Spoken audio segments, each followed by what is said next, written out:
Chapter 1. The True/Pervert's Gonna Pay. When one looks down on Kanehagakure no Sato, one would usually say it is a very peaceful village. Civilians and ninja alike walking, or in the case of a ninja, running parkour style of sorts across rooftops, around the village handling business, going off to eat somewhere, or in the case of the ninja, go to and from places for missions and the like.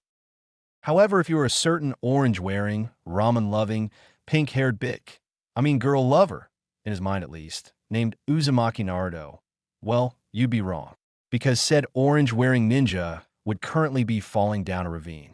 In this case, in the words of Naruto himself, a bottomless ravine. Why, you might ask? Because the thoughts of his supposed sensei, a one self-proclaimed super pervert Jiraiya of the Sannin, said Sannin believing the only way for said boy to use his furry tenant's chakra and actually summon something bigger than his thumb is to put him in a situation that would undoubtedly kill him. Let's begin on Naruto now, shall we? In the training fields surrounding Konoha. "Goddamn you, Ero Sannin," yelled our falling blonde hero. "If I survive this, I'm gonna kick him so hard in the nuts, he'll never be able to piss anything but blood for the rest of his days," were the following thoughts of our blonde Jinchuriki. However, there thankfully is a god, or in this case me, that took slight pity on the Kyūbi's container and decided it was time for a change. Shortly following his most recent thought, Naruto, in a last-ditch effort to survive, reached out for the ravine walls only to all but shred his right arm on the very thick and sharp spikes of rock jutting from the sides.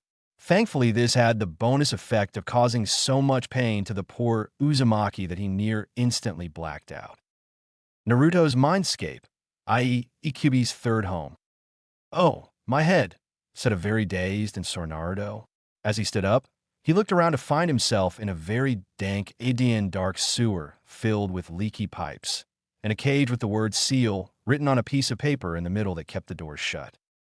"Great, in the sewers, fan-freaking-tastic," he said with much sarcasm, only to hear a very deep and dark laughter following his comment.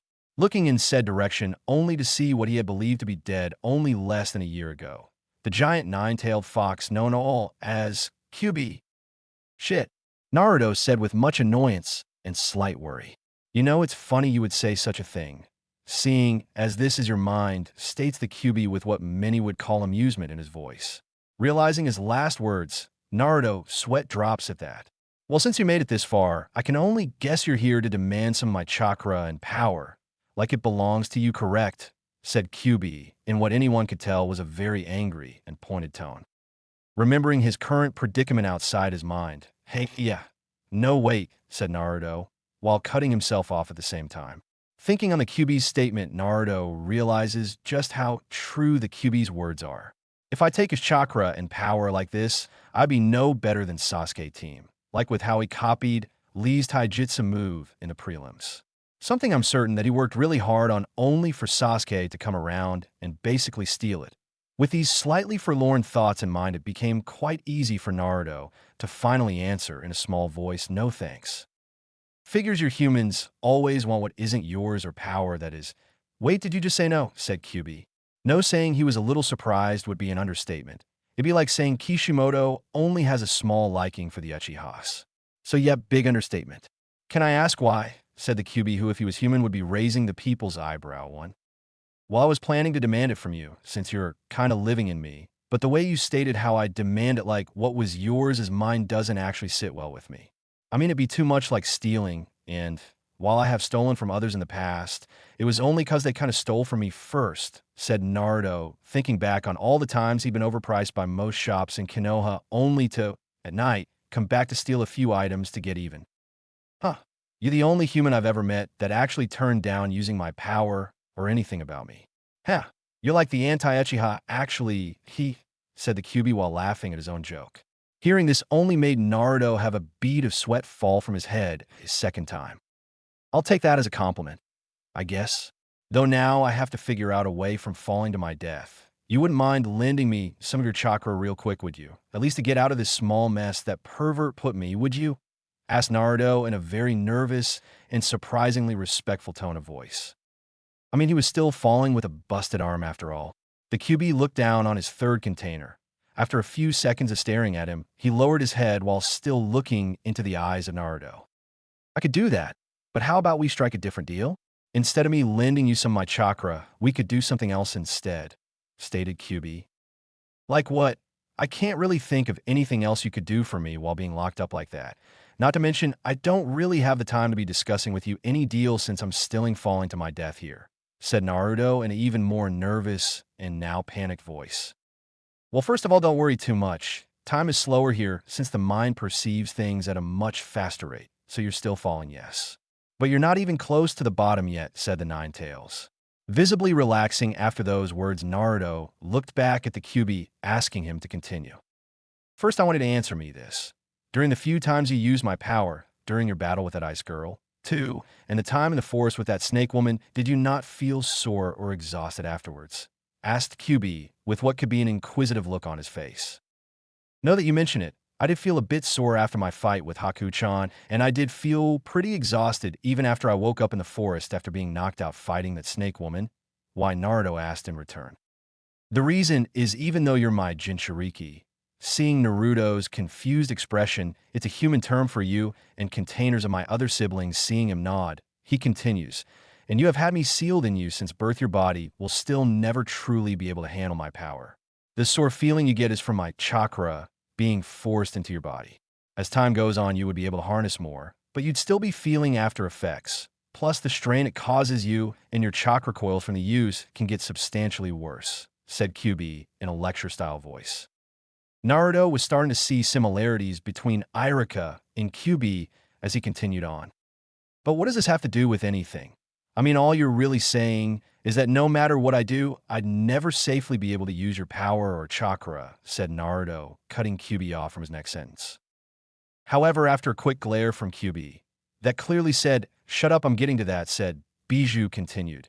Yes, that is true, but there's something I've thought on. This problem most only ever happens when a Jinchuriki uses our power and puts stress on said container's own chakra pathways. We Bijou don't have pathways. We are physical constructs of chakra, so said pathways neither exist nor are needed. But if we use that chakra in another way that doesn't need it to either stay in your pathways for long or forcible change your body, you might be unaffected by it at all, said Kyūbi.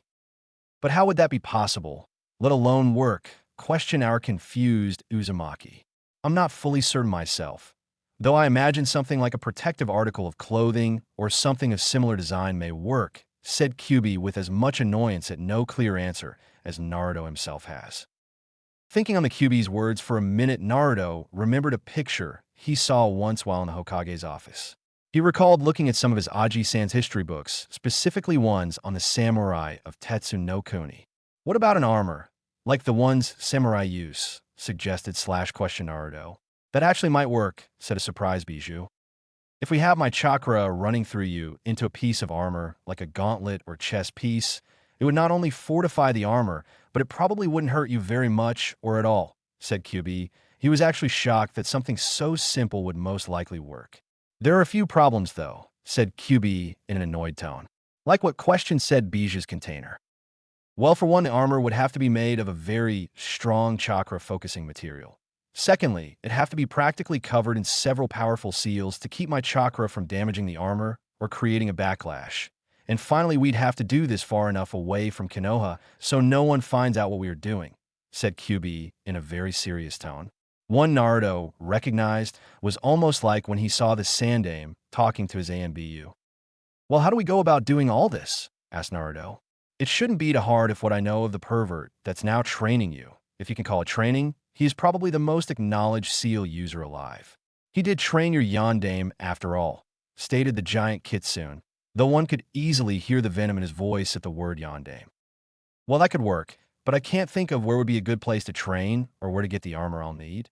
Questioned the Uzumaki, knowing full well that such materials would cost large sums of money, and he's not well liked in nearly all stores in Konoha anyway.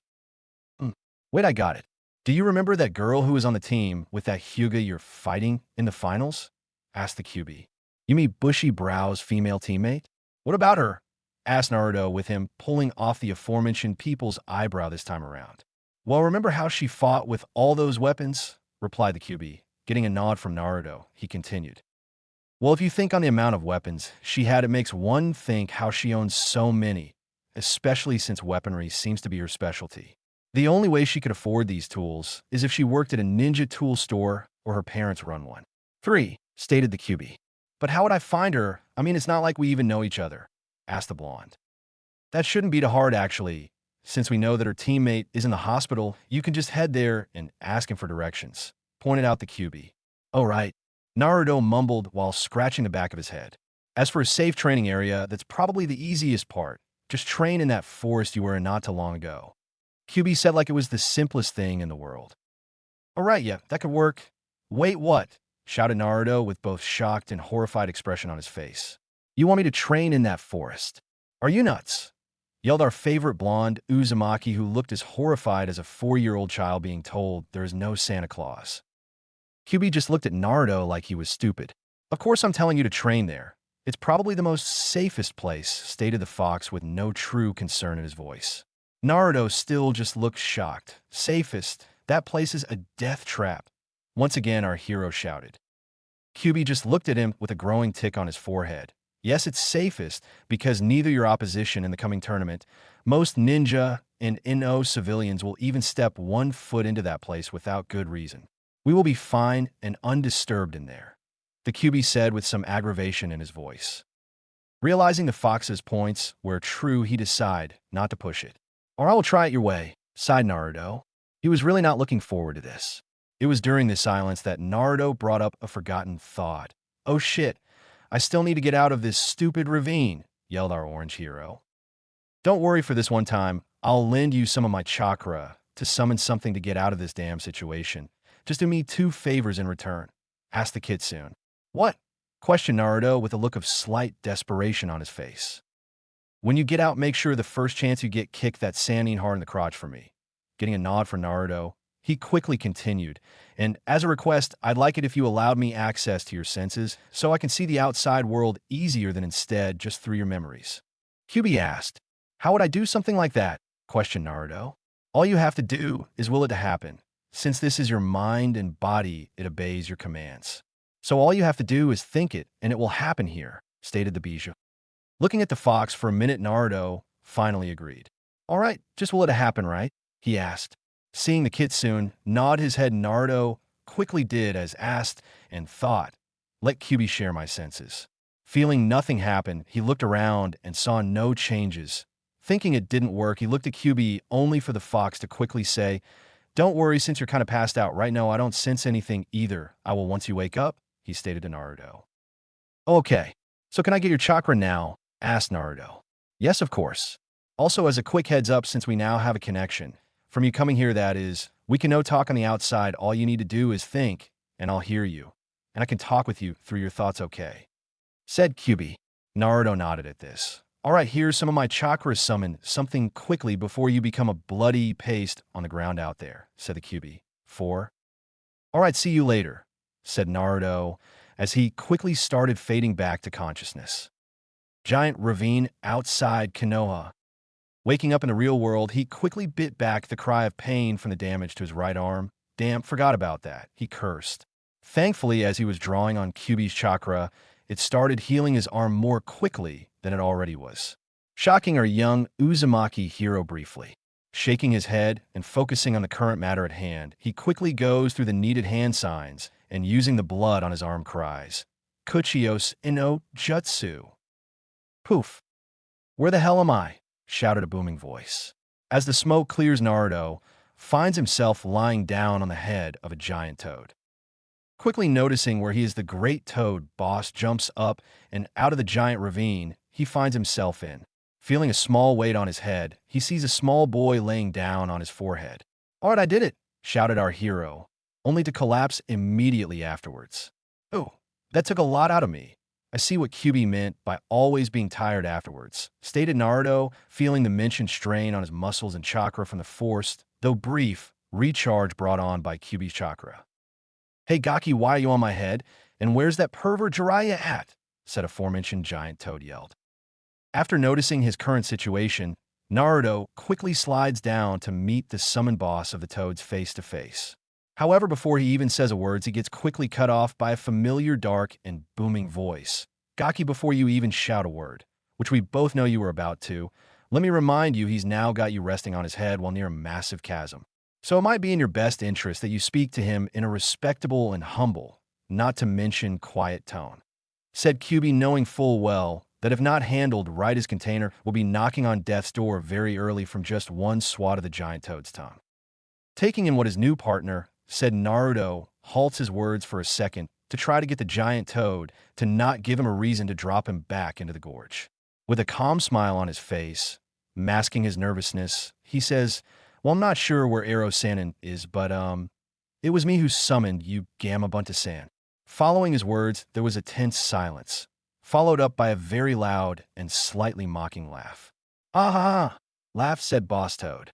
"You expect me to believe a small and young Gaki like you summoned me, the boss summon of the Toads." "Ha ha ha ha!" said Toad while continuing to laugh. Now it's obvious that these words pissed off Naruto quite a bit. After all, living the life he has, it's not exactly uncommon for him to be put down, mocked, and having nearly everyone constantly saying and questioning his abilities. However, deciding to still keep with Kyūbi's advice, he decided to take the high road and try to prove the legitimacy to his claim. "Listen, if you'll at least give me a minute, I can give you proof I did summon you. Would you at least give me that?" asked our tired blonde. Well, you say you can prove it, I'll give you the benefit of the doubt, at least for the moment. However, if you can't prove your case, I'm going to step on you, got that," said the boss of the Toads. While it seemed kind of harsh, one has to realize that Gamabunta is still the Toad summoned boss after all, and has one of the highest chakra costs in his clan. So it's not too hard for him to believe some punk kid summon him when it'd take the chakra of a high jounin to do so and not be out like this kid was now. "Alright, well, for starters, if I didn't summon you, where is Ero-san right now? I mean, if he summoned you, would it not be bad for him not to be present to explain why he would need to summon you for? Also, if I didn't summon you, then how would I get on your head?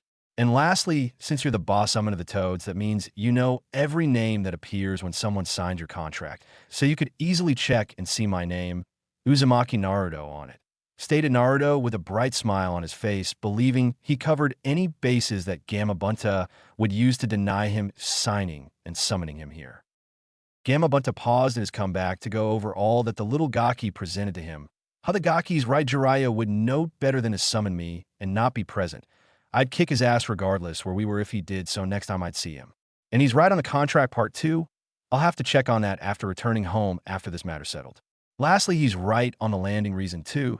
There's no way I'd have been summoned with this Gaki right on top of the summoning seal, thought Gamabunta. With all these facts presented to him, Gama had no real way to refute his claim. Then, remembering the name, he went by his eyes wide in no way he can't be their child. Can he, looking up at the boy for a more accurate look at him, he nearly gasped in surprise. As Naruto was lying down on Gamabunta, he remembered a very similar scene to when another young blonde boy summoned him for the first time. Well, be damned, he looks almost exactly like Minato. Even more if those marks on his face are to go by, then he's that same boy. The same one from that terribly night all those years ago, thought a quite sad Toad. There's no doubt in my mind he's their child. That means the pervert is actually doing something for the boy, no. Kami only knows how many times Shima and Fukasaku have told Jiraiya he should be having a more active role in the boy's life. With all this presented to me, I can only think of one thing to do, and that's take the boy under my wing and train him with Jiraiya and the elder Toads. With his mind made up and thoughts organized on the matter, Gamabunta decided to give one last test for his newest summoner. "Alright, kid, you got me on those points of yours. Though just because you could summon me isn't fully enough for me to accept you as my summoner, or at least one who I will allow to summon me." Seeing Naruto's confused and slowly angered face, Gamabunta quickly cuts him off. "Before you get all angry at me, let me finish. As I am the boss, I'll give you one test to prove you're worthy enough to summon me," challenged the boss Toad. "Whatever it is, I'll ace it," except Naruto, who got back to his feet at this point, while staring challengingly into the giant Toad's eyes. "Spunky Gaki, aren't you? Well, the test is pretty simple. Stay on my back with what little strength and chakra you have left. You have to stay on till sunset. Do this, and I'll have no problem with you summoning me and the other higher-ranked Toads. Got it?" said Gamabunta, looking at Naruto. "Just bring it," said Naruto, with a determined expression on his face while signaling the boss toad with the universal hand signal for bring it. Seeing this, said toad could only smirk while thinking of what an interesting new summoner he has. Time skipped 3 hours. We now find our blonde-haired hero exhausted and sore, but all around happy.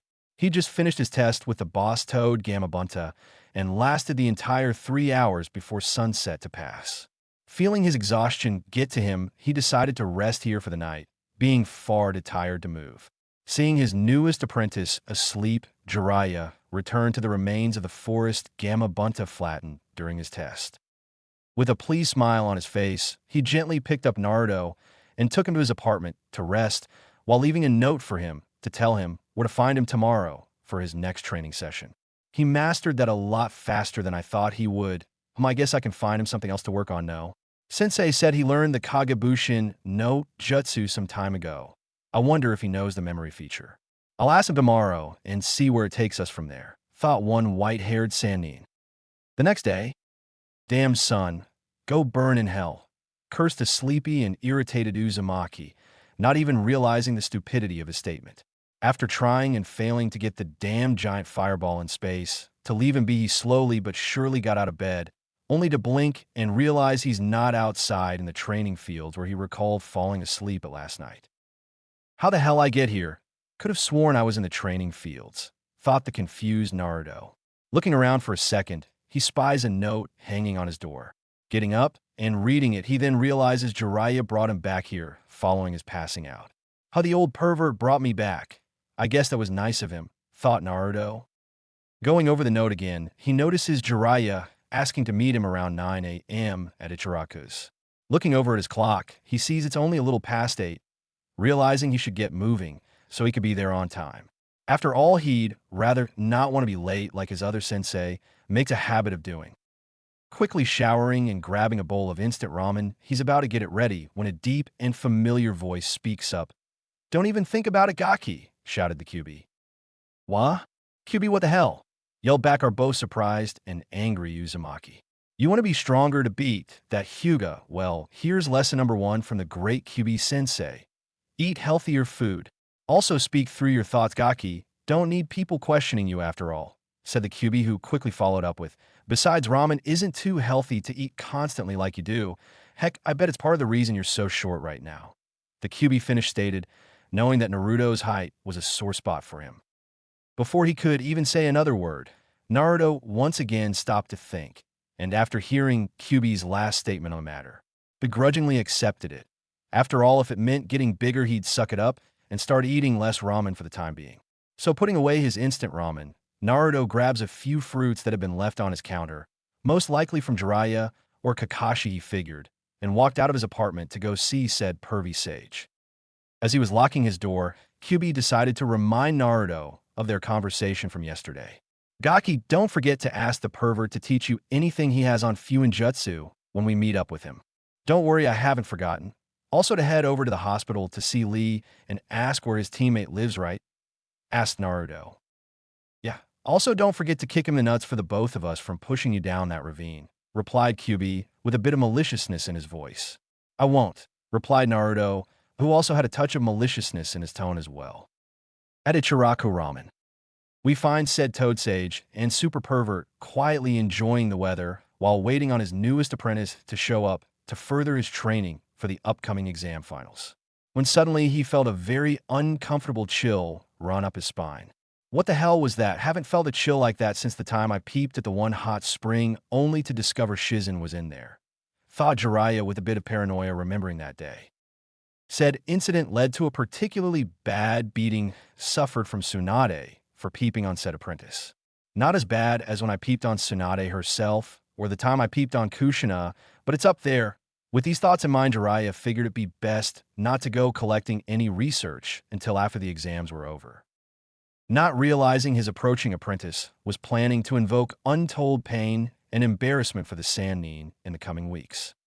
Chapter end. And one last very important thing for the harem. I will not put Hinata, Sakura, or Ino in it. All 3 have plenty of Fics, whether they're the big star along with Naruto or someone else. Now I have no problem with any of them in most regards. However, this is MYFIC, and if I chose to not have someone in it in some regard, I have the right to do this flips the finger to a collective photo of all three girls, then to the readers. Now I'm sure in some way, and someone, most likely more than just one, will bitch or moan about this. Oh, bijou and summon thought. Read between the lines no jutsu, jutsu spoken. Stunner no jutsu, jutsu thought. Sort of ass-kicking and armor a badassness weapon or unique tool names. The bijou armors. Chapter 2, Plans and Surprises. Konoha Training Grounds.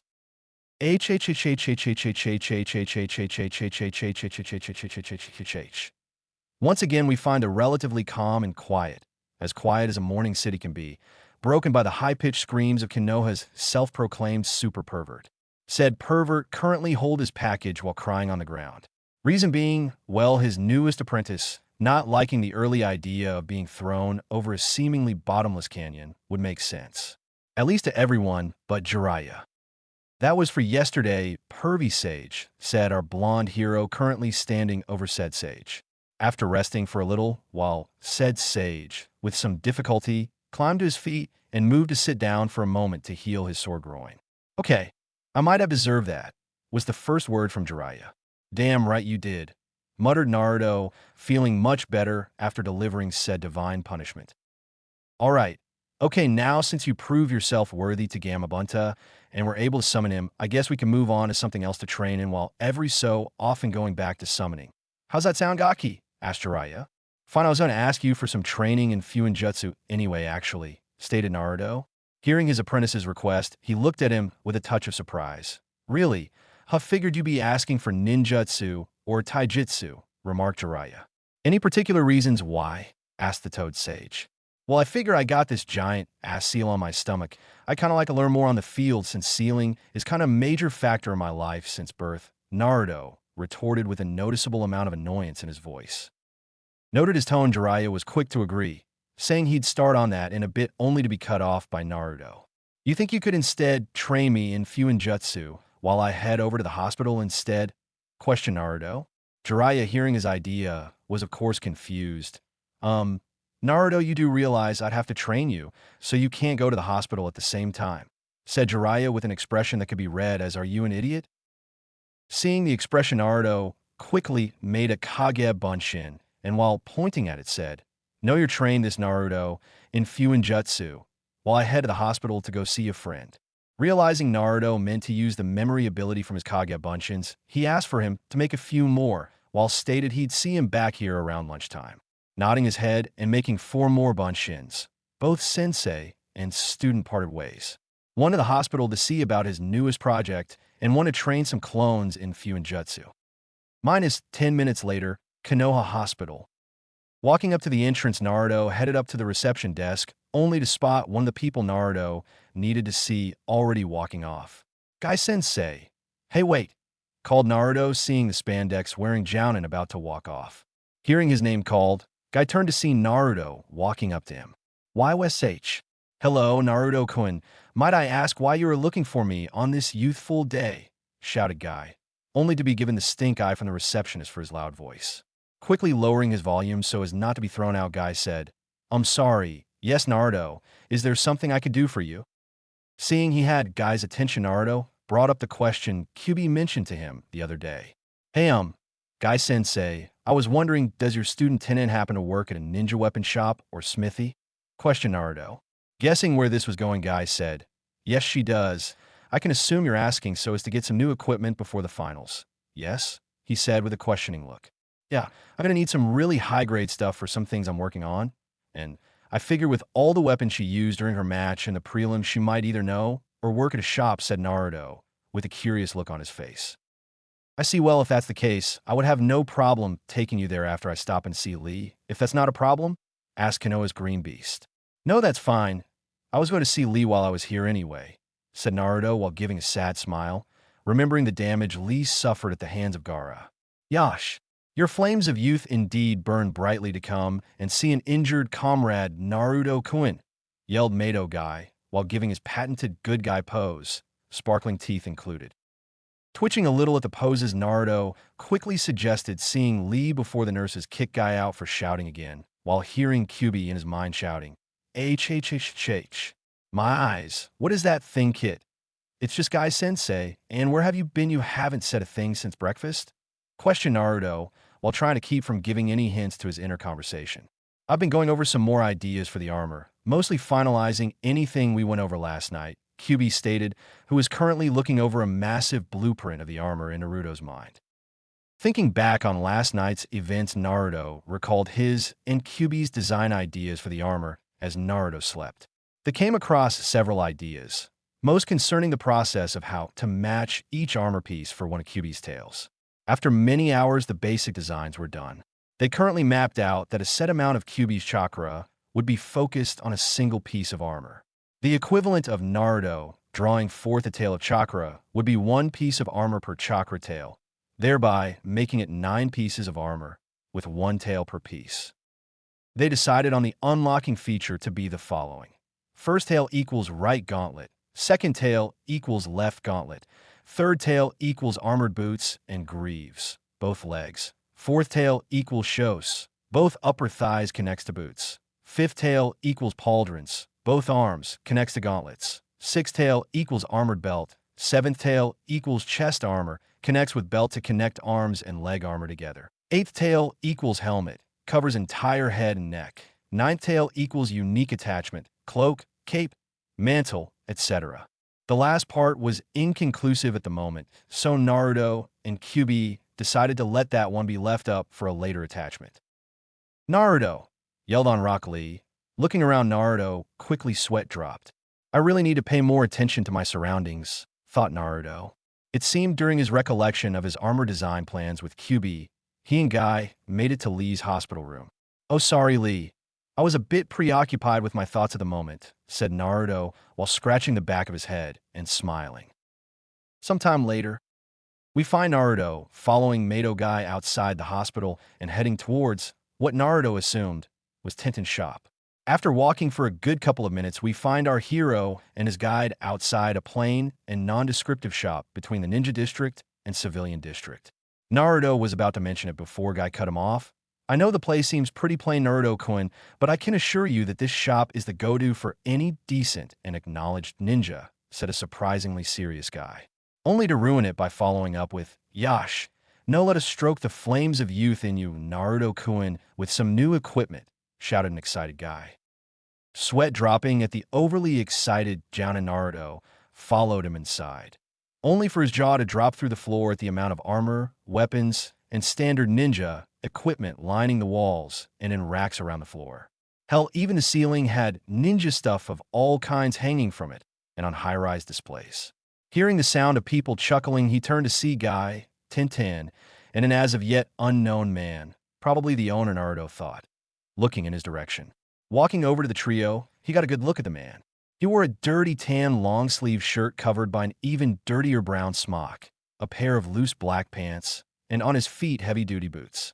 Regardless of his rather plain outfit, the man was all but plain-looking. He had a rather angular face with a well-kept beard and sharp brown eyes, the same shade as Tenten's. Must be related, thought Naruto. To top it off, he had a very muscular build and short, straight black hair. So, guys, there a reason for you stopping by with the kid?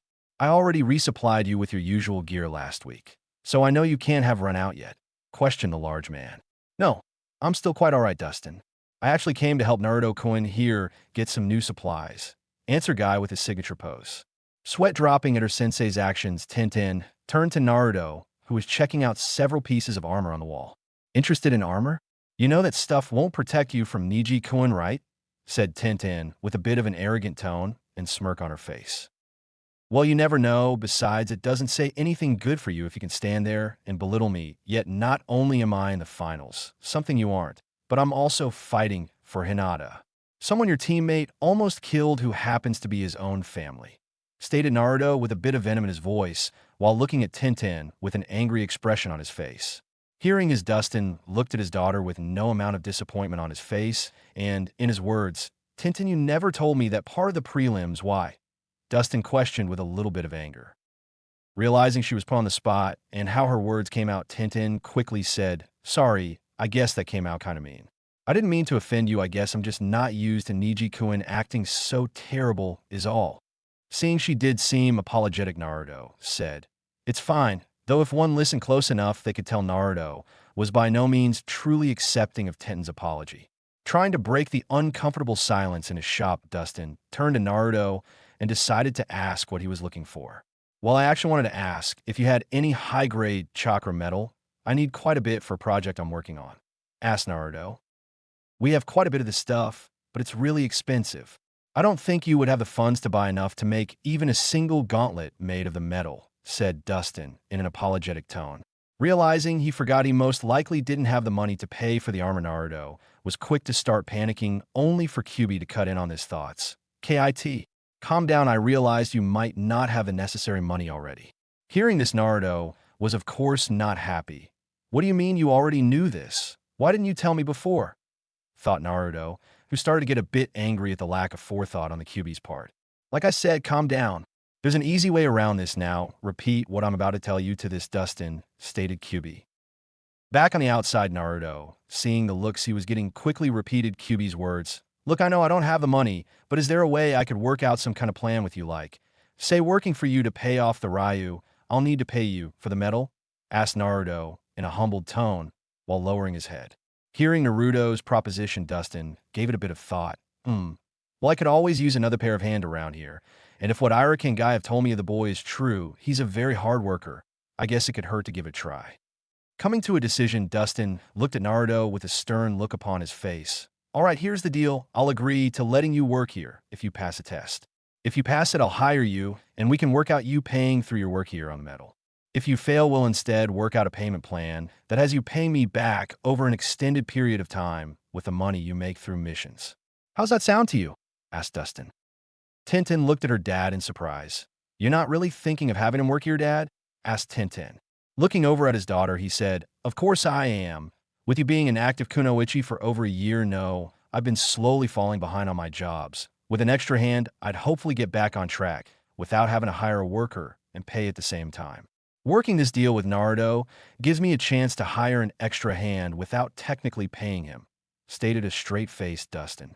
Looking back at Naruto, he saw a determined face looking right back at him. "Challenged accepted," were the next words from our orange-dressed hero, too. Hearing the words and seeing the determined Jinchuriki pointing at him put an amused smile on Dustin's face. "Well then, let's see what you're made of, Gaki. Follow me to the back." -2 hours later. We now find ourselves standing in Dustin's smithing room. Currently going over a small group of kunai and shuriken is said blacksmith, while both Naruto and Tenten wait to the side. Guy having left, having to go check on Neji's training of the Kyūbi compound. The expression looking over with a fine-toothed comb did no justice to how much detail and inspection Dustin was giving to the small weapons he had Naruto forge as his test. I think I speak for most of you when I say there is no doubt that blacksmithing in the Naruto verse is different, so I'm just guessing here. After what felt like hours for the young genin, but really only a few minutes, Dustin stepped back and turned to look Naruto right in the eyes. Noting his nervous expression, though well hidden, Dustin spoke. "While they probably won't be put up for sale," at these words Naruto looked a little downtrodden. "I will say for your first time it'd be better to put them up on a display. You're hired." Hearing these words, Naruto and Tenten had different responses. "Really? All right," shouted our blonde hero, while our favorite weapons mistress had this to say. "What? Not even MY first weapons got that much praise? How could his be any better?" yelled an irate Tenten. Seeing the anger on his daughter's face, Dustin quickly reminded her that her first attempt was at the age of 10, and she was his daughter. He expected her to be far more better from being around them since birth. Musum, your first try, compared to Naruto's, is a totally different story by way of background. While you have my training from your academy days, his was only from his own instincts and the instructions I gave him. The boy has a natural talent for smithing in the same regard your teammate Rock Lee has a natural talent for Taijutsu," said Dustin with an utmost serious expression on his face.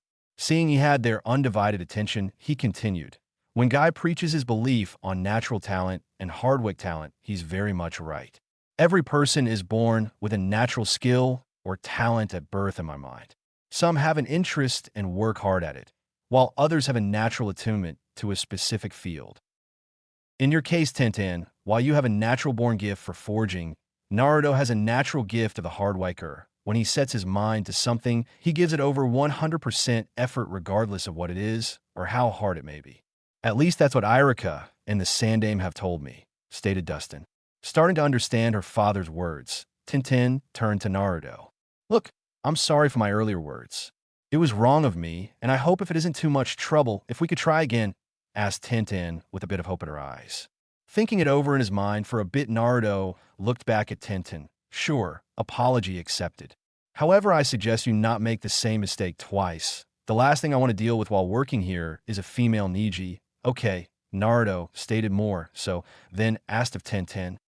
Realizing her earlier remarks were within that territory, she quickly nodded her head while agreeing. Seeing the two finish, Dustin quickly called back Naruto's attention. All right now, then with all this out of the way, I've been meaning to ask Naruto, what exactly do you need all the metal for, and how much as well? Asked Dustin with a curious look on his face. Well, I actually want to keep that a secret, but I guess since I'll both being working on it here, and using your supplies, I can say this much. I'm going to create a unique full body armor that crosses between ninja and samurai, while using my special chakra with it, said Naruto. Dustin, realizing what he meant by special chakra, looked at Naruto with both interest and a little fear. Seeing the fear in his eyes, Naruto quickly stated, but don't worry, I'll be having Jiraiya-sensei helping me with that part, so you don't have to worry. Nodding at that, since Jiraiya is Konoha's premier and most acknowledged seal expert, Dustin sighs a little in relief. Before any more can be said, all three hear the doorbell chime. Realizing he never fully closed up the shop, Dustin heads up front while being followed by the two genin. All three come out to see one Jiraiya walking in the shop with a slightly annoyed expression on his face. Seeing the Sannin in the shop, Naruto realizes it's past 12 and forgot to meet up for lunch with the Sannin. Seeing his wayward apprentice in Dustin's shop like Mato guy, said, he be Jiraiya, says, there you are, Gaki. I've been looking all over for you. If it wasn't for Guy, I'd still be searching for you right now. Sorry, Ero-Sannin, but I was busy with a test of sorts with Tennin's dad here, said Naruto, while pointing at said blacksmith. Looking at Dustin, Jiraiya quickly smiles. Good to see you're still doing well, Dustin.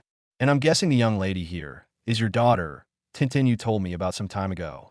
Smiling back at the Toad Sage, Dustin replies, indeed, it's good to see you again, to Jiraiya-sama. And yes, this is my Tintin-chan, said blacksmith, placing a hand on his daughter. Then realizing what Naruto called Jiraiya a second ago, he starts laughing out loud. Ha ha ha, Ero-Sannin, that's a new one. Ha ha ha. Remembering what his apprentice called him, he quick bops him on the head. Ow, what was that for Ero-Sannin? Yelled Naruto with a look of annoyance, only to get the same look in return. How many times do I have to tell you not to call me that? Yelled said angry, perverted sage. Calming down for a moment, Jiraiya decided to ask what Naruto was doing at Dustin's to begin with. I came to get some new gear and to learn blacksmithing from him, said Naruto.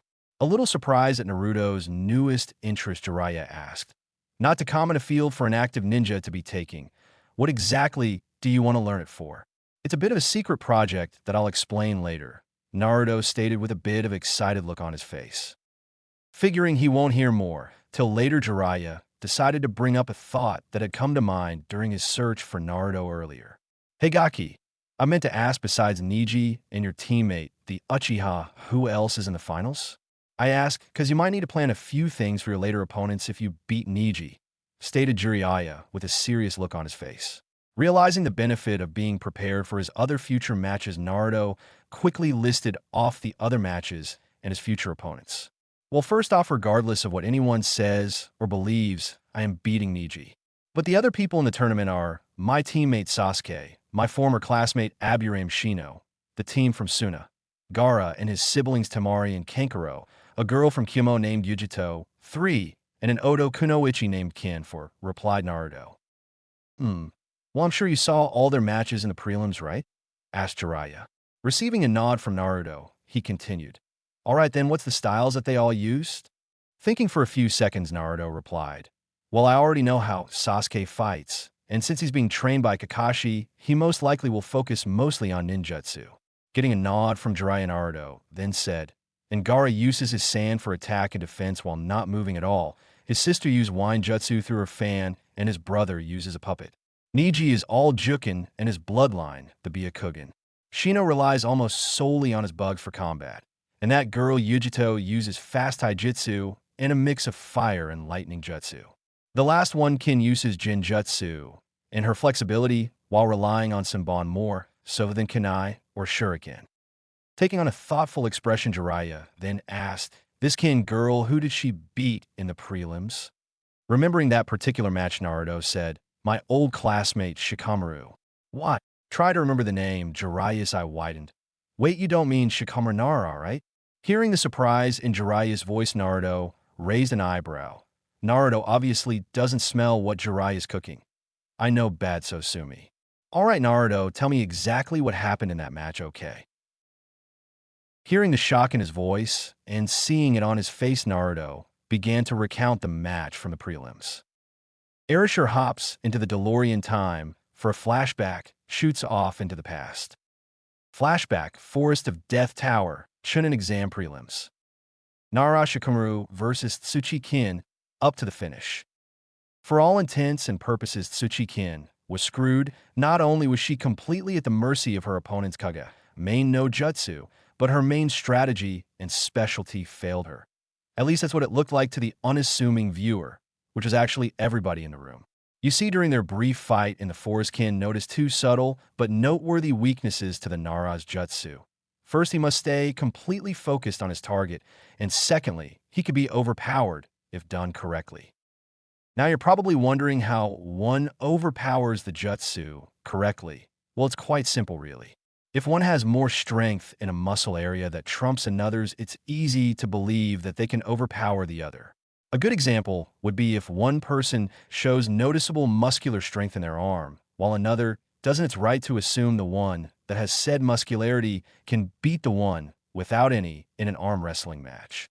Now in the case with Kin, she decided, with what little knowledge she had on the Nara, was that because he is in nearly every way the definition of a slacker, he most likely doesn't train nearly that much on his physical ability and more on his family jutsu. Taking that into consideration, she uses the natural flexibility she has for being not only female, seeing as females biologically have more flexibility than males, her kunoichi training, and then the extra training she took in making her body far more flexible than any other kunoichi around her age could have at this point in time. She stretched her back farther than Shikamaru did to not only miss giving herself a very nasty concussion, but also the kunai meant to distract her. After not hearing a loud thump from his opponent hitting the wall, Shikamaru, while looking from between his legs, noticed Kin perfectly fine and still conscious. It was at this point everyone realized that Kin somehow was able to keep herself from going head first into the wall. Quickly getting over his shock, the Nara couldn't help but question, "How did you do that?" Deciding to be a bit smug of here, clever tactic, Kin spoke up. "While you may have control on my body, you neglected the fact that since I'm a girl, my physical makeup is different from yours. Because of that, I was able to, with some difficulty, contort my back a bit more to miss the wall." Hearing her explanation and realizing his minor mistake, Shikamaru, and those still in the room, stood with widened eyes and some having unhinged jaws, mostly those of the Konoha Jounins and Team 10. The best part is, if my guess is right, since you certainly seem for all intents to be a total slacker, I highly doubt you'll be able to hold this position much longer, while I could probably hold it all day, stated a confident Kin. Coming to the same conclusion Kin had, Shikamaru was faced with a dilemma. If I realize the jutsu, she will be on the attack again and most definitely not fall for the same trick twice. On the other hand, I can't hold this position for much longer, not to mention I'll use up all my chakra, and she will still most definitely still have plenty of her own left. Troublesome. Thought her what seemed to be screwed, Nara. Deciding that letting her free and conserving chakra was better than having none, Shikamaru released his jutsu and pulled himself back upwards, only to notice Kin charging straight at him far quicker than before and in such a way that he wouldn't be able to recapture her, i.e. in a zigzagging pattern. Once she closed in on him, Kin began a fast and interesting taijutsu assault. In fact, it looked like she was dancing and fighting at the same time. 5. During this assault, Shikamaru was forced completely on the defensive, which is to be expected since as a clan that the unique jutsu is for support and capture taijutsu ain't really high on their skill list. However, that's when something odd began to happen as their taijutsu battle continued. Shikamaru started, for almost no noticeable reason, to slow down. Stands. What's Shika doing? Is he tired or something? Said a worried Choji. Giving a more focused look at the fight, Asuma started to notice there's something really wrong with the fight. No, it's not him being tired, it's like he's slowing down on purpose, said a shocked Asuma. Back to the fight. And Asuma was right as they watched on as Shikamaru's reaction time and dodging speed grew slower and slower, almost unnoticeable, but by those with more experience. Shikamaru himself, noticing his declining speed, looked on as Kin continued her assault and scored a heavy spin kick to his cranium. Seeing her opponent down, but not out, Kin quickly grabbed his left leg and with a quick spin to build momentum, dropped her knee hard on the side of Shikamaru's own. What followed is a very loud and pain-filled scream as Kin broke Shikamaru's left knee.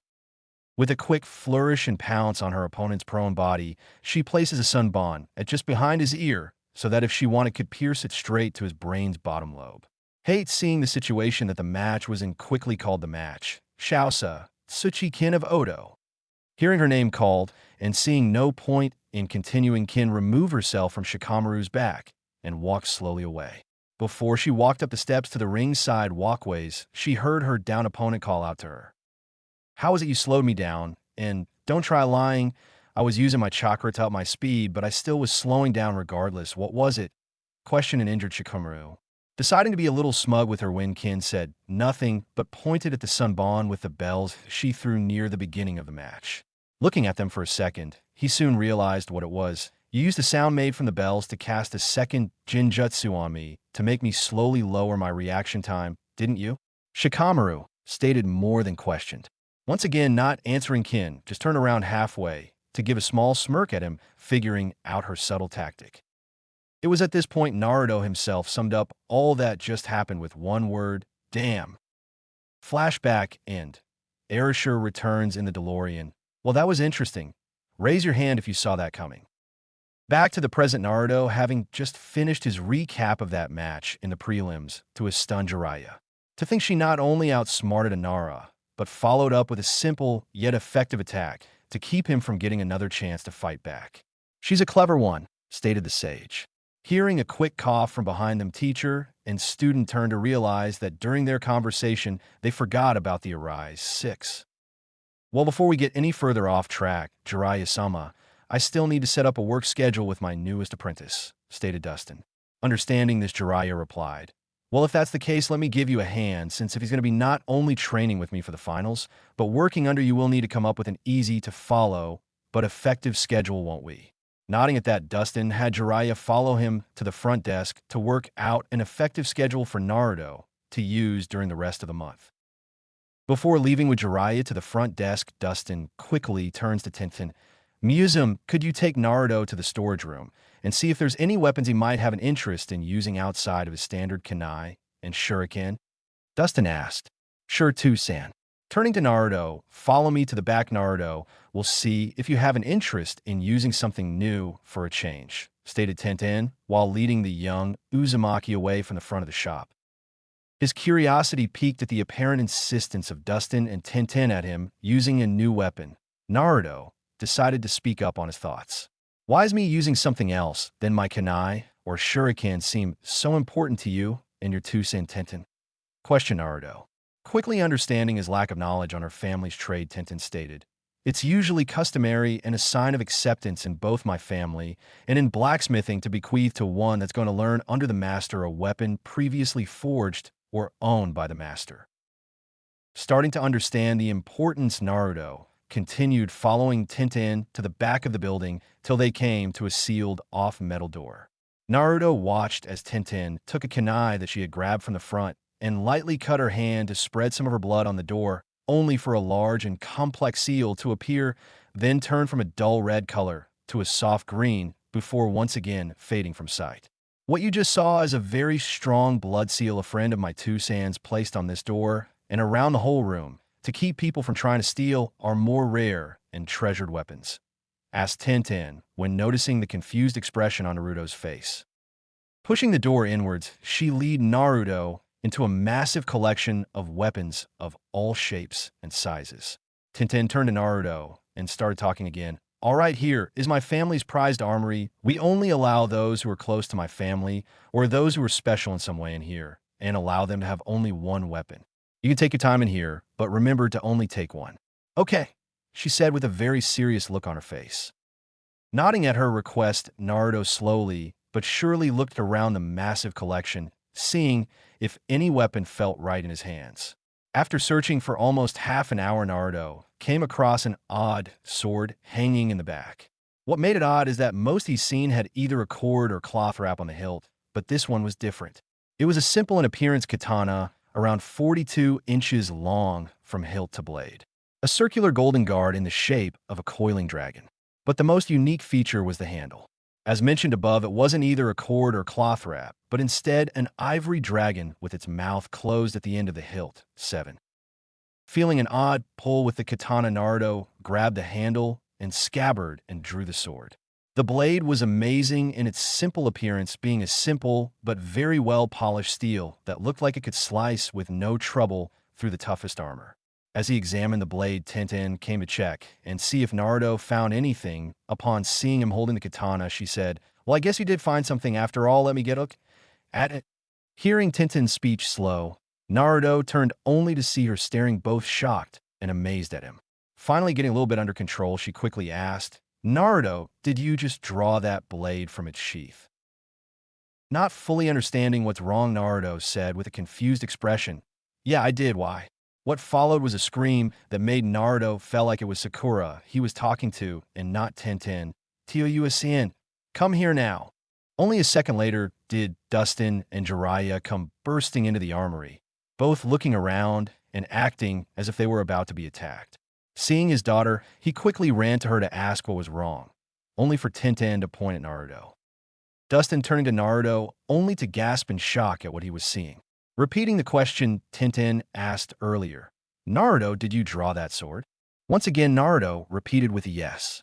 As Dustin and Tenten started getting over their shock, Jiraiya decided to ask the question on his and his apprentice's mind.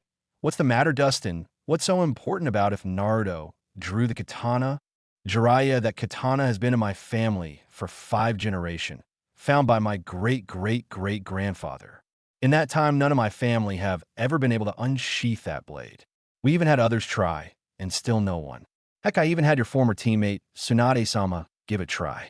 She used all her super strength, and it didn't budge at all." Hearing his explanation, Jiraiya, too, looked at Naruto with a surprised look on his face. During all this, Naruto still just stood there holding the katana in his right hand, still drawn. Only to hear Kyūbi in his head say, "Kami, damn kid, you sure are full of surprises, aren't you?" Naruto could only look at the katana he held in his hands and just wondered what other new surprises awaited him, with only one last thought coming to mind. This month isn't even over yet.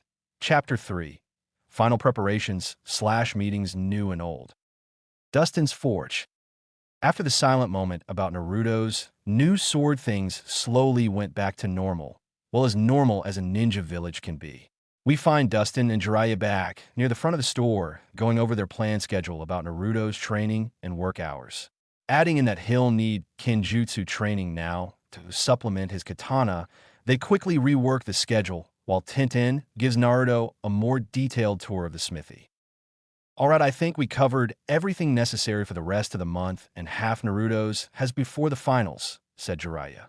"Yeah, I believe so. We got pretty lucky that Saname-sama gave the Genins an extra month to train for the exams," stated Dustin while giving the schedule one more look over.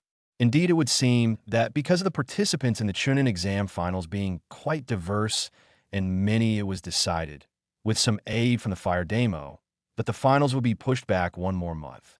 This was mostly for several demos who were from further countries like Tsuchi and Mizu to be given the needed time to reach Konoha and give them time to make sure there was no disturbances in their countries during their time of absence. I think we got everything covered. Let's get Naruto in here so he knows what's going on," said Dustin. Turning towards the back, Dustin yelled out, "Naruto, come up to the front. Me and Jiraiya have finished up your schedule up till the finals." Not a second later, the two heard a quick, "Be right there," from Naruto. After a few seconds, Naruto and Tenten come out from the back of the shop. Looking expectantly at the two, Jiraiya speaks up, "All right, Gaki, as you know, you've got about 6 weeks to prepare for the finals. In that time, me and Dustin have prepared your training schedule and working schedule. Know after working out the math, it's been proven that you won't be able to pay off for the armor in that time. So Dustin has worked out that, at least, you'll be able to pay for 2 gauntlets made of the different metals needed for your little project. Seeing Naruto about to object, Dustin quickly cut in. Now that doesn't mean we can't make the rest, but it would take more time than the needed to build, so instead we'll focus on the rest after finals, okay? Understanding what they were saying and hearing Kyūbi agreeing to the matter, Naruto nodded his head in acceptance. No, here's your schedule for the next 6 weeks, Gaki. Look it over first before we go any further, stated Dustin, while handing the paper over. Taking it in hand, Naruto looked it over. It read, mornings, 6 to 6:30, wake up and breakfast. 6:30 to 7 o'clock, warm-up stretches. 7 to 9 o'clock, multiple exercise, physical and chakra. 9 to 11 o'clock, morning practice, training with Jiraiya. 11 to 11:30, cold down exercise. Afternoon, 11:30 to 12 o'clock, lunch break. 12 to 4 o'clock, working at Dustin's shop. 4 to 6 o'clock, practice in the forge. Also adds into physical training. Night, 6 to 7 o'clock, dinner. 7 to 10 o'clock, night practice, training with Jiraiya. 10 to 11 o'clock, work on armor. 11 to 6 o'clock, shower and sleep. Schedule will change corresponding to days. Question mark, stand for what will be done during morning and night practice. Changes are shown below. Sunday, morning Taijutsu. Night Jinjutsu. Monday, morning Kenjutsu. Night Fuinjutsu. Tuesday, morning Taijutsu. Night Ninjutsu. Wednesday, morning Kenjutsu. Night Fuinjutsu. Thursday, morning Taijutsu. Night Ninjutsu. Friday, morning Kenjutsu. Night Fuinjutsu. Saturday, morning Taijutsu. Night Jinjutsu. Note, mornings are for physical training, while nights are for chakra-related training. After reading through the list, Naruto developed a very noticeable sweat on his face. This seems a bit full, don't you think? Asked a very nervous Jinchuriki. I mean, seriously, do they expect me to handle all of this for 6 weeks straight? Not to mention that there's almost no time to do anything, thought our blonde hero. Smirking a little at his slightly freaked out apprentice, Jiraiya says, don't worry too much, Gaki. We already planned out that the 2nd, 4th, and 6th Saturdays of the week will be your resting days. Dustin followed up with, yeah, not to mention when you're working at my shop, you'll only be doing minor labor tasks like sweeping, storage, checking up on deliveries, and so on. So not much, and there will be at no point, unless something comes up, that me, Tintin, or my wife won't be there for you to ask for help or work alongside. Understood. Realizing there will be no way to change it, Naruto quickly nodded his head. Seeing he understands how everything will be working out from now till the finals, Jiraiya decided to end things and send Naruto home for the day. All right, Gaki, as it stands, it's already pretty late in the day, and both me and Dustin need to prepare things for the rest of the month and next month. So you can go get yourself something to eat, then head home. Meet me at the same training grounds we were at today tomorrow. Okay. Getting a nod of his head, Jiraiya handed Naruto a few Rios to buy himself dinner, having seen he hasn't got much in his refrigerator earlier today, and sent him on his way. A few minutes later, at Ichiraku's, we now find Naruto enjoying what will be his last bowl of ramen for several weeks, seeing as both Jiraiya and Kyūbi have threatened no training if he eats any from tomorrow to the day of the finals. Something we were still pissed off about. Not that either Kyūbi or Jiraiya cared in the least. Well, no, everything's in place, though. With me working at Dustin's, I can now start building my armor, though with the amount of time I'll actually have to build it, I don't think I'll be able to finish much at all. Were Naruto's thoughts on his current situation about his training schedule. That may be true, Kit, but it'd be best if we just stick to building one piece, then finish the rest after the exams. My suggestion is working on your dominant arm gauntlet, or I said, Kyūbi. Hearing his tenant's opinion, he was quick to agree since it made the most sense to him at this point. As he sat there eating his ramen, a question came to mind about Kyūbi. By the way, Kyūbi, why is it that you've been so helpful? I mean, after all this time, I kind of expected you to be angry and planning ways to either escape or eat me, or both actually, he thought. Hearing his comments, Kyūbi was quick to sweat drop of the last words. Well, to be honest, Kit, the ideas did come to mind early on in my imprisonment. But to be honest, after all this time, I figured that if violence and anger didn't get me anywhere, I figured why not try to do things a little bit differently. So I decided when we'd finally meet face to face, I'd at least give us a chance to get along like partners. Hearing Kyūbi's words, Naruto started to realize that while he was cursed to be alone for much of his life, Kyūbi didn't have it much better being trapped for Kami knows how long within his body. I see. Well, if that's the case, then I'm glad we can agree to a partnership and work together like this. Kami knows if there's one thing Aji-san has been telling me forever is to always give everyone a second chance. And if the villagers deserve one for all they've done to me, I'd be no better than them if I didn't give you the same chance, right? Our blonde Jinchuriki thought with a smile. Quickly trying to keep his composure, Kyūbi said back while giving his own foxy smile, although far scarier. Yeah, I guess that's true, huh? However, this moment would be unknowingly broken by a yell of Naruto. Jumping a little in his seat, Naruto turned to see Ayam looking him and with a bit of a worried look on her face. Seeing the look, Naruto quickly said, "Sorry, Ayam Nichin, were you saying something?" In his mind, Kyūbi quickly facepawed while muttering under his breath, "Baka." Looking at Naruto with a mixture of slight annoyance and worry, she decides to get him back on track. I asked, "Do you want another bowl?" "So do you?" Noticing his empty bowl in front of him, he decided, with a lot of mental struggling, "No thanks." Noticing his slightly forced smile, Ayam decided to call him out on it. "Your voice may say that, but that fake smile says otherwise, Naruto. Are you okay?" Deciding it wouldn't hurt anyone if he told her of his training for the finals and how his sensei forbid him from eating any more ramen till the day before the exam finals. I see. Well, that's a little depressing. It will be to quite around here while you're training. Ayam said with no lack of sadness in her voice. Seeing her sad face and knowing he couldn't leave her like that, he quickly added, "Even so, that won't stop me from coming by and saying hi at least." Seeing her cheer up a little at that, he quickly smiled back, this time for real. However, after noticing the time, over-the-counter Naruto realized he needed to head home. So, with a quick hug goodbye, he quickly ran home to get some sleep before he started training tomorrow, knowing he was going to need it. -3 weeks later at Dustin's. The last few weeks were very productive. Naruto learned a lot about Jinjutsu, Ninjutsu, Taijutsu, Smiting, Kenjutsu, and Fuinjutsu, and it was pure hell. He never felt this tired in his life.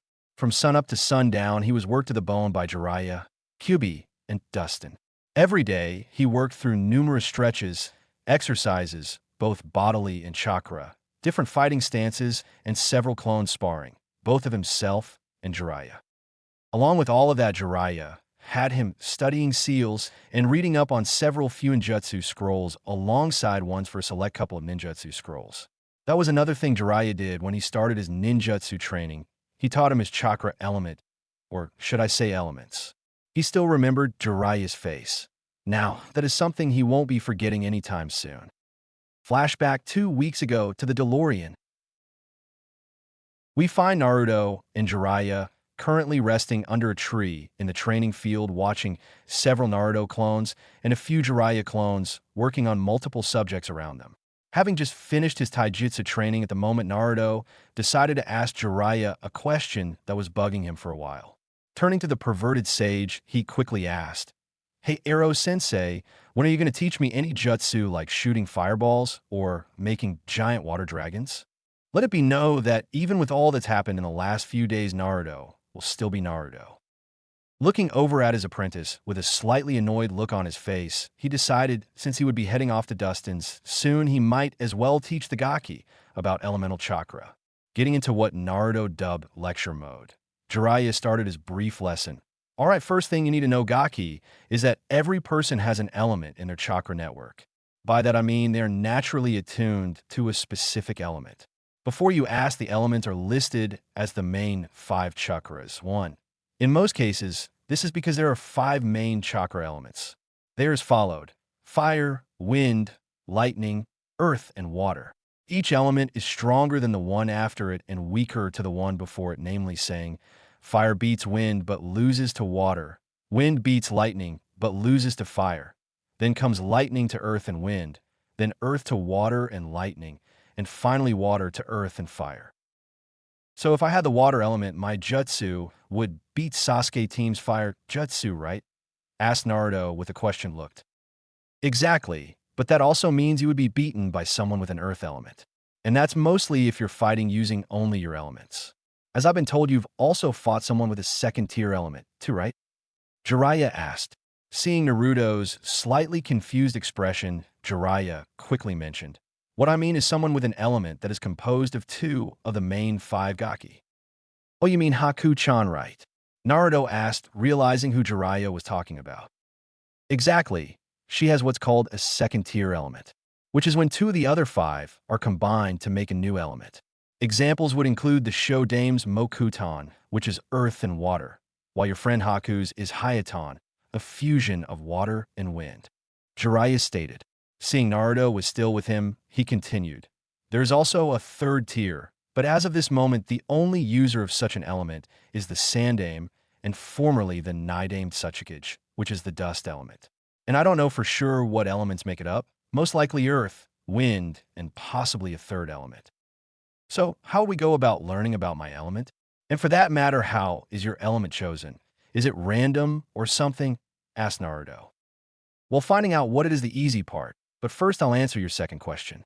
As it stands, there are several ways that influence what one's element is. 3. The first is if you're from a clan. Usually every clan has an element closely connected to their bloodline or family. 4. Another method is your parentage. 5. Next is your bloodline has to do with it, like Haku's Hayaton. 6. Also, there's a very good theory that's influenced by one's birthplace. 7. And finally, there are unique cases where a person develops an element from certain factors. 8, stated Jiraiya. Thinking on the last one, Naruto asks in a low voice, "You mean like being a Jinchuriki, right?" Seeing the slightly sad expression on his face, Jiraiya just nodded. Trying to get off the subject and lighten things a bit, Toad Sage quickly gets back on track. Anyway, how these factors lead to one's element is through the following. For the clan case, the Uchiha is a good example. They are naturally attuned to the fire element. That's why by graduation your teammate already knew at least one. In the case of parents, that usually has to do with if, say, your mother was a water nature, then there's a good chance you would inherit the same element. I already explained Haku's case, so we'll skip that one. The one on birthplace usually implies that you would gain an element from living in a specific area. In our case, the most likely element that comes in Konoha is fire. Finally, like I mentioned, those of unique situations, not just Jinchuriki, can gain a different element. Taking a quick breather, Jiraiya drew out of a pocket in his pants 2 small slips of blank paper. After handing one to Naruto, Jiraiya started up again. Now how one learns what their element is the easy part. What we use is this unique paper. It's created from trees that are fed chakra during their growth process. Then all that one needs to do is push a little of their chakra into the paper, and bam, that's it. I'll show you to fully understand. Holding up his paper, Jiraiya pushed a little of his chakra into it. What happened next surprised Naruto a bit. The paper started crumbling up really quickly, and as the bits hit the ground, burn up into a small pile of ash. What you just saw is how one's chakra element is shown. In my case, it's earth and fire. My main element is earth followed by fire. Each element has its own response via the chakra paper. Earth crumbles to bits, fire burns the paper up, water soaks the paper, lightning crinkles it up, and wind cuts it in half. No, you try. Hearing the go-ahead, Naruto holds up his paper and pumps in a little chakra. What happens next surprised both shinobi.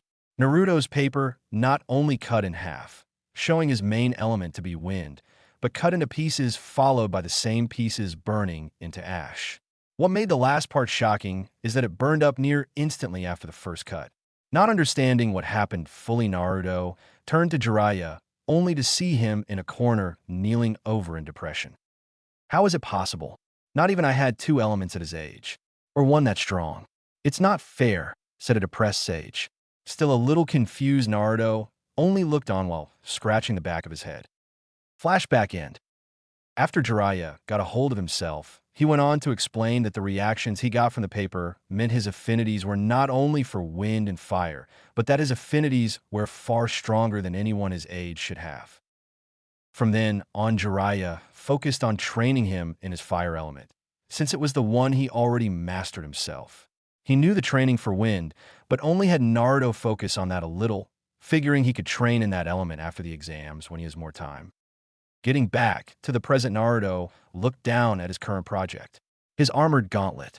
It was already late in the night, but he was already getting near the completion of the glove part. After he finishes this part, he can focus on the wrist part, then all that's left is the arm and connecting all three pieces. Once that's down, Kyūbi's plan is to infuse the armor with a large combination of seals. The list of ones needed were for the following needs: weight and gravity seals for training purposes, chakra storage seals to handle both his and Kyūbi's chakra, absorption seals like the Fukahoin, this one taking a lot of time to complete, growth seals to have the armor handle his body growth in both height and muscle mass, and finally sealing well seals so as to seal the armor pieces on his person. 9. The list also included a few unique seals that would be a special surprise for everyone come his match with Neji. Seeing he's nearly done, he gets back to work. A few minutes before 11 p.m., Naruto steps back with a sigh of both exhaustion and relief. After what felt like forever to him, he'd finally finished the right-hand armor. A sense of pride filled him at looking at his first piece. He'd built the whole thing on his own, with only a minor case of help by Tenten. Good job, Gaki. I can see that you've really got the hang of this. It's nearly 11, so why don't you clean yourself up and head on upstairs to rest? I can clean up here and put everything away. You deserve the rest. Turning around, Naruto looks to see Dustin having walked in while he was looking over the armored glove. Resting a hand on his shoulder, he slowly led Naruto out of the forge and called over Tenten. Seeing him about to protest, Dustin quickly silenced him with a hand on the head.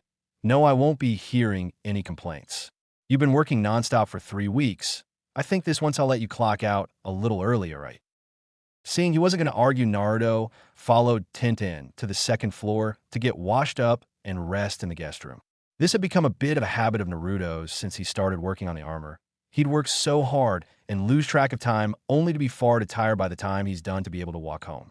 So Hitomi, Tenten's cousin, started all but forcing Naruto to staying in their guest room when he proved he couldn't walk more than a few feet before nearly falling down out of exhaustion. After he watching his apprentice walk upstairs with the aid of Tenten, he turned to take a look at the starting of Naruto's armor project. He couldn't help but question why it was so simple and basic in design. It looked very standard and plain. After looking at it for a moment, he decided to let it be. He would always learn about it later at the exams when Naruto faced Neji. Taking a quick look around of his forge, he noticed it wasn't that messy as he thought and decided to clean it up tomorrow. Minus 3 weeks from finals. We now find Naruto sweeping up Dustin's shop. Having finished his training for the day, with some more Fuinjutsu training later tonight, he was just finished his last job before heading upstairs to eat. That was another thing that's changed since he met Ten's mom.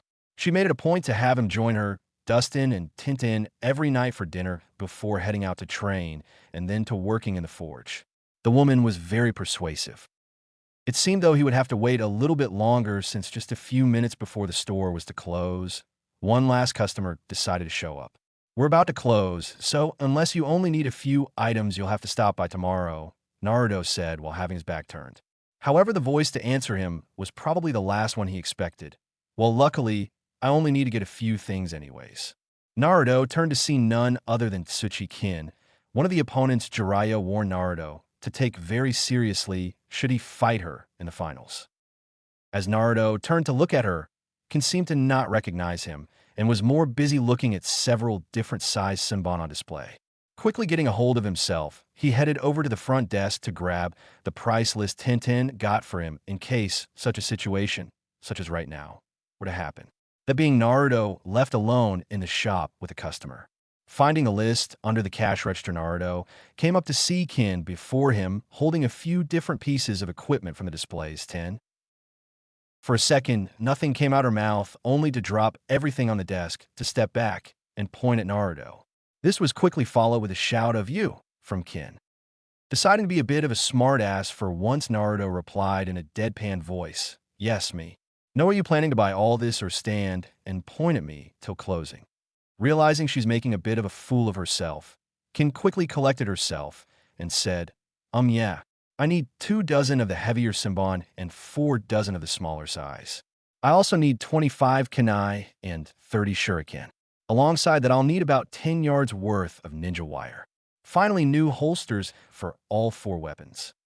Seeing she was back on track, he checked everything over the list. Adding it all together, he replied, "Okay, altogether that comes to 7,085 Rio." Double-checking his work, he quickly reached under the desk to grab the required pouches she asked for. He was once again interrupted by Kin's next question. "Why are you working here? Aren't you a shinobi of this village?" Looking at her as he placed the pouches on the table, Naruto answered, "While I am in the finals like you, I can't exactly go on missions right now. So I work here to get a little extra money during my breaks in training. Now are you going to pay?" Realizing she hasn't done so, she quickly grabs her Rio from her pocket and counts out the required amount. Paying Naruto, he hands over the pouches and assorted weapons she purchased. Gathering her new equipment, she goes about storing everything away. Seeing her getting herself squared away and most likely to leave shortly, Naruto went back to sweeping up the floor so he can clock out and join Tenten and her parent for dinner soon. However, as he's finishing up, he looks to see Kin still there and looking at him. Noting her slightly apprehensive look, Naruto speaks up, "Is there something else I can do for you?" Deciding that since he asked and she can seem to leave, she decides to ask the question she's been holding in since she walked in. "Why did you allow me to buy anything from here?" she asked. Not understanding her question, Naruto retorts, "Huh?" Seeing she wasn't being clear enough, she reiterates, "I mean, I'm from another village, and not only that, me and my team almost not only removed your team from the exams, but almost killed your teammates. Not to mention, I beat one of your friends in the prelims. So why?" Getting what she was questioning about, now Naruto replies, "Well, for one, I was asleep during your attack on my team. Secondly, while killing Sasuke and Sakura would have removed me from the exams, they are both very far from being true teammates, let alone friends. And finally, while Shikamaru was in my graduating class, and we did kind of hang out after school, we are hardly friends." 11. Understanding his words, she was still curious, since he seemed a lot different from the loud-mouthed blonde from the earlier parts of the exams. Deciding to focus on it later, she gave a quick thank you and goodbye. Kin left the shop. Walking her out as she did so, Naruto quickly put away the broom and headed upstairs. As he did so, one last thought came to mind. That was weird. Day before the finals. It was nearly here, the Chunin exam finals. Daimos and Kages from all over have come to Konoha to see either their country's prospective genins or future employees. Betting pools were already getting set up for those willing to bet on the upcoming fights. But that is not the focus right now. So let's head to said focus, shall we? We once again find ourselves watching Naruto at Ichiraku's. Once again, diving head first into several dozen bowls of ramen. Having been denied any of the delicious noodles for over a month, Naruto was quick to enjoy every last drop as he gorged on his favorite dish. After finishing what seemed like his 50th bowl, he looked up to see not only Ayam and Tucci looking on, but his current eating companion Yujito. Although this came on account of Yujito hearing of Ichiraku's serving the best ramen in all of Hai no Kuni. Something she heard from Naruto in passing, in fact. Upon hearing this, she was intent on following him and checking this out for herself. He was in fact very much right. She had never tasted such good ramen anywhere in Rai no Kuni. This, though, wasn't the only factoid, though, for when Naruto turned to have a look at the person that joined him, he saw something that surprised him so much he actually stopped eating mid-bowl. What was so shocking to our former orange-wearing ninja, 12? Well, it might be the fact one Yujito was looking at him while still eating her own ramen. But the truly shocking part to Naruto was that she was sitting next to a still rising pile of ramen bowls that was almost as high as his. Ayam herself couldn't believe there was someone who could put away ramen as quickly and easily as Naruto. Both Jinchuriki, unknowingly of the other, quickly noticing were looking at each other, with food still hanging from their mouths, speedily turned away while both blushed up a storm. Ayam actually thought both were making great imitations of tomatoes right then. After both finished their meals and paid, they ended up once again catching the other's eye. Trying to break the slightly awkward silence, Yujito said, "I guess I should thank you for mentioning this place earlier." A little surprised by her statement, Naruto asked, "You're welcome, though I don't remember actually talking to you." Realizing they never actually formally met, Yujito held out her hand while saying, "Oh right, I'm Yujito. I'm the only nin from Kumo that is in the finals. And I heard you talking of this place on the way here." Remembering her match from the prelims, he said, "Oh right, you beat Choji as the last match of the prelims." Said match was actually very embarrassing in regards to Choji as well as his sensei. After all, there's nothing to be really proud about when you get beaten in 2 moves, one of which you caused yourself, 13. Not a very proud day for one Saratobi Asuma either, seeing as his whole team lost their prelim matches. Remembering her less than impressive opponent and even less impressive win, being it was pretty easy, she turned back to Naruto and decided to switch conversation tracks. "Well anyway, thanks again. I'm a little surprised that there's someone else out there that eats ramen the same way I do." Agreeing with her, Naruto replies, "Yeah, the only people I know or have met that can eat almost as much as me are the Akimichi clan." Smiling at her fellow lover of ramen, Yujito was about to continue the conversation before hearing a loud call of Yujito. Both Jinchuriki turned to see a dark-skinned and pale-skinned girl running up to them.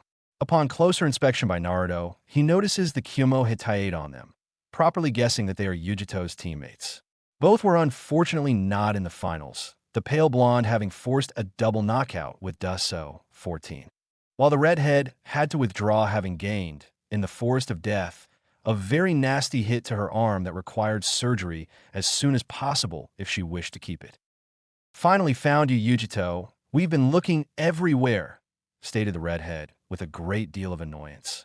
"I told you'd see most likely be at the nearest ramen stand. But did you listen?"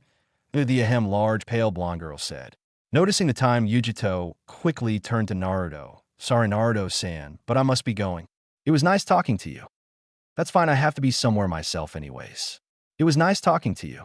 "Good luck in the finals," replied Naruto with his trademarked foxy smile. With those words, Naruto headed off to Dustin's, needing to do some last-minute checks on his gauntlet and equipment. Not realizing said smile left a noticeable tint of red on one Yujito's cheeks. "Good luck to you as well, Naruto-san. Hopefully we'll get the chance to face each other in the finals," shouted back a smiling Yujito. Giving a wave over his shoulder, Naruto continued on. Turning to her teammates, she noticed their growing grins and piercing stares. "What? He likes ramen like I do." Yujito answered with slight annoyance while trying to hide her slowly growing embarrassment. Dropping the conversation for later, the Kumo trio headed back to their hotel to meet up with both their sensei and the Raikage, who just earlier today arrived in Konoha. Back with Naruto. "Well, that was interesting. Never imagined I'd meet anyone that could eat ramen the same way I do," thought Naruto. "There's something off about that girl kid. Though for the love of Kami, I can't figure it out," stated the Kyūbi within Naruto's head. A little surprised by his words, Naruto asks, "Huh, what do you mean by odd, Q?" Taking a moment to organize his thoughts, Kyūbi replied, "It's more like there's something kind of familiar about her. But I can't think why," stated the Kyūbi. "Well, that could be something to think on later. The finals are tomorrow, and I intend to beat that arrogant Neji into the ground, and to do that I need to focus," said a very pissed Jinchuriki. "True. Not to mention, we'll finally be able to fully test out the gauntlet. And what better target than that annoying Hyuga boy's face?"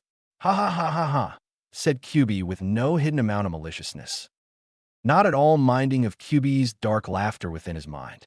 Naruto himself imagined the same scenario in his own mind, all the while a small dark grin spread across his face. "Yeah, soon you'll pay for what you did to Hinata Neji." "Oh yes, very soon." Those seeing the expression on the genin's face were quick to keep their distance, most thinking the boy was preparing to prank another innocent villager again. At this same moment, a certain Hyuga felt a very uncomfortable chill run up his spine. Pushing the foreboding feeling aside, said Hyuga went on to prepare for his later matches, believing that with fate on his side, none would best him, especially our favorite blonde hero. Oh, the bliss of the ignorant. Day of the exams. The day was finally here, and Naruto could hardly wait. Looking one last time at the clock in his room, he quickly grabbed his gear and headed out while having one last thing come to mind. "I hope Ero-sensei got everything in place. I intend to impress and show up Sasuke team. What better way than to make an entrance no one will forget for a very long time?" With these last thoughts, Naruto gave himself a quick once-over and gunned it to the stadium. Get ready, Chunin exam finals. Get ready for the coming storm. Chapter end. Reference sheet. 1. That's what I'm calling it. It kind of fits anyway. 2. If that ain't the right wording for it, don't complain, it works quite well in my mind. 3. This is my hypothesis on the matter, and to be honest, it actually works if you think about it. For this is proven through the Uchiha. 5. This is taken from my opinion of 4. 6. Proven in canon. 7. Canon seems to imply this at least. 8. Once again, canon implies this in more than one case. 9. Told you I was prepared for this, Agner. 10. For those who have bought games at places like GameStop, Dustin's uses the same display design. Small samples out front, the rest in back and behind the main desk. 11. Let's face it, folks, in all the shown memories of Naruto's childhood, he is never once shown playing with anyone. His only memory shown about Shikamaru is them sleeping in class. Besides the filler where Naruto meets Hana, clearly shows he probably was never invited to Kiba's, Choji's, or Shikamaru's house. By that I mean the fact Naruto didn't even know Kiba had an older sister. If I'm wrong, well, they're late to change this. 12. His new outfit will be explained in the next chapter. 13. Match was basically the same as his canon match with Dusso, only instead of getting hit by a sound wave, Yujito just shocked him using the same case of physics. Big ball of around 70% water and a large charge of electricity. You do the math. 14. Yes, I changed it. Don't think too much into this. It was mostly so I can later have Yujito promoted and then have the real team, Samui/Karabi, put together. Samui, Omoi, and Karui. This was just done to have to only Yujito making it to the finals. Chapter 4. Hard Facts / A New Power Rises. Konoha Stadium, day of the Chunin exam finals. It was finally here, the Chunin exam finals. Daimos and village leaders from all around the elemental nations had come to see this biannual tournament, to see which village had the best crop of genins to hire for their needs. Watching from his personal booth, we find Sarutobi Hiruzen, the Sandaime Hokage himself, watching the crowds mill into their seats. Looking down at the ninja in the coming fights, he couldn't help but be a bit nervous on seeing no signs of Naruto. He wasn't concerned for Sasuke, seeing as since he knew that if he was with Kakashi and knowing the Uchiha's love for being in the spotlight, would more than likely show up late and in a dramatic fashion. Pushing such thoughts aside, Hiruzen turned as he saw the first of his 2 visitors for this exam. Entering in was none other than the Yondaime Raikage himself, was a giant of man, one could best describe as having muscles on his muscles. Standing behind the man were 2 unfamiliar ninja from Kyūmo, most likely his bodyguards, thought the titled god of shinobi. The first was a woman of great beauty, dark-skinned, like most native to Rhinokuni are, and to him sizes that reminded the Hokage a bit of a certain female student of his. The other was a large man, not as large as the Raikage, but not too far behind, wearing shades and very oddly a special harness holding not 1 or 2 but 7 swords. Said shinobi was currently looking down at the arena floor at what Hiruzen could only guess was the Kyūmo Kunoichi below. Well, it's been a few years, but I see you still got some fire in you, old man. Ha ha. Laughter rather loud, Deciding to take a return shot at his age from the younger Kage, Sarutobi replied. Yes, the fire in me hasn't died off yet, Raikage-sama. At least not enough that I couldn't still send you back to Kyūmo in a less than happy mood. Smirking at the jab, the Raikage, deciding not to get into a pissing contest with the elder Kage yet, answered back. Well, anyways, I see we still are waiting on the Kazekage, huh? Figured he'd be here before me, Hokage-sama. Looking over to the giant man, Sarutobi said, Yes, it seems he had a bit of trouble, it would seem. On another note, I don't believe I've seen these 2 before. Who might your guards be? Before A could respond, the other man decided to cut him off. Why-o? I float like a butterfly and sting like a killer bee. Step back, fools, before the mighty Karabi. 1. After his words, all was silent in the Kage booth till the Hokage started snickering, only to turn into outright laughter. Ha ha ha ha ha ha. Quite an interesting young shinobi you have there, Raikage-sama, said the Sandaime. Before he could bash in his brother's head, the Kyūmo Kunoichi stepped forward and said, I am Mabui Sandaime-sama. Is nice to meet you, said Mabui, then finished with a small bow while still keeping a serious expression on her face. Nodding at the young woman's politeness and respect, the Hokage replied, Nice to meet you, as well, Mabui-san. Her intro done, she returned to standing behind the Raikage, who after punching his brother into the floor, took his seat alongside the Hokage. Not a minute later, they were joined by the Kazekage, Sabaka no Kira, said Kage made his way over to his fellows. As he went and sat down, the Hokage welcomed him. Ah, good to see you could make it, Kazekage-sama. I hope the trip getting here through the deserts of Kaze no Kuni didn't exhaust you too much. Turning to the Sandame, he replied, No, I'm rather fine. I thank you for asking, though it's probably good that the exams were not held in Suna or one of the other 5 this year. I don't believe you could handle the trip to well Hokage-sama at your age. Maybe you should look into getting a Godame soon. Haha, no need to worry on my account, Kazekage-sama. I'm still in good enough shape to handle this position. I think I could hold out for another few years, replied the Hokage. I should be asking of your health though, Kira-sama. I figure after making it in Hai no Kuni, you'd not need to keep wearing your face cloth. 3, questioned Hiruzen. Cause indeed the Kazekage had left his mouth cloth on, even though Hai no Kuni has nowhere near the harsh winds of Kaze no Kuni. Oh, I apologize, but I came down with a bit of cough a few days ago. No worries, I'm in no way contagious. I just figured for courtesy's sake, I'd keep it on, just in case.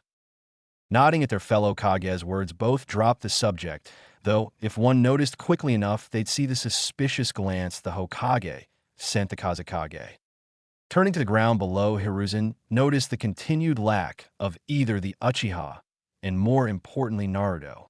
Noticing this as well, both the Raikage and Kazekage voiced their opinions. It would seem 2 of your shinobi are absent, Sir Tobi-sama. One of which I believe is this great Uchiha I keep hearing about, voiced the Raikage with a big grin on his face. I was assuming the boy would be here. After all, he is set to fight my youngest son after all, stated the Kazekage, while sending a side glance to the Hokage. My apologize, but unfortunately dear Sasuke-kun was trained by Hitaki Kakashi over the 2-month-long period. It would seem he has picked up one of Kakashi-kun's less appropriate traits, his lateness, said the Hokage with some measure of annoyance. As for the other shinobi missing, that would be Naruto-kun, and I have word from his sensei that he will be here on time. He just wants to make a bit of an entrance. I let it be on account of Naruto's love for being a bit of show-off and wanted to grab attention, finished the Hokage. Be that as it may, if they aren't here on time, they should be disqualified for failing to show up. I damn well didn't come all the way here to not see the genin down below fight and rather show up when they feel they should, replied the Raikage with a small amount of anger. You needed worry, Raikage-sama. While I can't be certain of Sasuke-kun, I can assure you that Naruto would not allow himself to miss this for anything, stated a very serious Sandame. I'll hold you to that, Hiruzen, and for your village's sake you better be right. And not to your clients any good to have one of the ones they wanted to see not even show up on time, replied the Raikage. With that all being said, the 3 Kages turned back to looking at the prospective genin below. Arena floor. Down below, we find the other finalists waiting for the exams to begin. Not a minute later, they are joined by Konoha Jounin chewing on a Senbon. Said Jounin quickly calls their attention from the stands. All right, look sharp, all eyes are on you guys today, so try not to embarrass your village. Just so you know, I'm Gunma, and I'll be your referee for the finals. Same rules as before, what I say goes. Keep going after I say it's done, and you'll be disqualified, got it? All the gathered genin nodded their heads at his stern words. However, before more could be said, Kin, noticing Naruto and the Uchiha's lack of presence, voiced out, Hey, what will happen if Naruto and the Uchiha aren't here in time for their matches? Then they're disqualified, replied Genma. Nodding her head at this, Kin could only think, that Baka better show up. I still owe him one after all. Arena stands. As for those that didn't make it to the finals, we see the now titled Rookie 12 sitting amongst each other and their group senseis. With the exception of Rock Lee, Mato Guy, and Hitaki Kakashi, that is, Lee being escorted to the arena by Guy, while Kakashi is busy doing what he has come to be known for more often than with his fighting skills, being late. Besides the mentioned trio, not present others were sitting amongst the rookies and their teachers, the likes of which included Mitarashi Anko, Yumino Irika, Kiba's mother and older sister Tsum and Hana, and finally Tenen's parents Dustin and Hitomi. Ironically enough, unknown to most, but a small few all aforementioned people had actually come for a sole reason of seeing a certain Uzumaki's performance in the exams. In Anko's case, it was twofold. On one hand, it was to see the titled dope kick the hell out of the titled genius of the Hyuga clan. On the other, it was for her hopes in that, through his win, she'd make an absolute killing via the given chances he has from the betting pools. After all, 100 to 1 odds on his lose means her win could not only put a lot of people on tighter budgets, but her income would be astronomical in most comparisons. For Irika, his was mostly an invested interest on how far those for his last graduated Genin's class got in their careers. Most important of all of them being Naruto himself. It also helped that in his own beliefs that regardless of what others may say, he knew if nothing else Naruto would beat Neji. With that personal belief, he put his last 4 paychecks worth of Ryo on Naruto winning against the Hyuga genius. In the Inuzuka's case, it was more to see the pup that beat Kiba than anything else, though once again money was placed on his beating Neji, in this case by Hana, without the knowledge of her mother. After all, it's not exactly a good idea to tell your mother you bet half your yearly salary on a single match in the exams, especially one that had very low odds. Finally, there was the Arise Dustin and his wife Hitomi. Both like the mentioned others here, mostly to cheer for Naruto. Although Dustin himself having another reason, that being to his vested interest in Naruto's secret project. One that he has no problem admitting has had him curious every day since Naruto walked into his shop. He was deeply looking forward to seeing the first completed piece today. He only hoped whatever Naruto planned to do to it to make it into what he claimed wasn't a waste of the rare metal used to make it. Mind you, things were hardly from being quiet, especially with a certain harpy. I mean Kunoichi in the audience for. Although most genin were confused when Irika showed up earlier. Kurinai even asking how he's here since he has class at this time. Quick explanation being to seeing his former students while asking for a sub to take his place for just today. Anko's reason was more to watch Naruto, where she kept that to herself, and because Kurinai asked her to join her. The Inuzukas came to watch, since it was necessary for some being clan head and all to watch the possible future Chunins, to help in the decisions later on who gets promoted. The Arise were there for personal reasons and stated nothing more, with only Tintin being any of the wiser on that matter. Noticing the blonde Gaki's absence, Anko was quick to voice it. I figured the orange Gaki be here by now. Hell, I even expected him here early if for the simple fact he was really intent on shoving a kunai up the Hyuga's ass from what he did in the prelims. Nodding more at her friend's statement than her crass words, Kurinai was quick to follow up. Yes, I was expecting the same. Hopefully he hasn't picked up his sensei's lack of respect when it comes to showing up on time. Hearing both women's words, Hitomi turned to them and answered what was on most people's minds. I wouldn't worry too much, Anko-san, Kurinai-san. Naruto is here, he just wanted to take care of some personal business first before making his entrance. Noticing most everyone in their section looking at her with questioned looks, Ino decided to voice her confusion at the former statement. Not to be rude, but who are you two? And how do you know Naruto? The inner gossip in her demanding to know their connection to her former classmate. Speaking for her parents, Tintin says, well, they're my parents, you guys. They, alongside myself at times, run the Arise smithy. As for how they know Naruto, is because he's been working at our shop during his breaks from training over the last 6 weeks. A little shocked at this bit of knowledge, Sakura was the quick to reply. But how can that be? Naruto Baka doesn't know anything about smithing or running a shop. Feeling the need to defend her newest friend, Tintin answered back. Of course he didn't, but that's why we taught him how. He learned it over the month and a half when not training and has become pretty good at it, to be honest. Even more shocked than before, Kurinai was, however, the next to ask. I find it a bit odd that Naruto-san would be interested in smithing, especially since it's a job that requires a lot of patience and focus. Something that, for what I've seen, he lacks a lot of. That may be true, but how much do you know of Naruto-kun yourself, Kurinai-san, or any of you, to be honest? Have any of you personally asked him of his interests outside of his love for ramen and wanting to be Hokage? 5.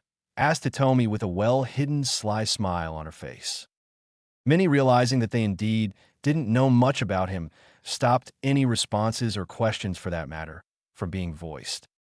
Noticing the end of their questions, for the time being, Dustin and his family went back to watching the field below to wait in patience for Naruto entrance.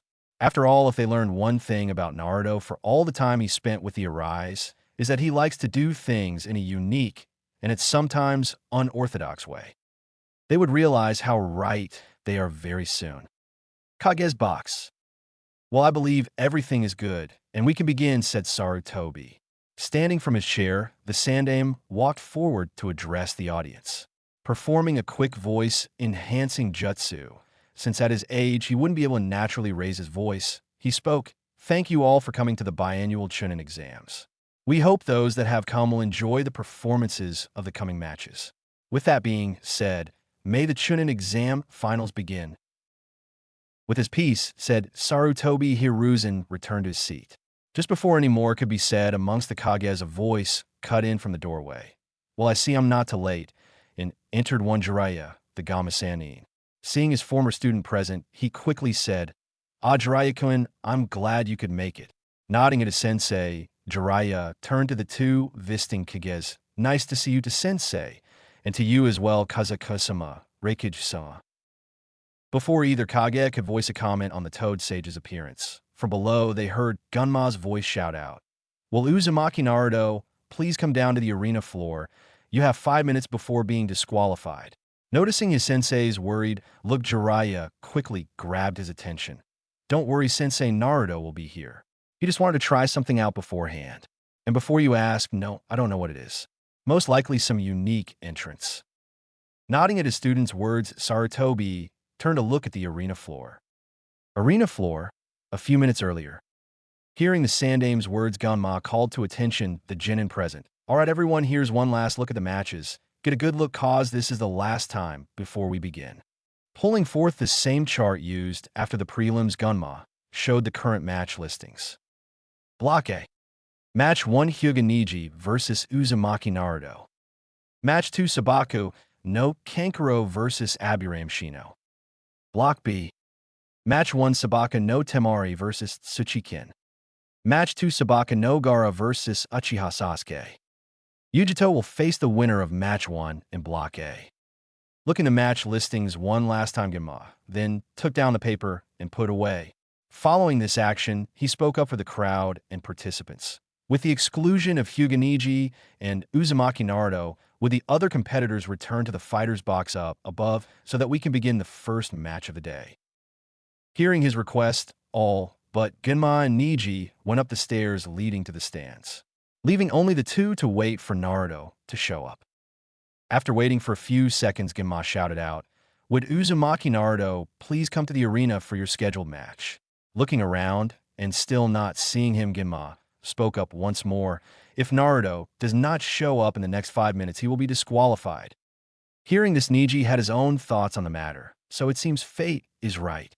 "As for all your brave words, you don't have the courage to show up on time to face me, Uzumaki." As time wore down, the crowd became restless and started yelling. The few that came to see Naruto started to worry for him taking so long. It finally came to a head when Gunma shouted out for one last time, "It seems Uzumaki Naruto has no showed. With that in mind, Hyuga Neji via disqualification is the asterisk boom, asterisk." Before more could be said, a large explosion went off near the other entrance to the arena floor. Following the explosion, a loud din of music came through the PA system to break the brief silence. Play Goldberg's second WCW theme music. Just as the music started picking up, smoke started billowing out of the entrance. Soon as the smoke started to fade, one could just make out a figure in the smoke clouds. With a quick gust of wind, the smoke started blowing away. From the shadows of the clouds, a figure could be seen. Not much could be gleaned from their appearance, since small streams of fire soon shot around the hidden person. As the fire continued to spew around the man, as his figure clearly showed his gender at this point, he started to slowly march through the fire itself. As the man came into view, without a single burn or hint of fire on his clothes, many soon recognized the man to be none other than Uzumaki Naruto. However, this was not the same Naruto most present knew of. Instead, before them was a warrior, a man who could easily be seen to be here for one reason alone. Not for promotion, not for a chance to prove Konoha more superior than Suna or Kyūmo, or even to show off his skills. No, this Naruto was here for one thing, and one thing only, to beat the holy hell out of Neji and make him pay for his actions to Hinata. Nothing more, nothing less. But what gave this impression to those who knew even a small fraction of Naruto's attitude and mindset? Well, some saw it in his eyes, but most saw it in his new look. Gone was the trademark orange jumpsuit of Team 7's Uzumaki Naruto, and what now stood was the Naruto trained by Jiraiya of the Sannin, and secretly the Kyūbi no Kitsune. First, in replace of his standard shinobi sandals were jet black boots, 6, with red lining going all over them, 6. Gone was his overly bright orange pants, and in their place was black GI pants, 7. A heavy utility belt held up his pants, one that would make Batman glare in envy. 3 small storage scrolls went down his right leg, 8, while replacing his usual black shirt was a now padded blood red shirt, 9, and over this, instead of his Kill Me orange jacket, was a black leather jacket covered in unique white tribal-like designs. Unique they were in the case that they hid the fact all the designs were actually seals, dozens of seals. To finish his new getup, he had on both hands a pair of crimson fingerless gloves, each with a metal plate on the back and running across the knuckles. However, unlike most, he had 2 different symbols on them. The left had the symbol for whirlpool, while on his right the kanji for the number 9. As a last touch, he decided on something that even Jiraiya questioned him on, that being him wearing his headband instead of as a headband, but as a bandana like both Gunma and Hate have it. This added factor was that it pushed his bangs over his eyebrows almost entirely, caused him to get a much different reaction from some girls that don't know him that well. You can lower the volume or stop the song altogether at this point. Namely Kin, Temari, Yujito, and surprisingly the likes of Hana, Anko, Kurenai, and Mabui. A shared thought among the first 3 was the following. Since when was the midget blonde that hot? Luckily for them, everyone around them was too busy mesmerized by the blonde's entrance to notice the growing puddle of drool spreading at the young Kunoichi's feet. Back on the arena floor, Gunma was the first to break the silence. You do know you were just about to be disqualified, right? Turning to look at the Jounin, Naruto replied, I know. I was only doing that to see if my assumption was right. Seeing the questioning looks on both Gunma and Neji, and particularly feeling them from most of the people up in the stand, Naruto followed up with, my assumption being if I was going to get any kind of extra time to arrive, which I didn't. Before any more could be said from Gunma, Naruto continued with, this was mostly to make a point since I know Uchiha Sasuke would not be here at the required time. In fact, I personally believe he won't even be on time for his match and try to drag out as much time, even more than I did, to make a flashy entrance. I believe this because more than once have I seen this village cater to his whims. I just want to see if you'll do it here and now, of all times, with not just Konoha citizens present. Kage's box. Hearing Naruto's words, Sarutobi could only look on with some measure of concern, mostly on account that he was looking right at him when he said the last part. He could only guess that any means to delay the Uchiha's match would raise more than one head and draw quite a lot of ire from the multiple demos present. As if to prove his point, the Kage said, I really hope you didn't have any plans to do what this blonde gaki just said, Sarutobi. I for one don't have the patience for any of my ninja being tardy or down right late with no excuse. Turning to his fellow Kage, the Sandame was quick to reply, I can assure you, Reikage-sama, I have no intention on letting young Sasuke get away with being late to the exams. In fact, if he isn't on time, I will disqualify him. Hearing these words, Kira asked, I'm sure we can come to some kind of agreement, Sarutobi-sama. After all, many came here to see the Uchiha fight my son. Looking at the Kazekage, Sarutobi answered in kind, even so our clients need to understand that when asked for a mission or assignment from a village that the higher ninjas will do them on time and be punctual. Anything less will not put us in anyone's favor. Not to mention we already have a bad light on us, as is from young Naruto-kun's words alone. Hearing this, and knowing that trying to put more pressure on the situation might give him away, the Kazekage just nodded and resumed looking down at the arena. Had he been looking over in Jiraiya and Sarutobi's direction, he'd have noticed the small moment of acknowledgement between them before turning to watch the upcoming match. Back on the battleground. Seeing his piece done, Gunma turned to both Genin. All right, first match of the Konoha Chunin exam finals. Hyuga versus Uzumaki Naruto. Are both fighters ready? Seeing both Genin giving the silent nod, Gunma finally said, begin. Then came silence.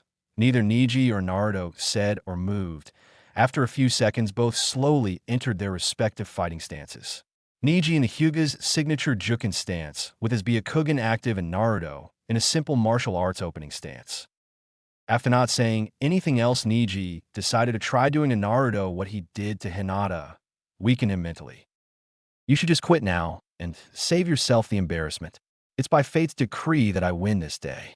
You who are nothing but a loser and the class dope cannot hope to beat me, the last year's Rookie of the Year and declared genius of the great Hyuga clan. So give up now before I destroy you like I did Hinata-sama. For a moment, Naruto did nothing, his head hanging down. For a moment, most thought he was about to throw in the towel, until he started to shake. Soon one could hear laughing from the young Uzumaki, till finally Naruto threw his head back and started to laugh even harder. The blonde Uzumaki continued to laugh for apparently no reason other than to laugh. However, Neji could neither find what was so funny or stand to see this class clown laugh for seemingly no reason. Having enough, Neji yelled, "What is so funny? Do you find your inevitable lose amusing?" Finally, calming down, Naruto spoke. "I'm laughing because of what you just said. First, there's the fact you call your clan great. Last I checked, not only has there been to my knowledge any Hyuga in any real high noticeable position in this village like, say, as Hokage or Sannin, but also the fact your clan still uses traditions from before any village was created, making you very archaic. Then there's the fact you think fate is viewable by a mere mortal child like yourself. As if such a thing could ever be comprehended by someone like you, a branch member of the Hyuga clan." Seeing Neji's enraged face, Naruto was quick to continue. "Let's then take into account your statement of my class rank as opposed to yours.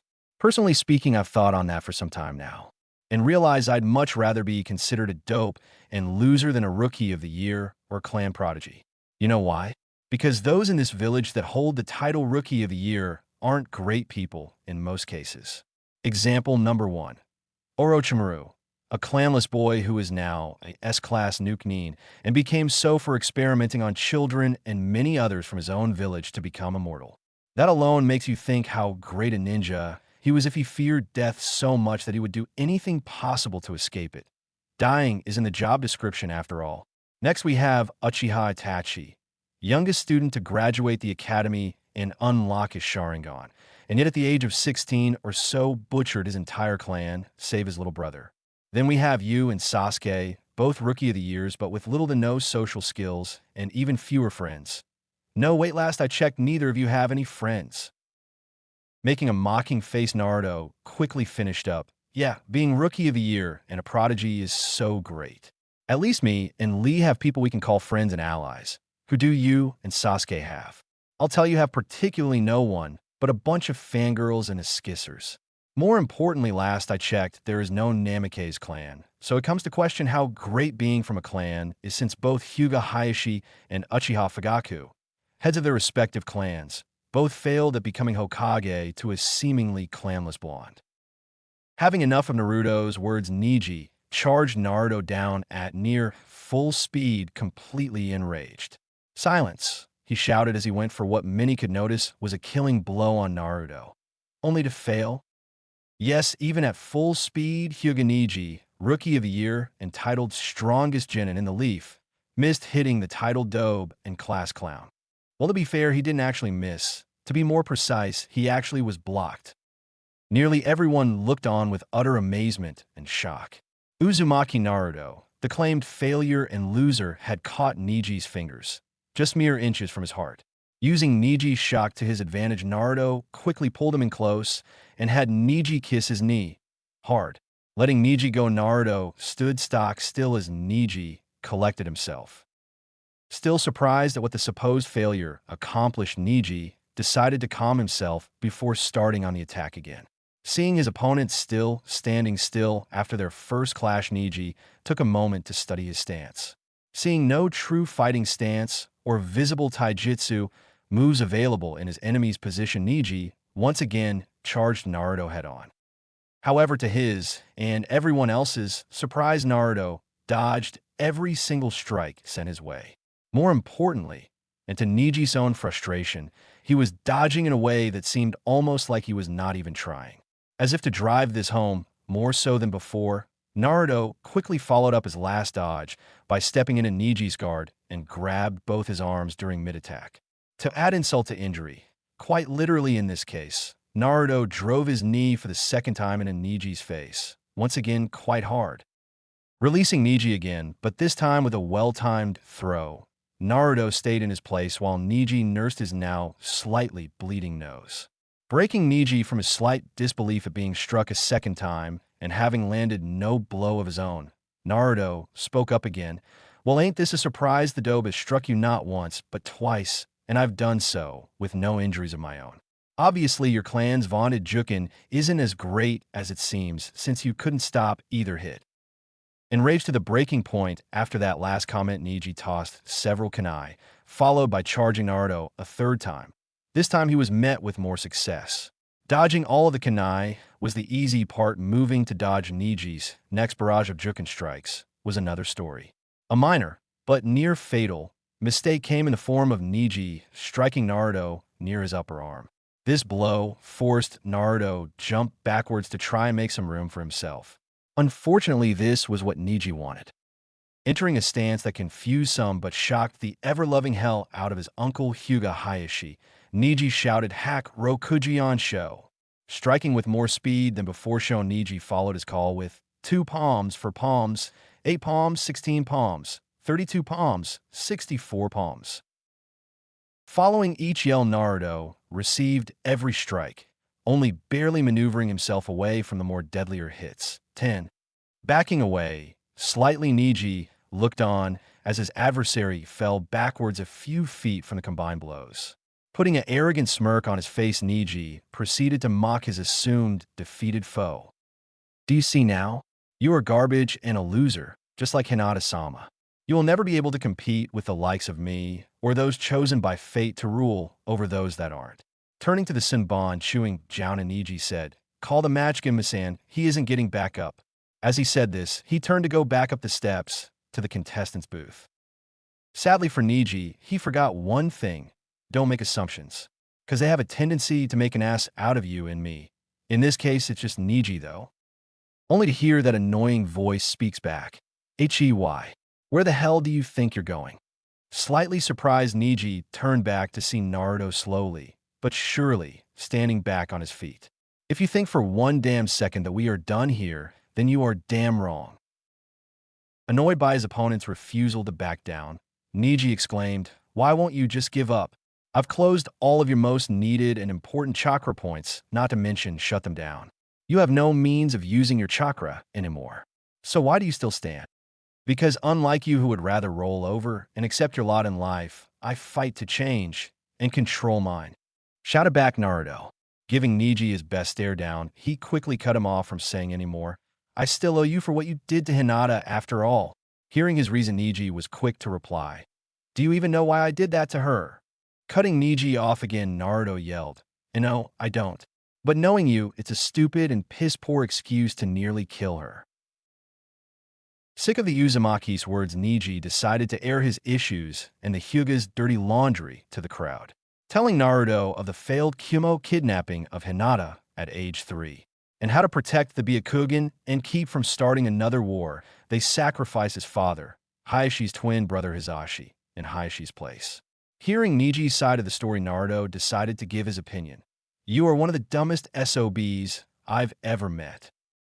You blame Hinata, of all people, on something that she had no means of causing or stopping. She was 3. How the hell would a 3-year-old handle a fully trained and experienced Jounin?" shouted Naruto. Scowling at his logic being questioned by Naruto again, Neji decided to end this. "Since you won't back down, then I shall put you down." Charging one last time to finally end this battle, Neji didn't notice, until it was too late, Naruto's smirk. He just barely caught him saying, "Fool," before he released a massive chakra wave. Said wave sent Neji flying backwards a couple of feet, only to look back at Naruto and see him hold his right hand in a fist in front of his face. "Thanks for giving me the extra time to do this, Neji. Time to show the world my newest power." Play Kageyaki from Kamen Rider Hibiki. Focusing what small amount of Kyūbi's chakra he could grasp, Naruto coated his right fist in it, causing the kanji for fire to glow on the back of it. Soon his entire right fist was covered in crimson like flames. Bringing his down, Naruto called out, "Yoko Ichi!" Many from Konoha, hearing this call, started to panic, thinking that the demon was going to call forth his power. Thankfully, none voiced these thoughts, too surprised at his actions up to this point. Those that knew of Naruto's personal project going into the finals edged closer to finally see the gauntlet he built over the 6 weeks. Back to Naruto, at his call, flames grew to encase his entire right arm from the tips of his fingers to his elbow. Lifting his arm back up till it was, from elbow to fingers, pointing straight into the sky, Naruto finally gave one more yell and swiped his arm downwards in a chopping motion. Said action dispersed the flames over his arm to reveal his arm, now covered in armor. From aforementioned finger to elbow, his entire arm was armored in a red armor. All 5 fingers were clawed in a blood-red metal. His hand and forearm were encased in a more standard red-colored steel. 3 spikes jutted out from the sides of his forearm on each side. Around his elbow, a large spike went for about a few inches over it. Right next to the elbow spike was 2 more slightly thinner and shorter spikes colored a light orange in a scissors-like position with the elbow spike in between. Finally, on the back of his hand, partially in the armor, was a large, deep blue orb. Said orb briefly flashed the kanji for one it before disappearing. 11.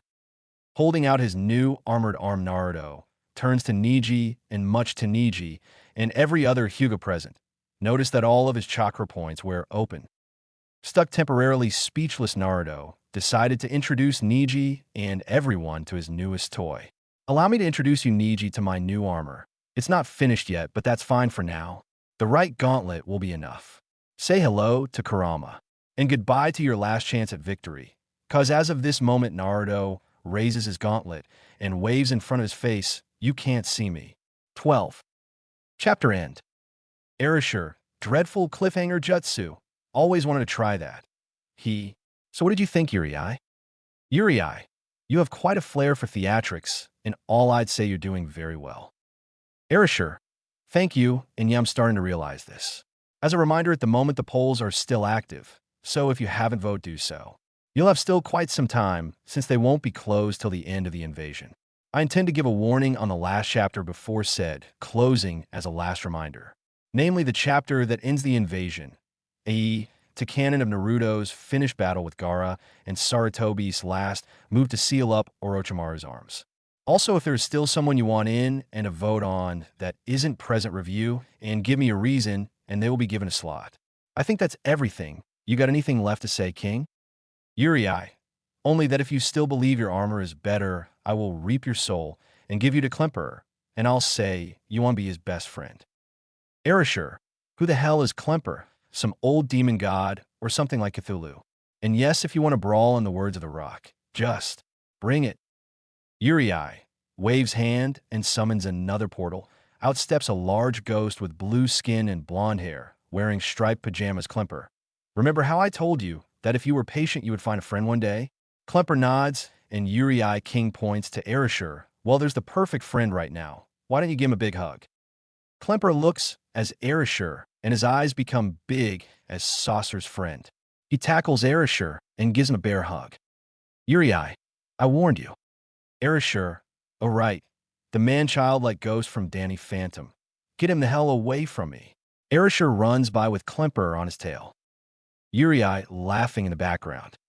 Erasure, two can play at this game, asshole. Pulls out Dying Driver, loads Kamen Ride card and fires, summoning forth Kamen Rider Oja. Oja chuckles evilly and summons Venus Naker through his advent card. Oja starts chasing after Jiraiya, with Venus Naker assisting him. Erasure, try escaping a literal psychopath that for all intents is the equivalent of Kankuro's puppets for me, meaning he only obeys me. Jiraiya turns intangible. All attacks phase through him. I'm waiting to be impressed. Pulls out orange book and reads. Erasure, Oja switch. Oja, final vent destroys Klemperer through Vano crash. Arasi, asterisco de sumon soja. Oh. Erasure pulls out Kamen Rider Black RX card. Erasure, let's try this. Asterisk Kamen Rider Black RX star. And now this Kamen Rider RX, BAO. Erasure. Let's see if Danny Phantom is anything to go by, even when intangible. If another ghost becomes intangible, 10, everything is all back to square one. So, draws Decade Booker in sword form, slashes at Jiraiya while activating RX Bio's intangible form, hurts Jiraiya. Arashi, steals book and destroys it via D-end driver gun shots. Erasure, not so smug now, huh, bastard. Flips the bird. Jiraiya grunts and places a hand against the cut on his chest. All right then, I make a joke and you take it personal. Let's see how serious you really are. Don't forget, I'm the king of ghosts. Anything involving the spirit realm is my domain. Scythe changes into Fright Knights, sword as an army of skeletal soldiers rise from the ground. Let's see who's the better ghost. Erasure, how about we save this for next time? I kinda don't want this to drag up my entire bottom AN after all. Besides, I didn't slash you anime style.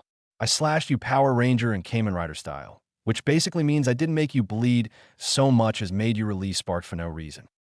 Jiraiya, kinda got caught up in it. Okay then. Erasure, we will be finishing this crap later. Turns to audience. One last thing, just for fun. I want to hear your opinions on my chapter title. Namely, what were the hard facts in it?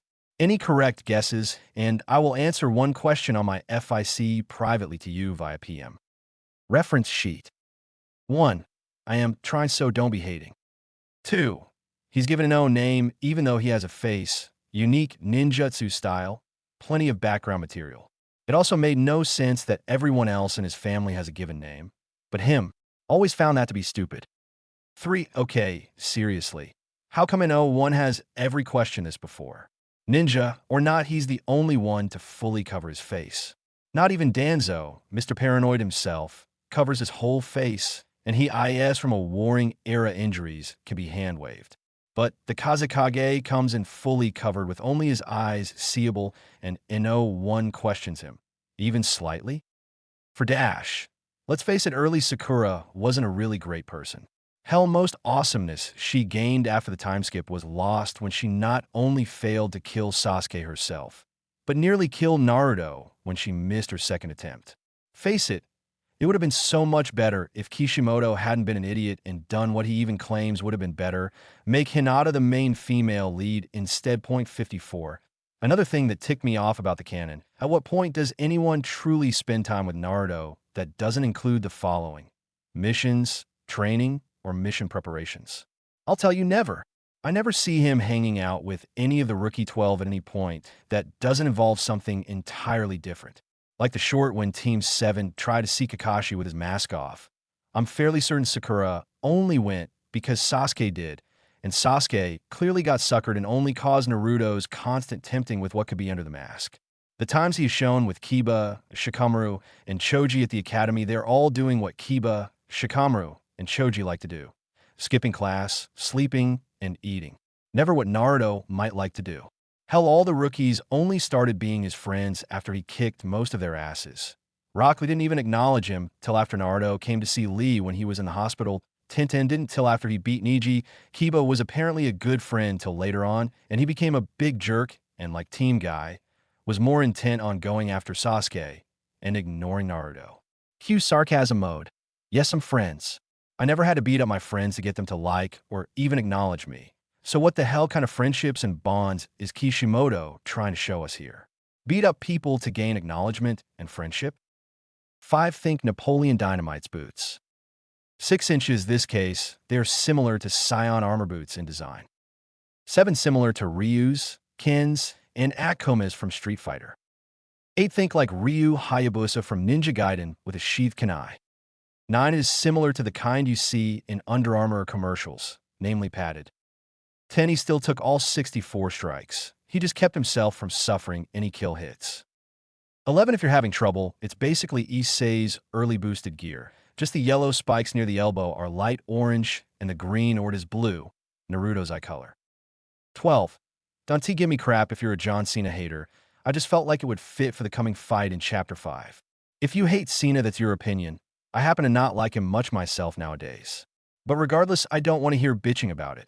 I'll just delete your review if that's the case. Erasure. Well, that's all for today, my dear readers and fellow fanfic community comrades. Hey Jiraiya, where are you going?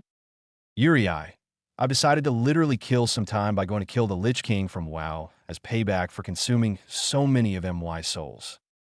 Erasure, want some help? Jiraiya, sure, just don't slow me down.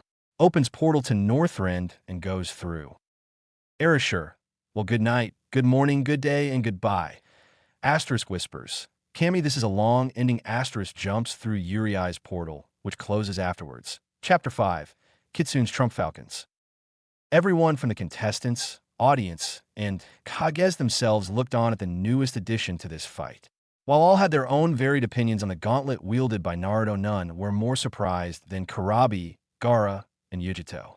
To be more specific, their tenant's surprise. Will you stop that annoying rapping and listen to me be? Was the very loud voice of one Hachibi named Gyuki. What's wrong, Eito? Your yelling's giving me quite a bit of pain, oh, was the reply from his Jinchuriki. Asterisk, what's wrong? Well, not so much wrong, but important is that the blonde down there is one of us, he said. So blonde down, there is a container like Yugi-chan and me. Why didn't you bring this up to me before Hachibi? Said a confused Kurabi. I didn't mention it cause I couldn't feel his Bijuu's power till now. Not to mention the name for that gauntlet of his, Kurama, is in fact my brother's name. Namely the Kyūbi's name, said the Hachibi. At this news, Kurabi was a little shocked and surprised. Thankfully, years of ninja training kept B1 from outwardly expressing this. If that's the case, is summoning armor his little trick like ink is ours? Questioned by. No, but I'm certain whatever it is can be based similar to the chakra Cloakyu and Yujito use when using mine and my sister's powers. I'm actually curious to what it is exactly. I feel very minor bits of my brother's power in the summoning and running through the gauntlet, but not as much one usually uses when using our power, stated Gyuki. Hearing this, Kurabi made a mental note to meet his fellow Jinchuriki later, possible after his match. In the fighter's stand. While Gyuki was getting through to Kurabi, both Shikaku and Matatabi were having more and less trouble with their respective containers.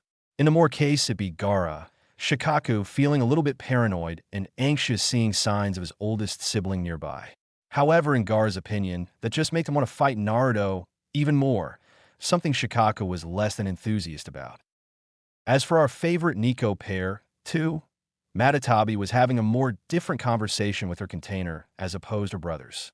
For the last time, Nibi, I'm not going to corner him after his match and seduce him, shouted, in her mind that is a very irate Yujito.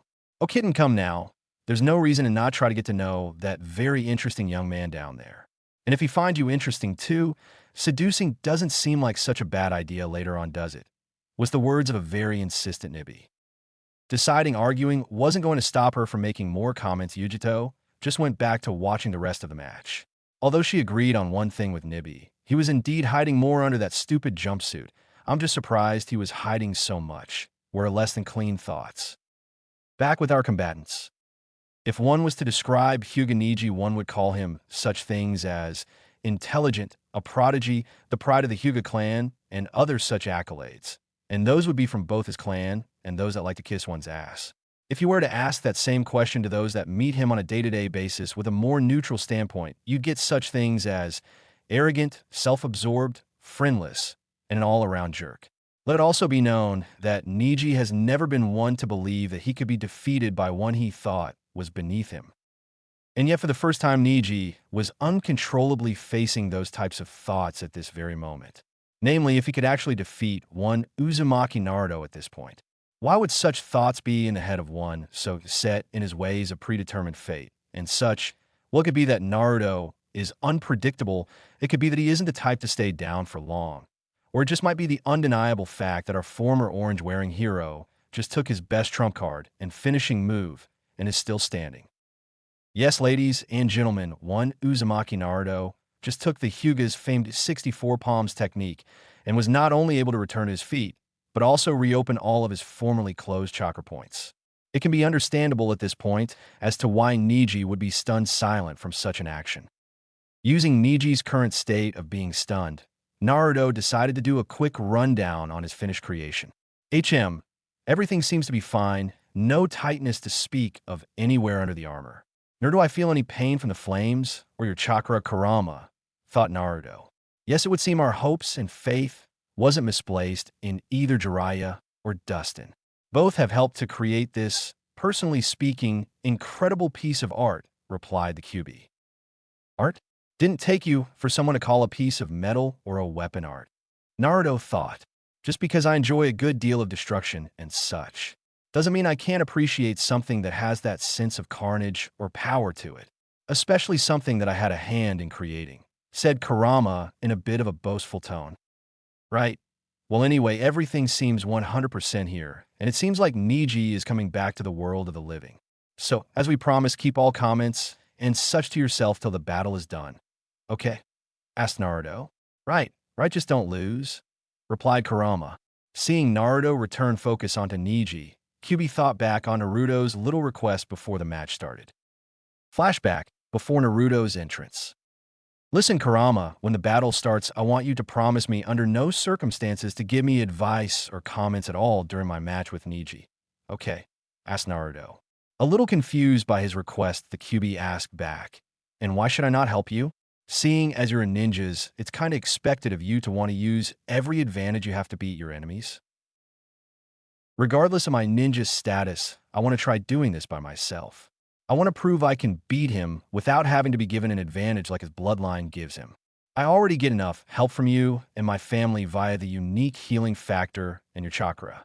It's the major reason I wanted this armor made, so I didn't need to rely too much on your power all the time.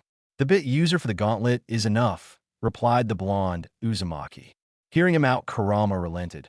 Okay, I can understand where you're going with this, so I'll let it slide. However, don't think I won't help you when dealing with either Gaara or Yujito, especially since I can tell they are far more comfortable with using their respective Biju's chakra than you are. Internally nodding his head at this, Naruto said one last thing before setting off his entrance pyro and music. I wouldn't have it any other way. Besides, part of the reason we created this armor was to partially counter my fellow Jinchuriki in case they are less than friendly. Agreeing with that, Kurama kept any words left to himself when he heard, through Naruto, the referee start Naruto's final countdown. Flashback end. Finally regaining control of himself, Neji all but screamed, How? How is that possible? Deciding to mess with the so-called Hyuga prodigy, Naruto replied with a cheeky grin, do what? Knowing Naruto was being blatantly oblivious, but not having the mind to keep calm at this point, he shouted out again, how did you reopen your chakra paths? Smirking, Naruto only gave Neji this as an answer. It's a secret.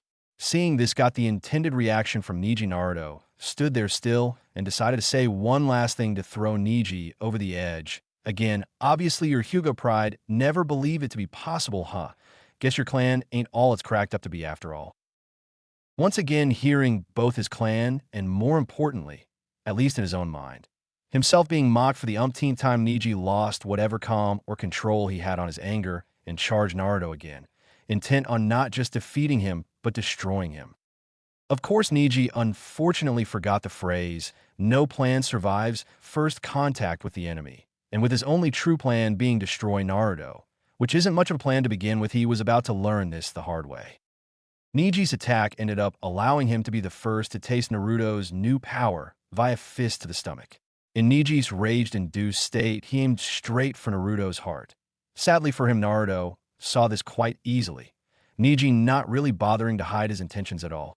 Seeing his attack coming, Naruto swiftly dodged to the opposing side of Neji's attack, and using the opening given to him, Naruto took his shot, using the tried and true basics of a right hand straight into his opponent's stomach and abdominal region. As stated, Neji felt this new power quite painfully and felt the wind knocked out of him, as well as possible damage to his ribs. Backing up a few steps while trying, and slightly failing at regaining his breath, Naruto took the chance to turn things fully in his favor.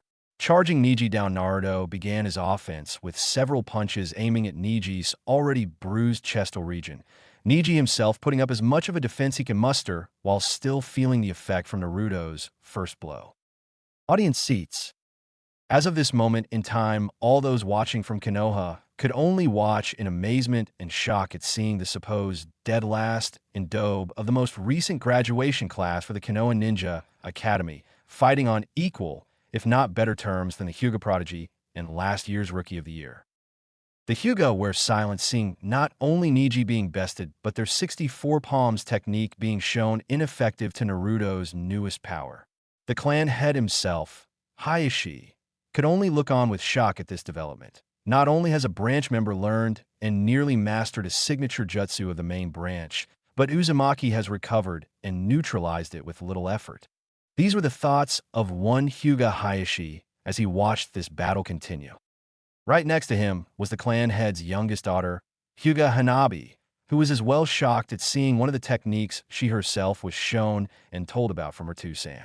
She also recognized Naruto for being the boy her sister pined over. And while she herself was still quite young, she was starting to see what Hinata saw in him. Although one could view this more as a childish crush and nothing else, it does seem like something one should investigate on at later point 3. Elsewhere, we see the rest of the Rookie 9 and the Arise look on as the battle continues, while his former classmates looked on with looks of disbelief and surprised. The Arise look on with amazement, and in Tintin's case starry-eyed expressions at Naruto's gauntlet. Dustin himself finally realized what Naruto had planned from the beginning, voiced his thoughts. So that's it. That's why he wanted the chakra conductive medal. Turning to her Tusan, Tintin spoke up. What do you mean, Tusan? Do you know what Naruto did? Cause last I recall the gauntlet he made at the forge looked nothing like that. Hearing her words, most that knew Naruto, in some fashion, were surprised to know he built it all on his own.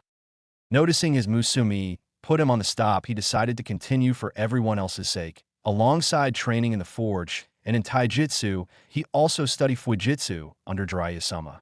Those that knew the Sannin stared wide-eyed at that, knowing that somehow the Kyūbi's Jinchuriki and the title Dead Last got trained by him. In between forging segments of his gauntlet, he would stop after the cooling process to apply multiple seals to it. He would do this for every segment after each cool down. Now seeing his finished product from my own eyes, I see exactly what they were for, to make an armor that adapts and changes to not only fit the wielder, but evolve with his chakra running through it.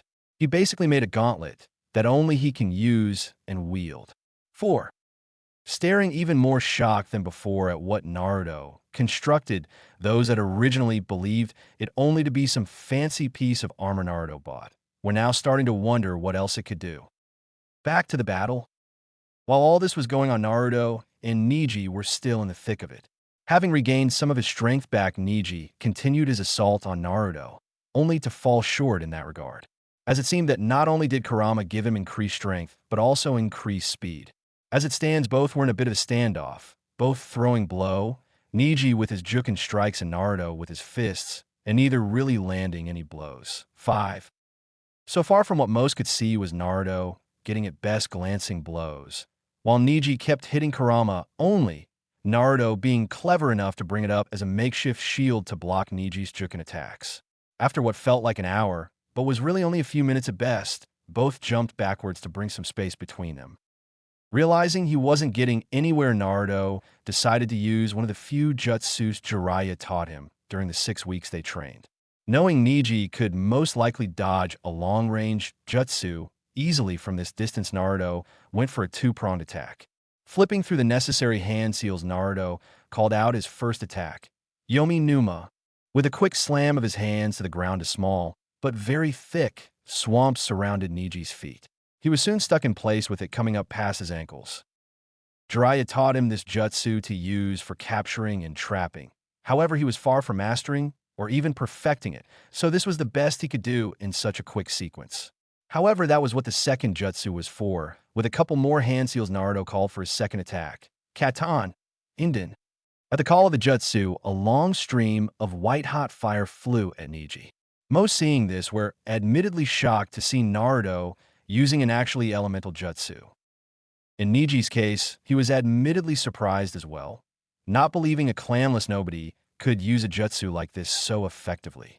But realizing his current situation, Neji focused more on survival instead. Damn it, there's only one jutsu that can get me out of this in time. Knowing he can't save his ultimate attack for later, he quickly starts pumping chakra from all his tenketsu and starts trying to spin through the heavy swamp. 6.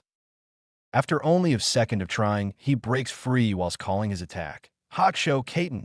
The titled rotation worked in Neji's favor, providing a powerful and effective defense for Naruto's flames. After his jutsu dispersed the flames, Neji managed to remove all of the swamp mud from his feet and jumped free. All those from the Hyuga clan, the Kages, audience, and Naruto himself looked onwards with surprise at seeing Neji do what many recognized as a main branch jutsu for the second time. Realizing really quickly of how to get at Neji's beliefs again, Naruto quickly shouted to him, "Well, for someone declaring all this crap about fate, you sure are doing everything to sound more like a hypocrite than anything else." Hearing the words of his adversary, and once again being angered by them, he shouted in kind, "What do you know about fate?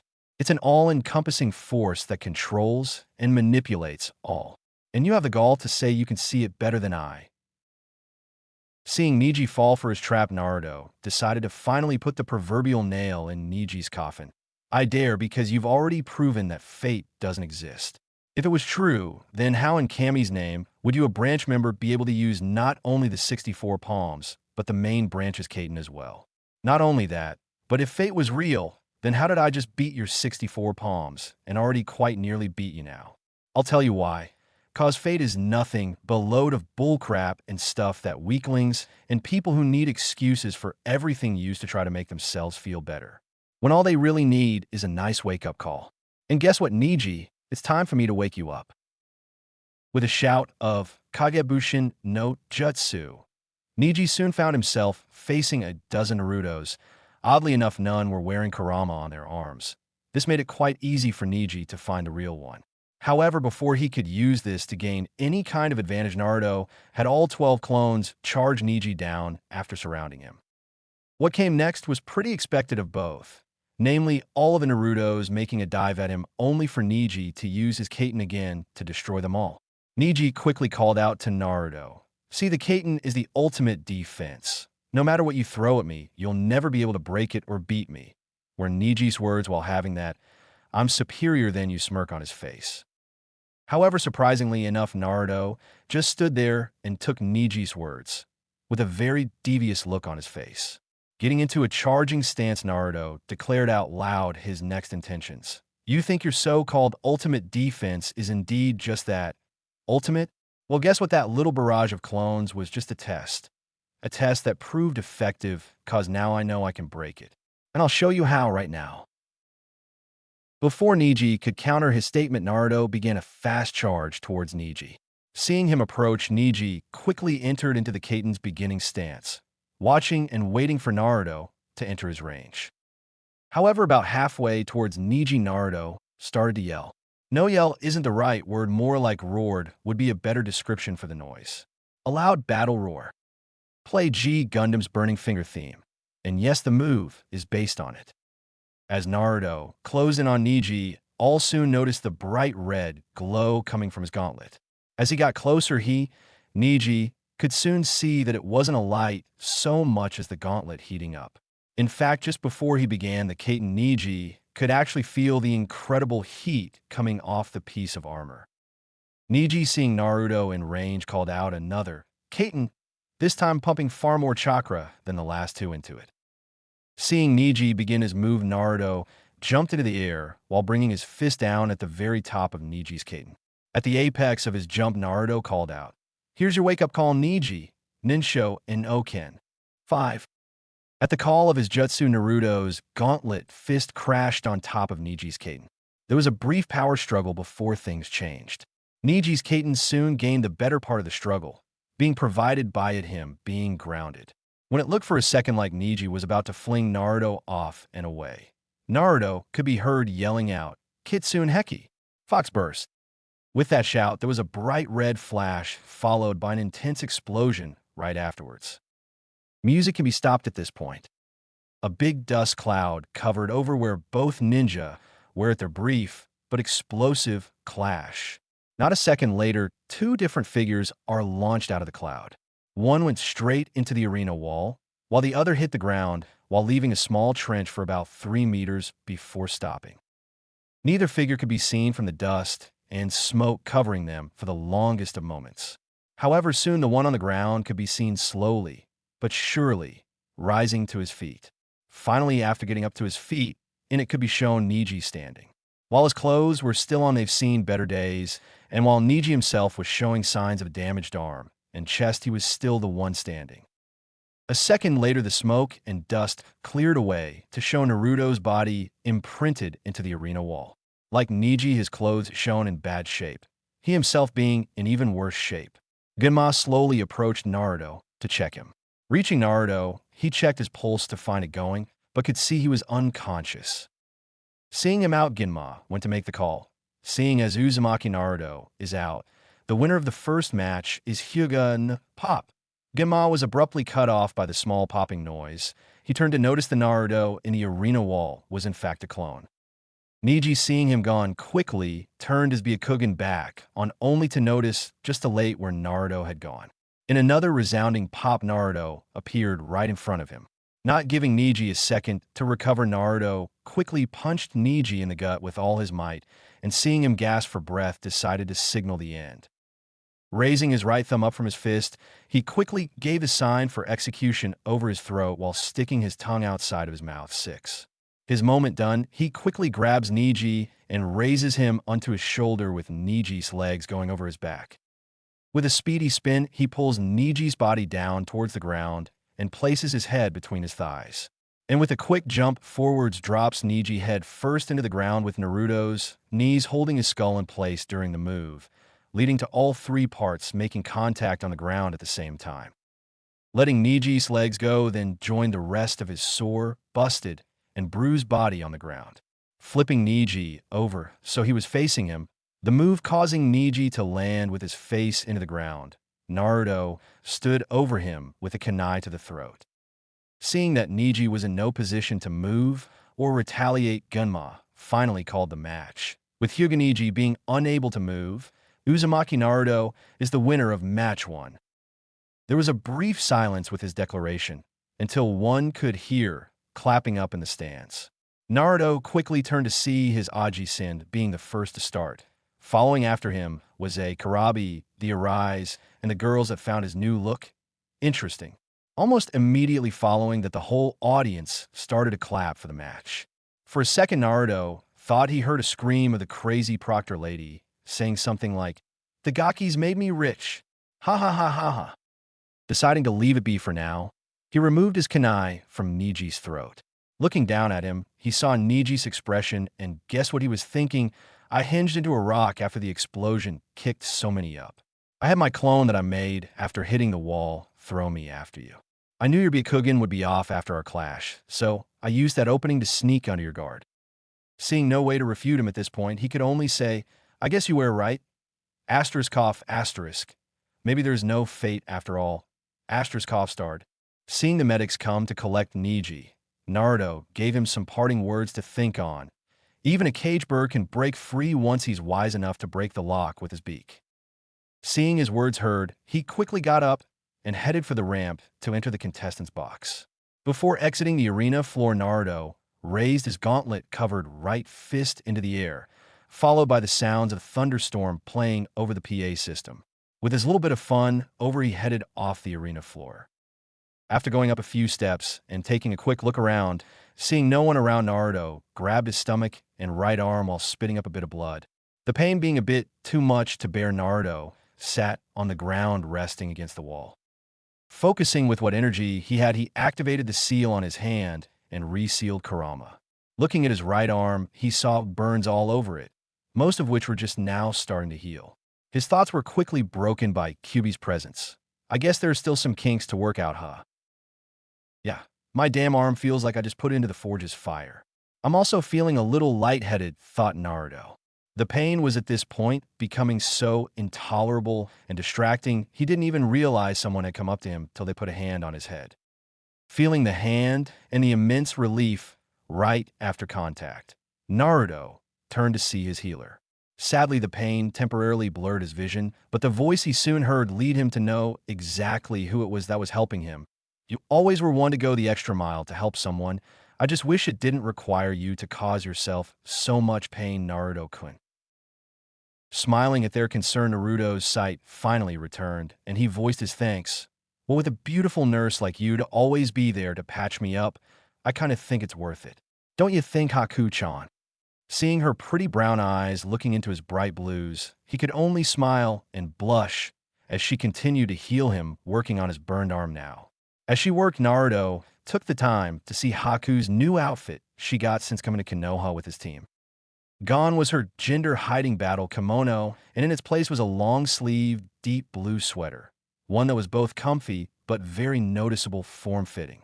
In place of the pants she wore before was a light blue skirt, one she got in fact at Dustin's shop to allow her to be easily mobile during battles.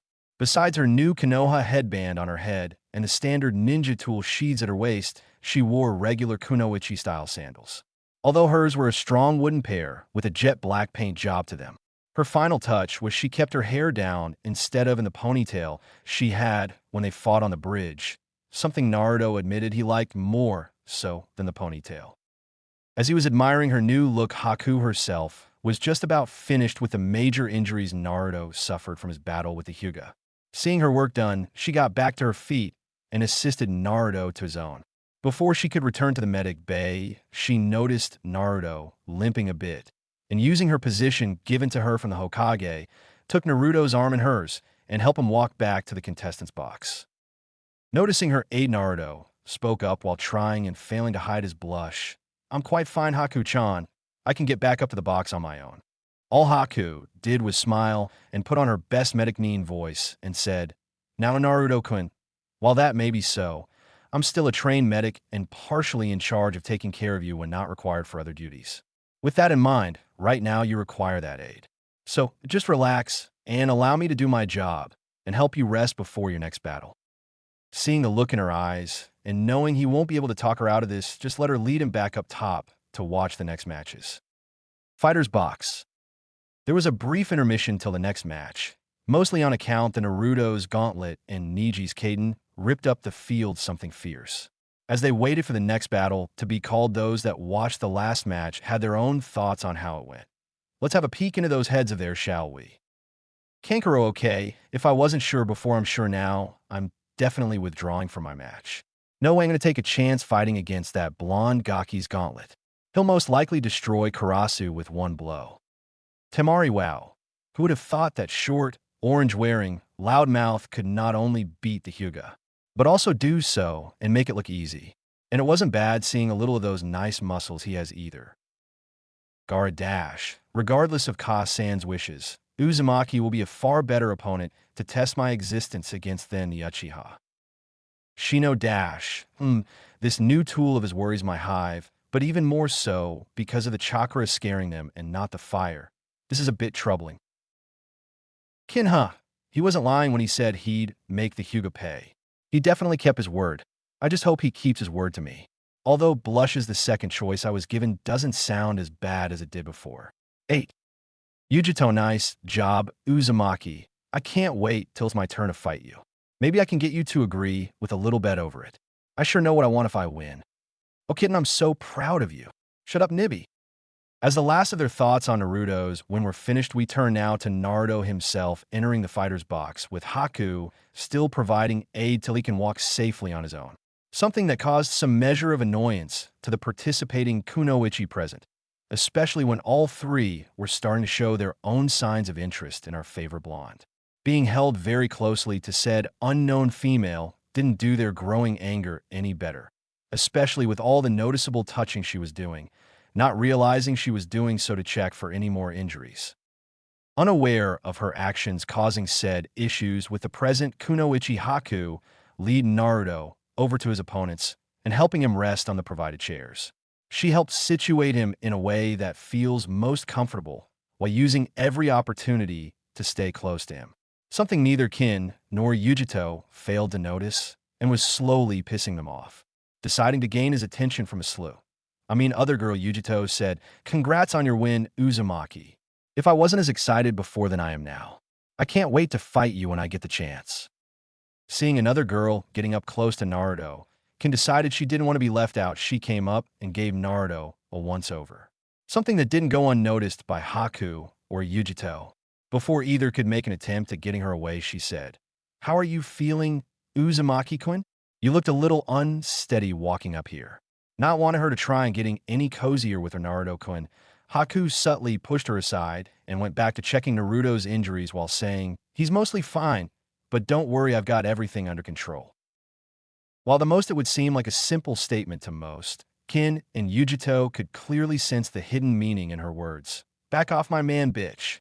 Not noticing the growing tension in the air, Naruto spoke up, breaking whatever possibility of a coming catfight that would have most likely happened.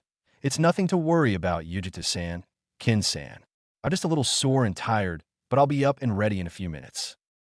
All three blushed at his smile he directed to them in hopes they'd stop worrying over him.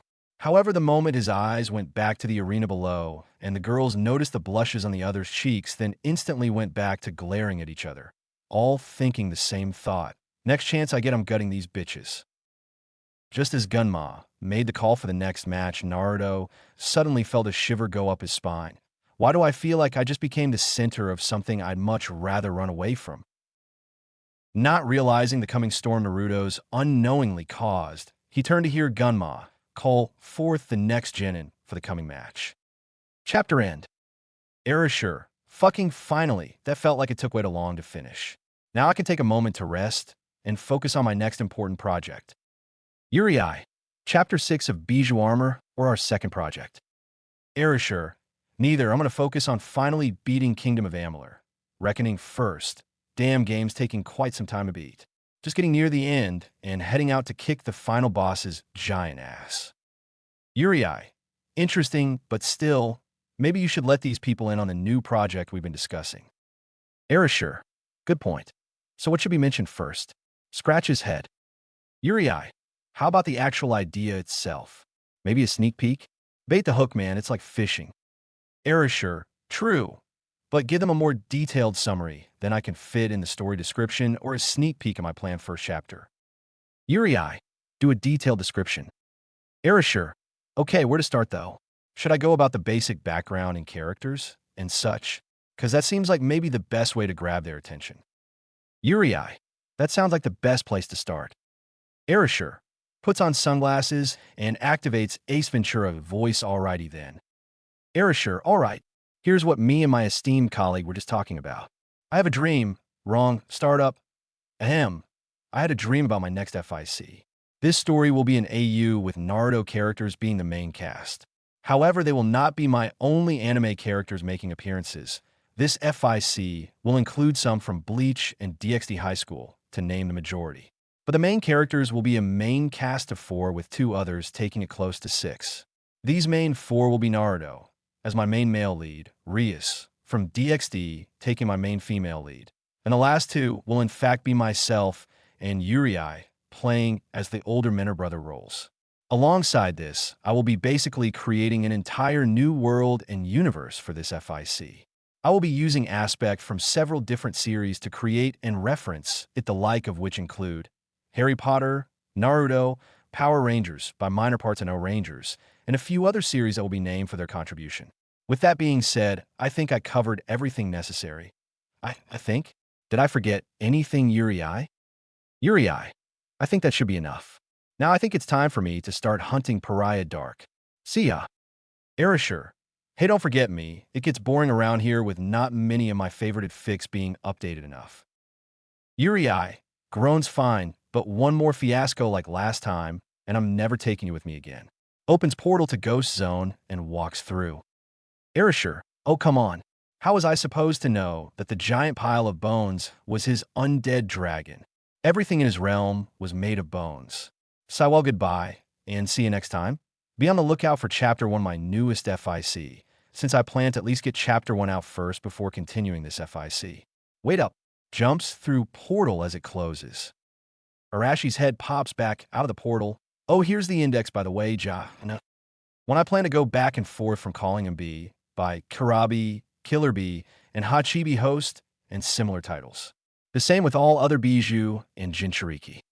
2 inches, my own opinion at least. 3. This is more for a reminder to those who have an interest in Narutoxanabi. I will admit to liking the pairing, if only cause it's rarely used and an interesting dynamic. The younger sister liking the older one's crush and all.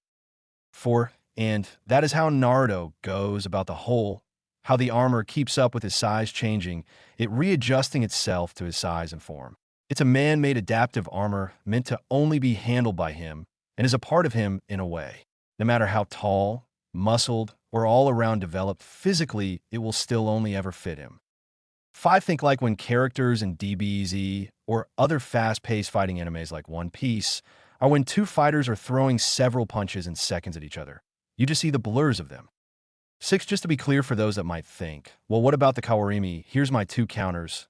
1. Most all clan neens are shown to almost never even use the basic 3. And 2. I do like to believe a combo of surprise at Naruto, using an elemental jutsu, and reflex lead him to using the Kaiten instead. 7. Just as a heads up, the attack was intended to be a combination of Doman's Burning Finger and Captain Falcon's Falcon Punch. That's why I used the Burning Fingers theme and mentioned Falcons in the title. 8. Any WWE, wrestling fan, or even some who aren't fans should know this action, but just to get a true visual, he did the Undertaker signal for his finisher. 9. And for those that didn't see it coming, he did indeed use the Undertaker's signature tombstone piledriver. Well, that is the jumping variant he used on Shawn Michaels at WrestleMania 27. 10. Standard foreshadowing. Give me your guesses, but you won't be confirmed till some time later. Chapter 6. Haku's Memories and Bells vs. Weasel. Konoha Arena Floor. Will Sabaka no Kankuro and Aburame Shino please come to the arena floor? Was the command of Genma as he called for the next round. Hearing his name called, Shino made his way to the stairs to reach the ground below. Noticing the eyes on him, Kankuro's thought, though, were on an entirely different matter. Man, if I head down to fight now, I'll possibly show them many of my moves as well as what Karasu is capable of. Best to give up and wait for the invasion. With his decision made, Kankuro rose his hand to call for his forfeiture, only to hear behind him the words of a certain Uzumaki. I sure hope you weren't going to quit. After all that big talk earlier, I guess you're just that talk. Turning around to look at the former orange-wearing ninja, Kankuro sneered. Before he could retort, Naruto continued. You were about to, weren't you? And here I thought you Sunaneens were tough and here to win, or are you like that arrogant Odo Neen that got beat by Shino? All talk and no action. Oh yeah, that real funny coming from Gaki that wore a bright orange jumpsuit and shouted at the top of his lungs that he was going to win this and become a chunin. Kankuro shot back. His smirk dropped at seeing Naruto's own. That may be so, but at least I ain't wearing a giant black catsuit and cover my face with my sister's makeup. True, it's better to wear dark colors for our profession, but I think something more like what Mr. Raccoon and the hot blonde on your team would be better options. You're wearing all black, and you live in the desert where you dropped on your head as a child. Hearing the snickering around him from the other competitors, Kankuro's mood darkened. He was about to give the blonde a few words before a voice was heard from down below. Will Kankuro come to the arena floor for his match? Unless he wishes to forfeit, you have 1 minute, was the yell from Genma at the ground floor. Turning around to give his reply to the proctor, only to be cut off again. Go on, forfeit. I guess watching what Shino did to that big-mouthed Odo Shinobi must have scared you too much. That or you're afraid of me. Maybe that's it. You're afraid of having to face me afterwards. Well, don't, because if you're hesitating now to fight Shino, then you obviously will neither win against him or stand a chance against me. Growling in the back of his throat, Kankuro turned to see that damnable smirk on Naruto's face, and feeling his pride take one too many hits, decided to wipe it from his face for good. Quickly turning to the arena floor, Kankuro hopped over the guardrail and landed on the ground while walking up to Genma and Shino. Seeing both Jinin present, Genma yelled out, "Are both fighters ready?" Receiving a nod from both, he raises his hand, and as he brings it down, shouts, "Hajime!" At his call, Genma jumped away to give them space while keeping a close eye on the oncoming action. 1. I've decided on not showing the match between the two since I both don't think I could do it right, and felt it better to show more on Naruto's actions regarding his other opponents, as well as Haku's explanation on how she survived the Nami no Kuni mission. So with that in mind, the fight is very similar to canon. Only less trees, though there are more than just the small few in canon. Fighters stand. As Naruto and the others watching the beginnings of the match, one Temari turned to have a word with our favorite blonde. However, like those before her, she ended up being blocked by Haku. Naruto-kun, who do you think will win this match? Looking to his pretty nurse attendant, he was about to reply before being cut off by Temari, too. Kankuro will win. He's one of the best puppet users in the village and also the best Kagetsu no Jutsu user in the genin forces of Suna. With the words of one prideful Suna, Kunoichi. Turning now to face Temari, Naruto said, "If he's one of your best, then that's not saying much since he was about to quit before his match even began. Unless running away after talking big is a part of Suna's puppetry skill set." Seeing the knowing smirk on his face, Temari scowled at forgetting that small detail. Turning over to Haku, Naruto spoke again. "To answer your question though, Haku-chan, I'm putting my faith in that Shino will either win or force a draw." "You seem pretty confident on that belief, Whiskers. But how much are you willing to wager, I presume, on that assumption?" was the challenging statement by one Yujito Ni. Turning towards the blonde Kyūmo, Nin Naruto replied, "Enough to bet this. If Shino loses, I'll do any favor asked of me from the both of you. As long as it doesn't have me breaking any laws or regulations with my village, that is." Hearing his challenge, both Temari and Yujito blushed at his wager, both thinking of the not-so-clean ideas they had if they win said bet. Before anyone could say another word, Haku spoke. "Are you sure, Naruto-kun? That seems a bit too daring a challenge to give?" Seeing the worry on Haku's face, Naruto gave her a small smile. "Don't worry too much. Even if I lose the bet, I'm sure they won't try anything that will either get me in trouble or cause me any danger." While he said this, a certain Nico had other thoughts in mind. "Accept the deal, kitten." Quickly before that, young Tom changes his mind. "Quiet, Nibby," were the only response, said Bijagot. Dismissing the more than inappropriate thoughts sent from the giant Nico in her mind, Yujito replied, "All right, I'll accept the wager, although, what will you want in return should the Aburame win?" Nodding her head at the question, Temari focused back on the blonde male. Thinking on it for a moment, Naruto snapped his fingers at an idea. "Okay, if Shino wins, you two will have to teach me a jutsu of your respective element. And before you ask, I don't care what kind of jutsu it is. It could be an E-ranked one for all I care, just one jutsu each. How's that?" Seeing as he wasn't asking for anything really big or ridiculous, both girls nodded and shook his hand to seal the deal. While this was going on, one Tsuchi-kin felt a little left out, so deciding to try to grab the attention of our favorite blonde, she asked a question. "Naruto-kun, I forgot to ask you earlier of a question I wanted to ask you." Looking over at Kin, while blushing only minorly, Naruto replied, "Sure, what is it? Where did you learn those sealing techniques from? I saw you working on some the few times I came by the shop you worked at. I don't think I've ever seen the ones you were studying." Hearing her question, Naruto took a moment to talk with his interior neighbor. "What do you think, Kurama? How much should I tell her?" Well, seeing as it's only asking for trouble, if you just speak the truth, I'd go with more along the line of half-truths instead. That way you can answer her question without giving out too much information. Internally nodding his head, Naruto said, "Most were some old scrolls I found in older parts of the village's archives that are hardly used much anymore. Others were taught to me by my sensei." However, during Naruto's brief inner talk with his demon kin ended up in another glaring contest with not only Haku, but Yujito and Temari as well. In fact, the girls were so into their little stare-off that not only did none hear his words, but he could have sworn he saw lightning of all things shot from between all four Kunoichi's eyes. All he could do was sweat drop at their actions and look onwards confused. While Naruto looked on in confusion and a touch of apprehension, Haku, Yujito, and Temari had the same thought going through their heads. How dare she call him Naruto-kun? Their little contest was soon broken by a small but noticeable cough. All four turned to see a slightly nervous Naruto. Realizing he had seen their small scene, all four immediately blushed in embarrassment. Deciding to get things back on track, Naruto repeated his answer to Kin's earlier question. Hearing his response, Kin said, "Oh, I see. I was mostly curious because I'm a bit interested in seals myself, and have tried to learn more on them. Sadly, Odo doesn't have any real sealing experts, and the few that know anything aren't what you would call the teaching type." Hearing her words, and seeing the slightly disappointed look on her face, Naruto spoke up. "Well, if it's no real problem, I could show you a thing or two at a later point." Surprised at his words, Kin could only smile at his thoughtfulness and blush a little at the large smile he sent her. Seeing this, Haku could only smile herself at Naruto's actions.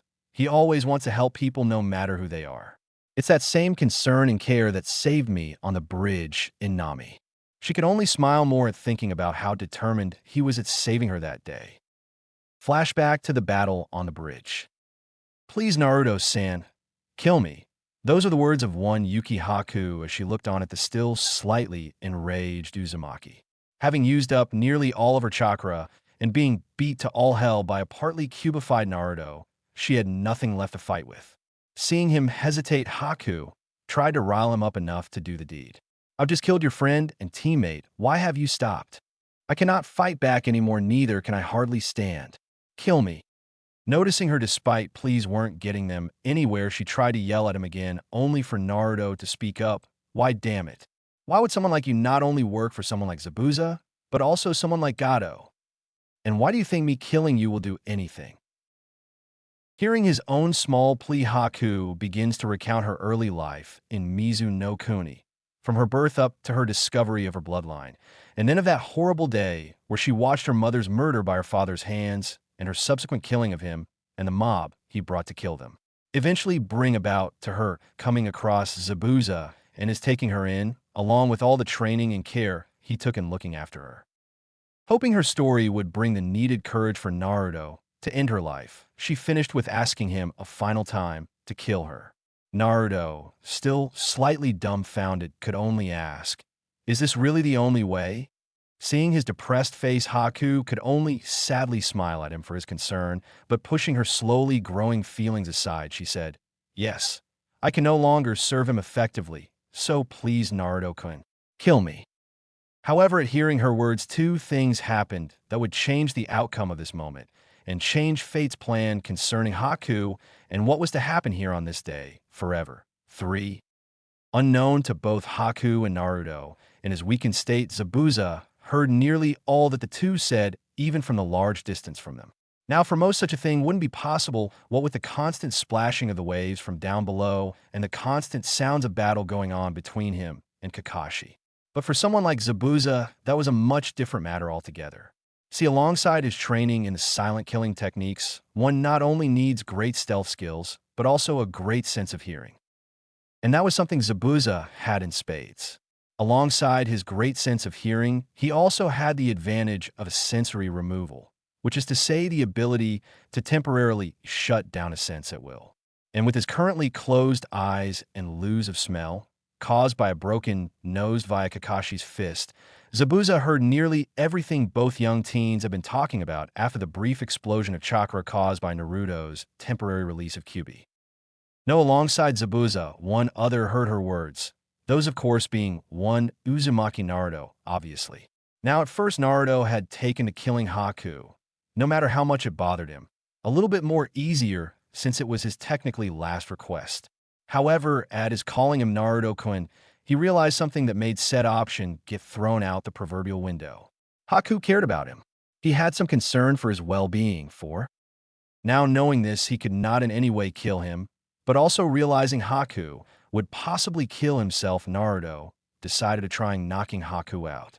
However, during his moment of thought and preparation for said action, things changed. As Haku saw Naruto charge at her, kunai in hand, to finish it, she felt almost instantly the silent need to defend Zabuza. Knowing she may still serve a purpose to him, after all, she quickly dodged Naruto's attack.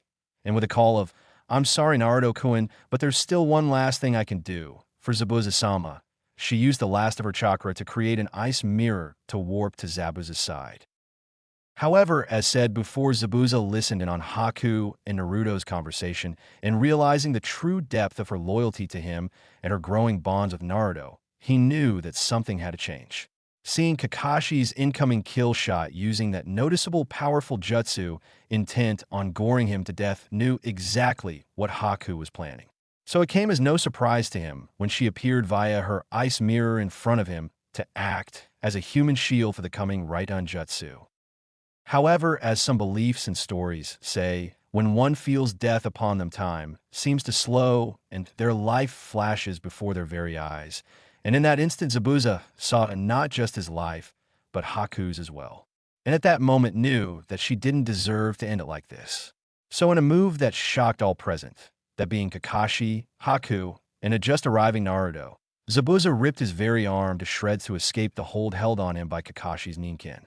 Using what little control and strength in said arm left, he pushed her out of the attack's range.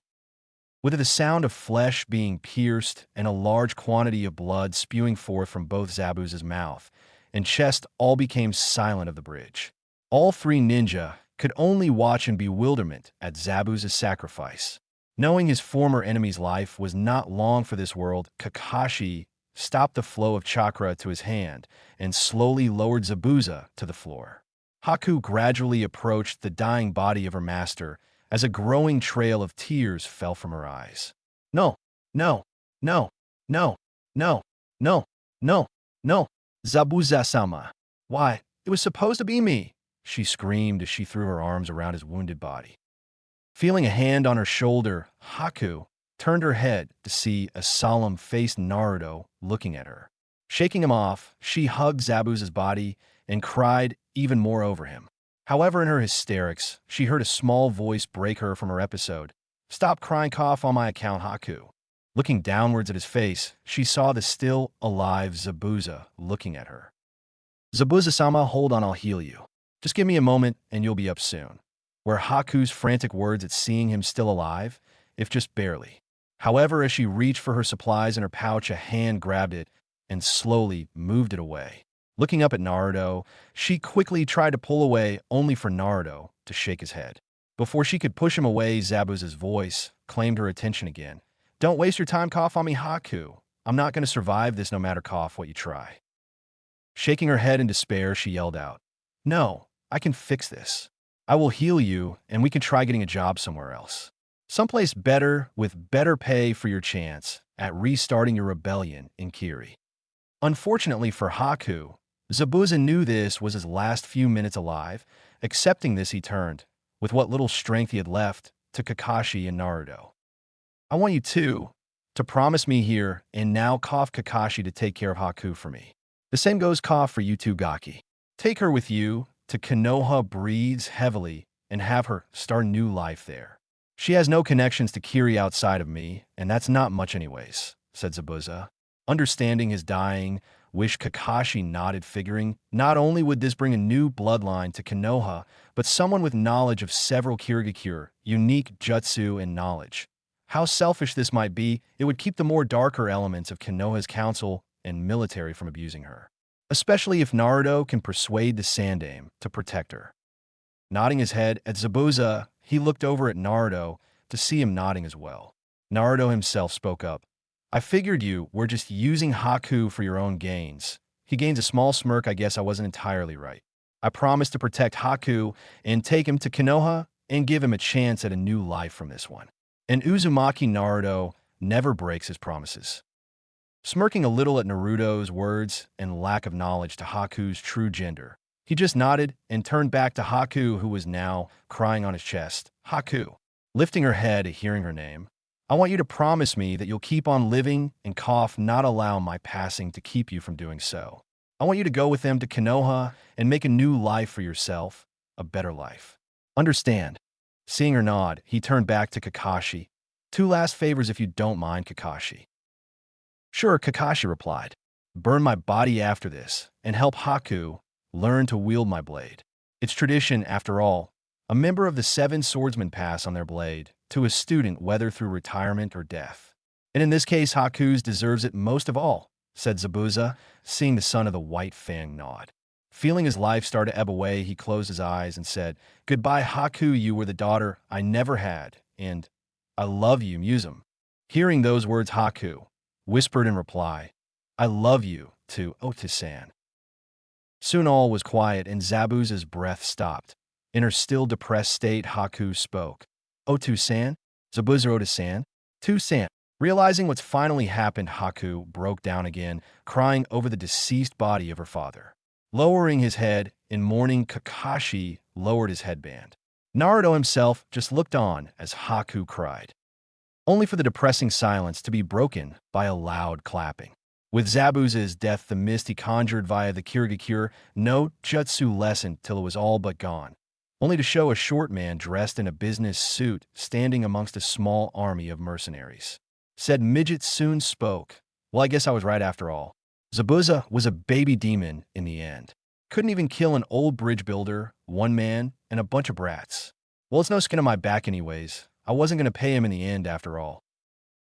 Following his small speech, he started to laugh alongside his hired help.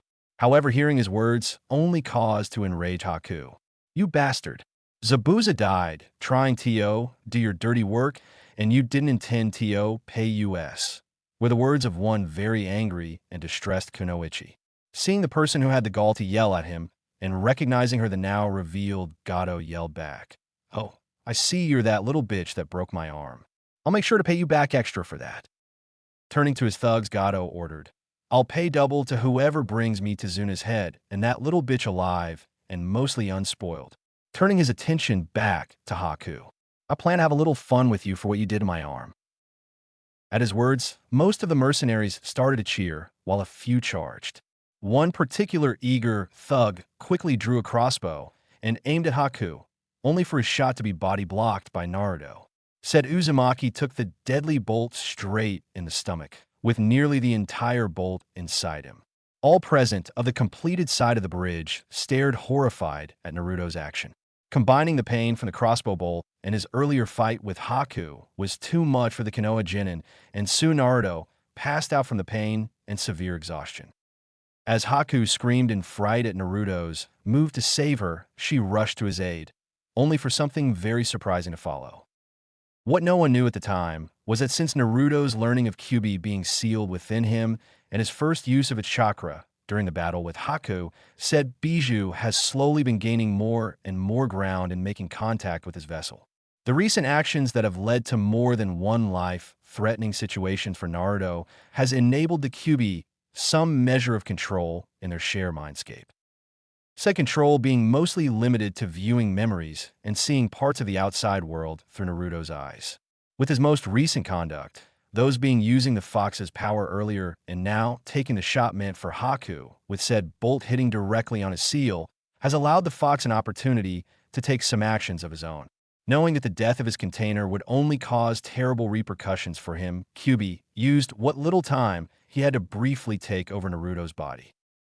That leads us to the cause for Haku and Kakashi's fearful situation now, as Naruto's body was, for the second time today, being covered by a red-orange cloak of chakra. Said chakra and power giving off a very terrifying and dark sensation. Others too soon felt the presence, those including Tizuna, Sakura, and one Uchiha Sasuke that had just recently awakened from his false death state caused by Haku earlier. The mercenaries and Gato, however, in their own foolishness and arrogance, saw nothing truly fearful from the display.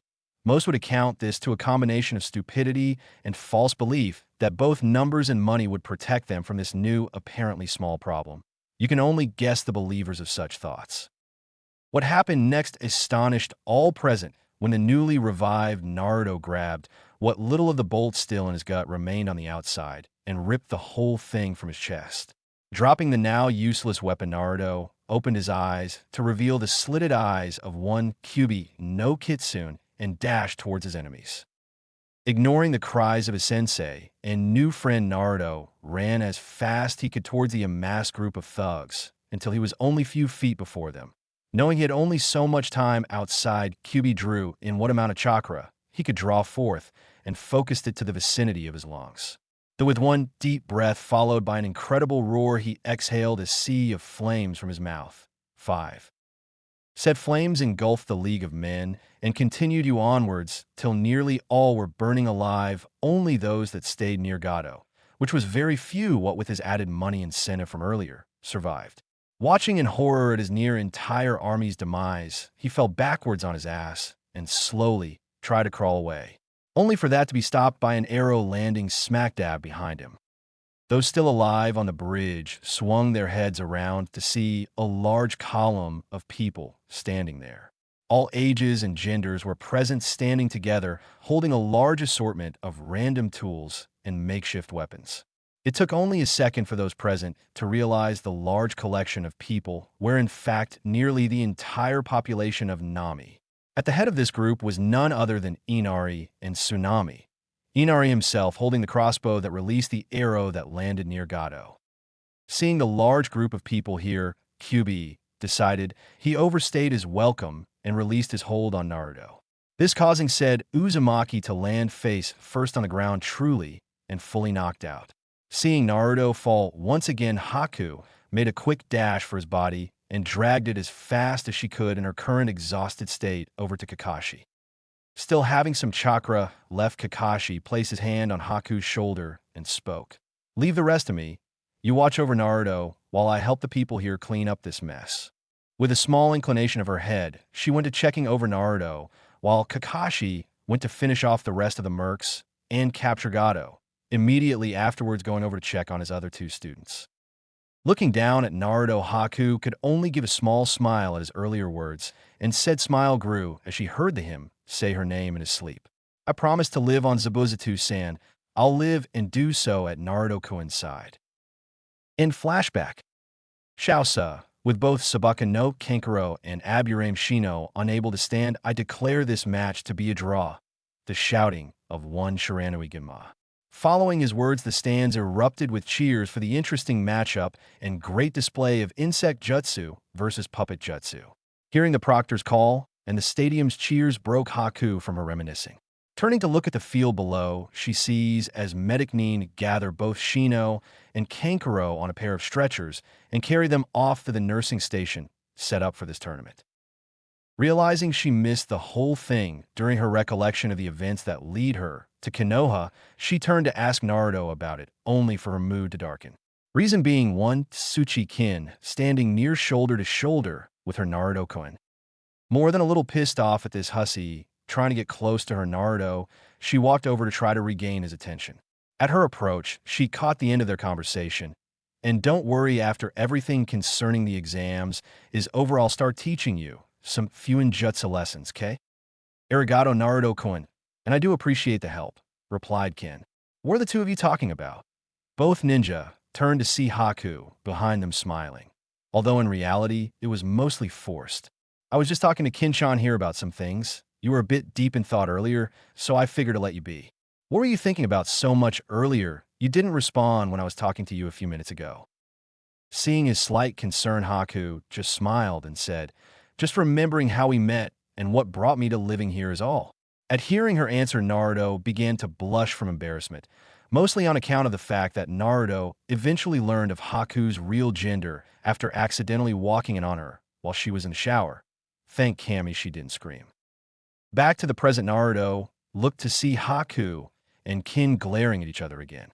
Before he could try to separate them, Gunma was heard from down below. "Would Tsuchi-kin of Odo and Sabako no Temari of Suna please come down to the arena floor for their match?" Hearing her name called, Kin turned around to head for the stair, only for her right hand to be grabbed. She looked over to see Naruto had done so.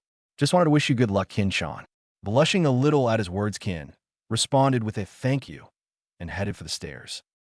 Before more could be said, Temari quickly said, "And what about me, Naruto-kun?" Haku could easily hear the heavy inflection she placed on the kun suffix after his name. Not liking it, she grabbed his arm and pulled him toward her. Not really noticing Haku's quite hostile feeling towards Temari, Naruto said, "I'd say good luck, but I quickly remembered what you did to Tenin-chan, so never mind." Seeing his frown and hearing the less than happy tone with her, Temari could only sigh and give a sad smile in return.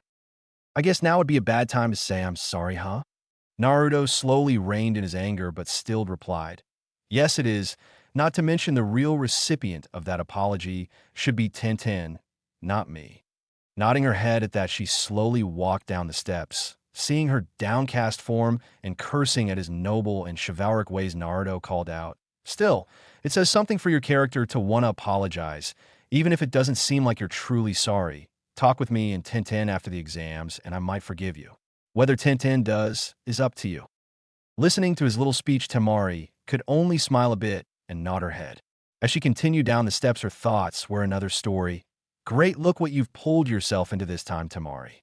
Falling for a guy that might not survive the invasion, and if things go the way they're planned, then I very well might meet my end at his hands with everything that's been happening today.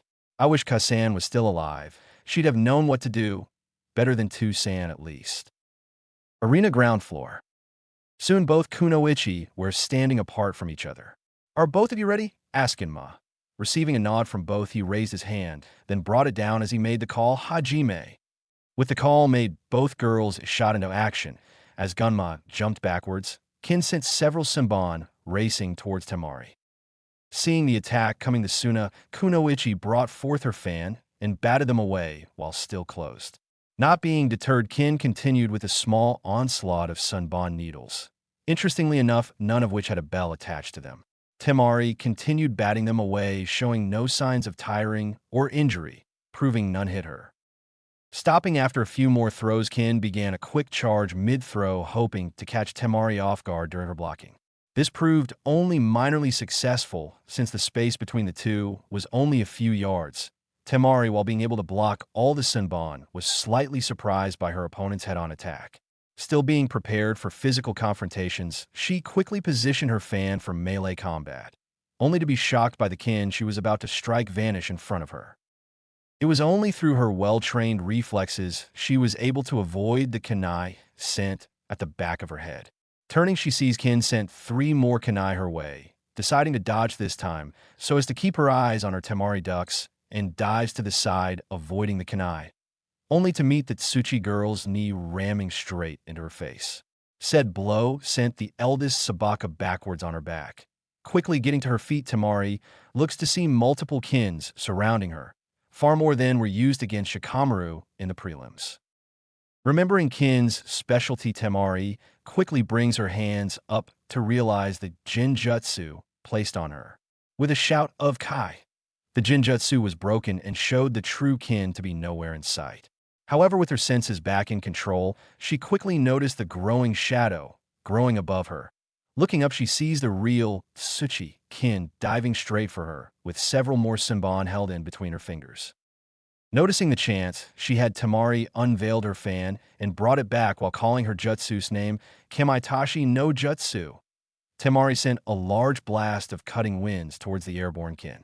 Not being able to avoid the jutsu, Kin quickly threw all of her Senbon around the main center of the wind technique, and after doing so brought her arms and legs in to shield herself as best she could.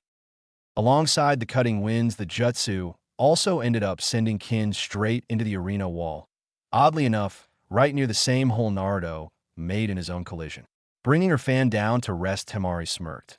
Looking over at Gunma, who went to check on Kin's state, he soon found her conscious in a small crater in the wall.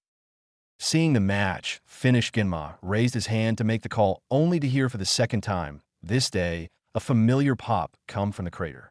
Taking another look, he saw to his slight surprise a small piece of paper in the hole instead. Oddly enough, one shaped like a person. 6. Realizing Kin escaped her again, Temari sharply turned around her to see if she was hiding in any of the few trees surrounding the battlefield. Not seeing her, Temari put her hands in the Jinjutsu release sign again to break any possible illusions placed on her during the recent time. With a quick Kai, she checked to see no changes around her until she looked up to see Kin running at her again. Sadly for Kin, she was too far for her to avoid the next attack. Having gotten tired of Kin's tactics, in this fight, she brought her fan up and released another Kamatachi Jutsu and blasted Kin into a tree. Not wanting any more tricks, quickly bring the fan back for another attack, Temari called out a new Jutsu.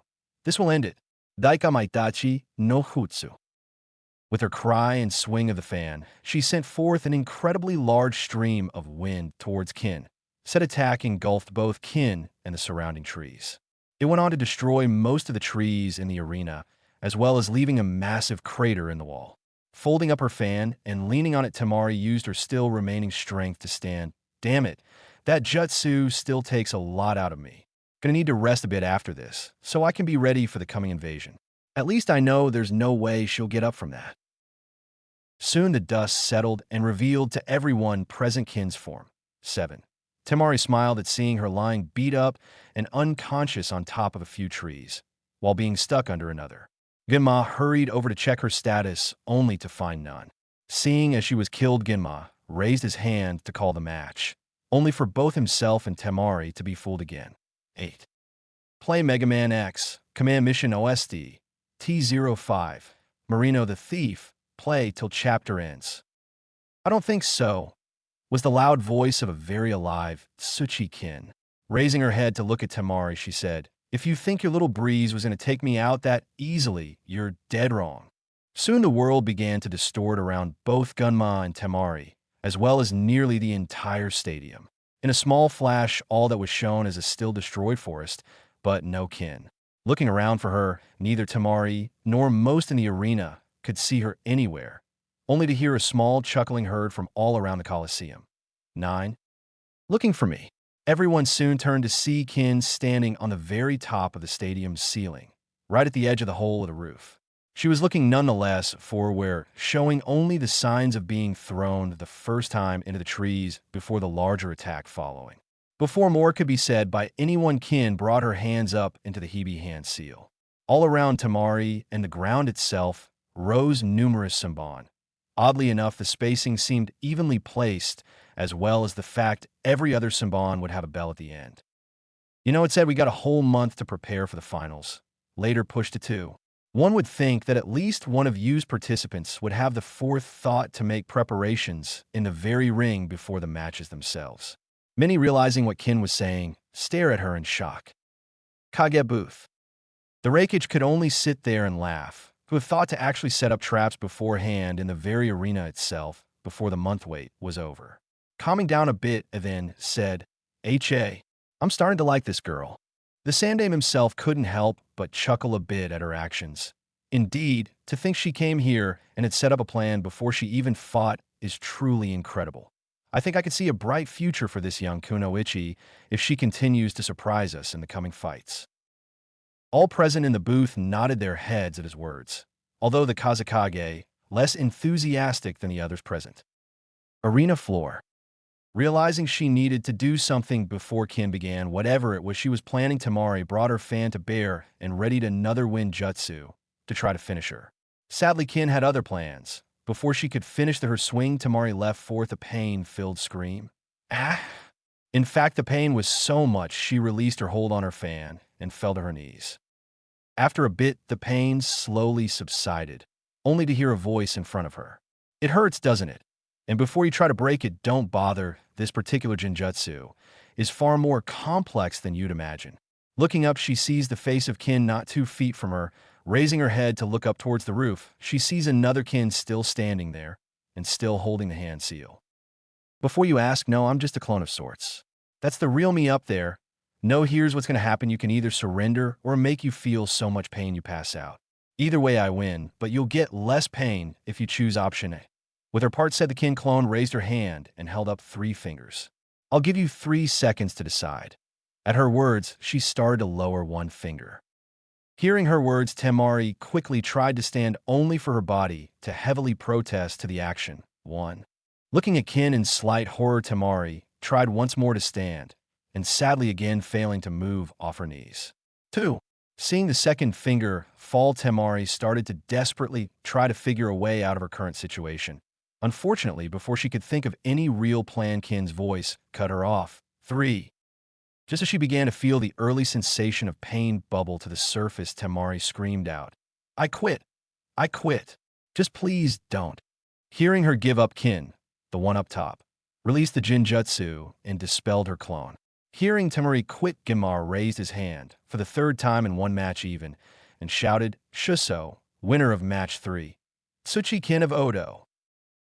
The arena was silent for a minute before there was a loud cry from the fighter's box. Yeah, way to go, Kin-chan.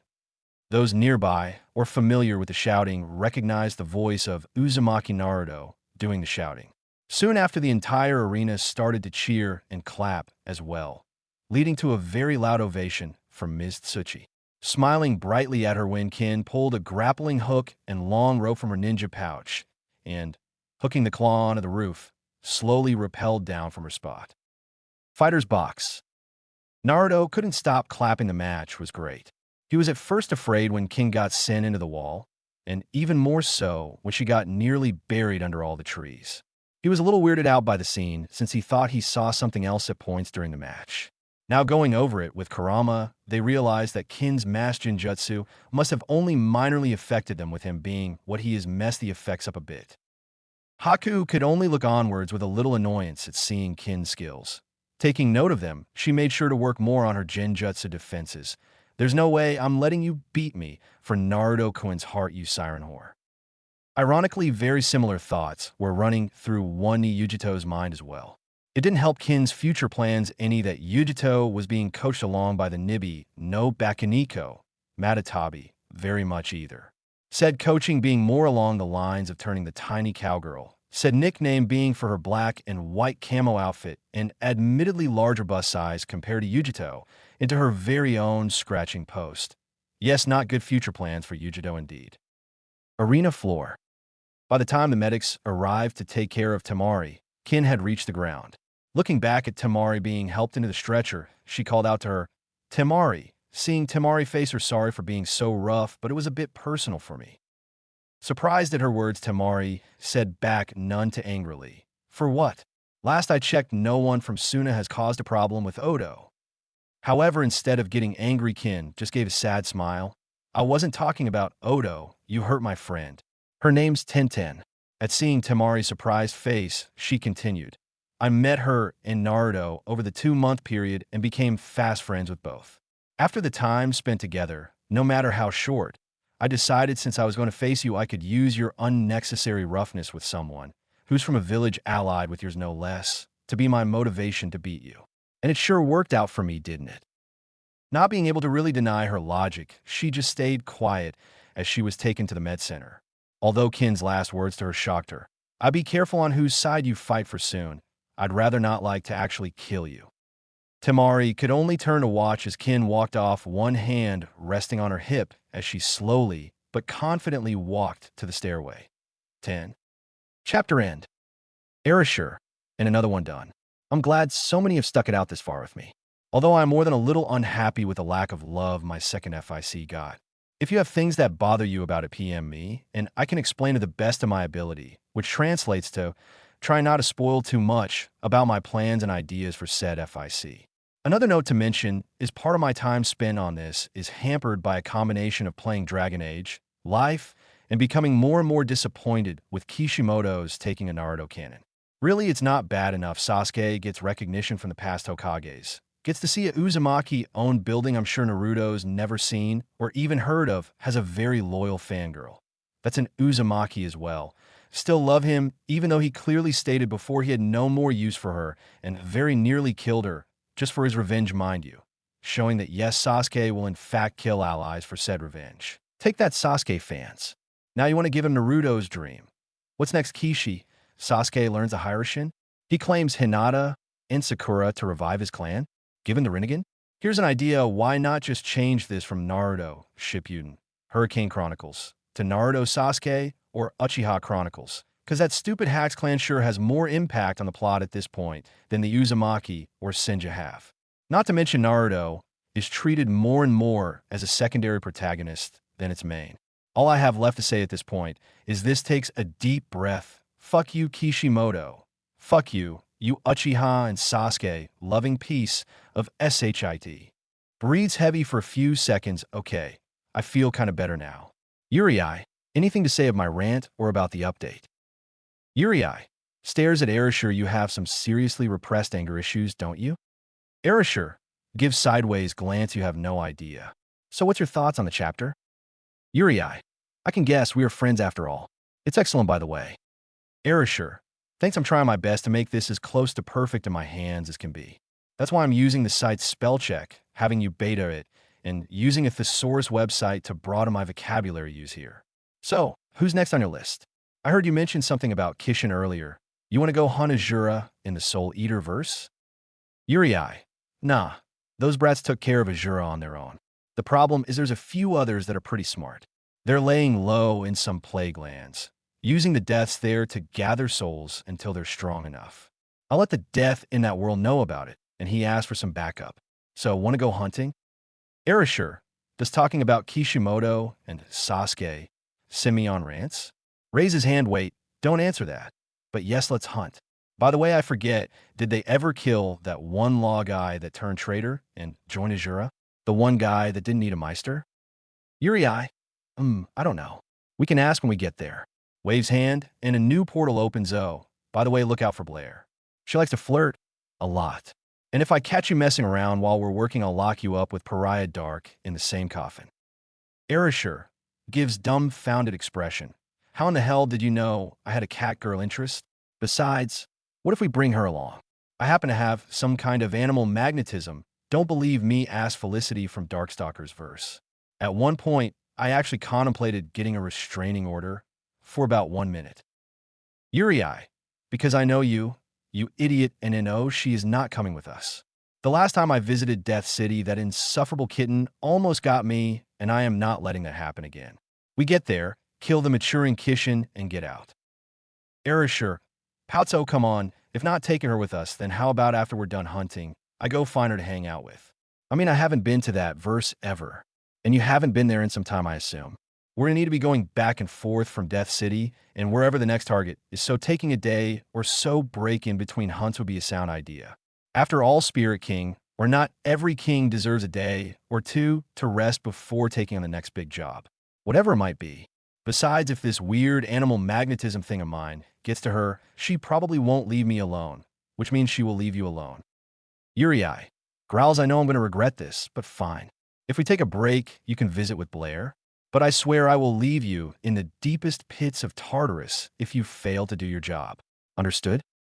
Erasure, sweat drops, dude. No need to be harsh. If there's one thing I love just as much as the ladies, it's fighting. Besides, I just looked it up. Justin Law is still alive. So yeah, I'm going to kill that traitor, although it also says he's possibly a victim to some weird-looking clown guy. So you're going to kill that too. Enter serious mode. Well, not to mention we're probably going to want to kill Krona. Poor she is for all intents lost. Unless you think you can save him, her? Uriai. We'll solve that when it happens, and I think it's a she. Anyway, if we can save her, we will. As for Justin, why not go wild? I might have a shot at getting through. Ragnarok could be a great asset if we pull it off, but it will be hard. If I remember right, he's a fan of sweet stuff, so I might be able to strike a deal.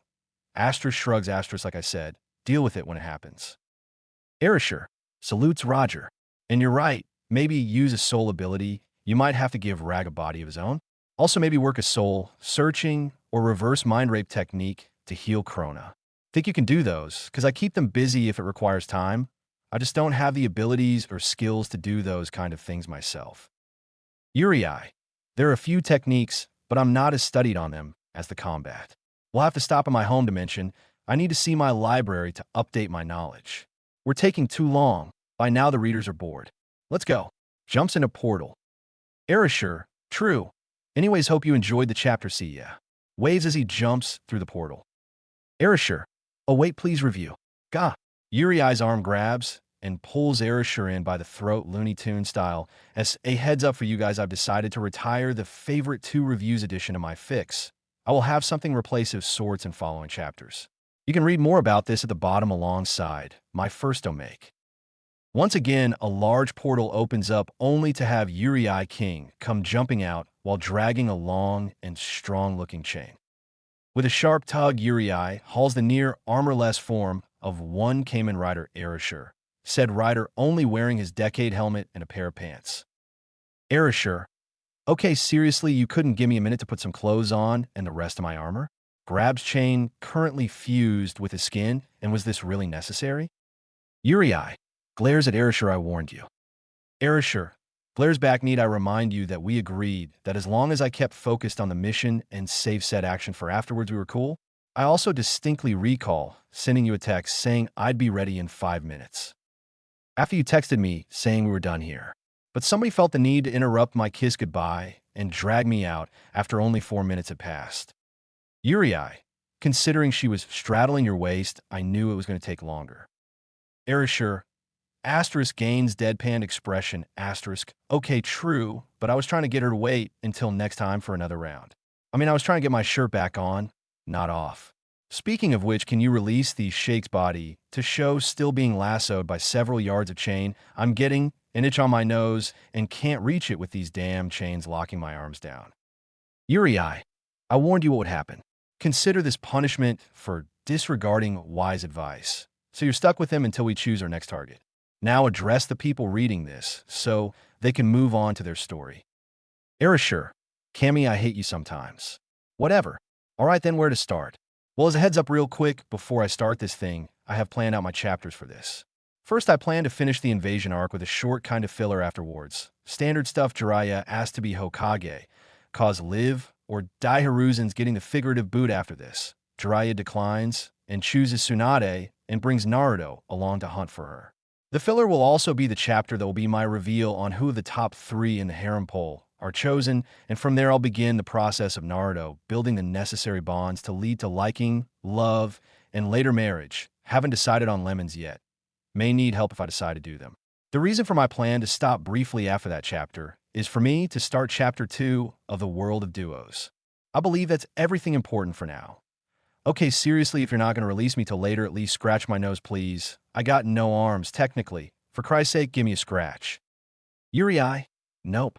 Punishment. Erasure. Growls, I will get you for this. Anyways, I own none of this stuff, and enjoy. By the way, anyone who can get what TV series I reference with the scratch my nose line will get a cyber cookie and 1 free question answer about this FIC. Cheers. The Bijou Armors. Chapter 7. Cat's Claws vs. Fox's Blade and Use Cutter. Tsuchi-kin was very proud of herself. Not only did she beat a kunoichi from one of the big 5 villages, but it was also the Kazekage's own daughter of all people. Her a clanless and basic no-name kunoichi from a minor village, and new one at that, beat someone of Temari's pedigree. I think she had more than deserved to be more than a bit confident and proud. Her happiness at her victory and the cheers from the crowd only grew with the next surprise as she re-entered the contestants' booth. Congratulations, Kin-chan. Followed by a big huge was the reward one could say one Uzumaki gifted Kin as she joined him and the few others back in the booth. Getting over her minor surprise and slight embarrassment, Kin was quick returned said hug with a very noticeable blush on her face. Thank you, Naruto-kun. Smiling at her words, Naruto brought Kin to join him, Yujito and Haku. Neither two kunoichi even tried hiding their glares at her for gaining Naruto's attention or the hug. Still feeling she earned credit where credit was due, Haku said, I must say your idea to trap the battlefield before the exams was pretty clever, as well as the jinjutsus you used.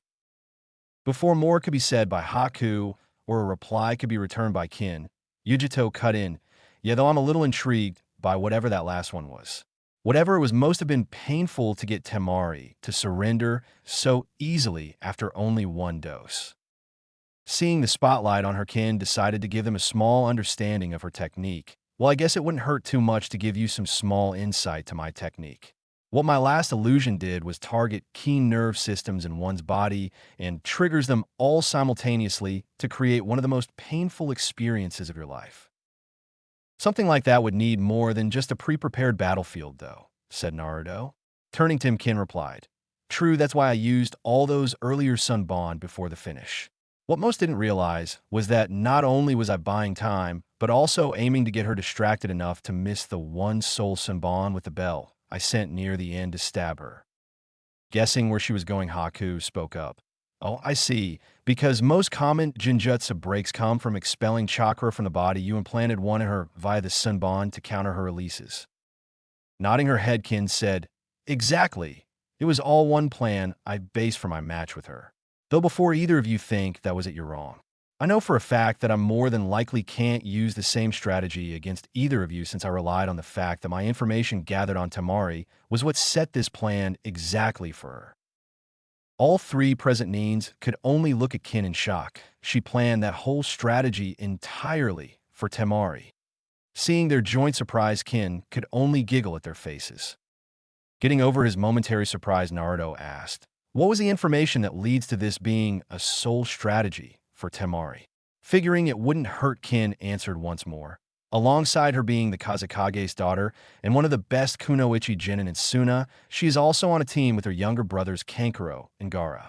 What this all tied in together for me is that she, while in some ways this is false, pampered, while she more than likely got some of the best training in the village. With what I've seen and heard of her youngest brother, she probably hasn't had to worry much, if at all, of interrogation or heavy physical labor outside of what's needed in the ninja business. By that I mean her threshold for pain is probably not that high, since she more than likely has never had to deal with much or any of said pain on a constant basis. Nodding her head, Yujito them spoke. I see you figured with all those added factors, she hasn't had to worry any on taking a lot of pain at any single time. Nodding back, Kin replied, exactly. I hope that's all as I'm still kind of tired. Cutting Haku and Yujito from asking more of her, Naruto replied, that's fine, Kin-chan. Take your time and rest. You earn it after that awesome match. Smiling back at Naruto, Kin sat down on the chair Haku had brought over earlier for Naruto. As the four settled down to await the next match, none noticed the dark look coming from the third Jinchuriki present, not 2 meters away. Said container's thoughts not being very good. Yes, Kusen. She too will help me prove my existence. Her and the Uzumaki. Kage's booth. Well, that has to be the most incredible display of Jinjutsu I've seen in years, was the words of the Raikage. Nodding his head at her leader's words, Mabui spoke up. Indeed, she definitely is a true example of what any academy kunoichi in training should aspire to be when they graduate. Agreeing with both, Sir Toby turned to the masked Kazekage. I will say your daughter did a very good job herself, though it seems she'll need more physical demanding exercises to withstand that kind of pain in the future, Kazekage Dano. Looking towards his fellow Kages, Kira replied, very true. It seems I'll need to increase their training regiments quite a bit since both my oldest have not moved onwards to the next round. Nodding and turning back to look at the arena, none noticed the Kazekage's eyes narrow. To think all this time Kin-chan was this strong. Perhaps even too strong. However, those jutsu are far from anything recorded in Odo. I'll have to make sure Kabuto or someone removes her during the invasion. Such knowledge and skill cannot be left unchecked under my command. Before any more could be said, among the Kages, Konoha Jounin entered through the door. Looking at his subordinate, the Sandaime asked, is there a problem? Bowing to his Kage and the others, said Jounin replied, hi Sandaime-sama, it seems Uchiha Sasuke has yet to show up yet. None of the Chunin guard around the arena's edge have spotted him or his sensei, Hatake Kakashi. Them and the ANBU or Jounin guarding the interior and exterior of the stadium. Hearing this, a voiced his annoyance. What? It's his match that's about to start, and he isn't even in the stadium. Hiruzen, it's bad enough one of your Genin isn't here for the opening ceremonies. But it's another thing entirely to not show up on time for his own match. Hearing the Raikage's disapproval, Kira spoke, be that as it may, Raikage-sama, but many here have come to see my son and the Uchiha fight. It is a bit bad financially and clientage-wise if we canceled the main advertised match, wouldn't it? Not about to be swayed by his words, a shot back. Well then to bad. Just because it's the declared match of the day doesn't mean jack in the real world. If a ninja shows up late for truly anything, then there's a good chance people could and will die. More importantly, just because he's from a clan doesn't make him that special. That kin girl is from a newly created village in a small country, and she just got your daughter to give up. Thinking on the words of his current visitors a bit, Suritobi Hiruzen spoke up, while both of you bring up excellent points, I can neither truly agree or ignore either. With that in mind, I will reach a compromise. Uchiha Sasuke will be given no chance to be promoted here for refusing to show up on time. However, since we are down to only Naruto, Yujito, Gaara, and Kin, we will give the majority of the audience what they want in the form of a single match. Sasuke will face Gaara, but only if he can make it after Naruto faces Mizne.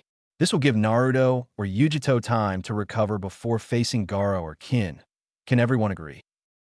Seeing as this is his village, both Kages nodding, figuring that's the best either could want. Noticing their acceptance, Hiruzen stood up to address the audience. Thank you all for being patient with us so far. I've decided that because of Uchiha Sasuke's lack of decorum in showing up on time, he has been removed from the tournament and being given the right to be promoted to Chunin rank. At this call, many raised their voice in displeasure. Not liking their attitude, Sarutobi raised his voice while lacing it with his anger and killing intent. Enough. It pains me a great deal that you all would be so angered at my decision. The fact remains Uchiha Sasuke has not shown up on time for his match. If this had been a mission concerning any of your lives, would you be so lenient then? Regardless of your view, Sasuke will be allowed to face Sabaka no Gaara. However, this is only if he shows up on time to fight him after the next match, pitting Uzumaki Naruto versus Ni Yujito. With that being said, would Naruto and Yujito head to the arena floor? Back with our hero, hearing the Sandaime Hokage's speech, and both fellow blonde ninja gave each other a look before jumping down to the arena floor. Seeing both fighters present, Genma spoke. Next match, Uzumaki Naruto versus Ni Yujito. Are you both ready? Receiving a nod from both, Gunma raised his hand and Hajime and started the match. At his call, both Naruto and Yujito charged head-on at each other. Within a mere second or two, both were in collision range. With a loud ha from both ninja, the Taijutsu part of this match had begun. Punches and kicks were flying as the two blondes tried to score a hit on the other. However, it seemed that both genin were evenly matched at the moment to tell a winner, or even who had the advantage. With Yujito's almost unreal flexibility and agility, Naruto couldn't land a single blow. While on the other hand, Naruto's much stronger build and impressive footwork, made it hard for Yujito to land any of her blows.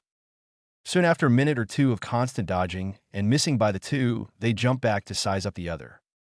After a deep breath, Naruto called out to Yujito, "Not bad, Yugi-chan. I didn't think it was possible for someone to contort their body some of the ways you just did."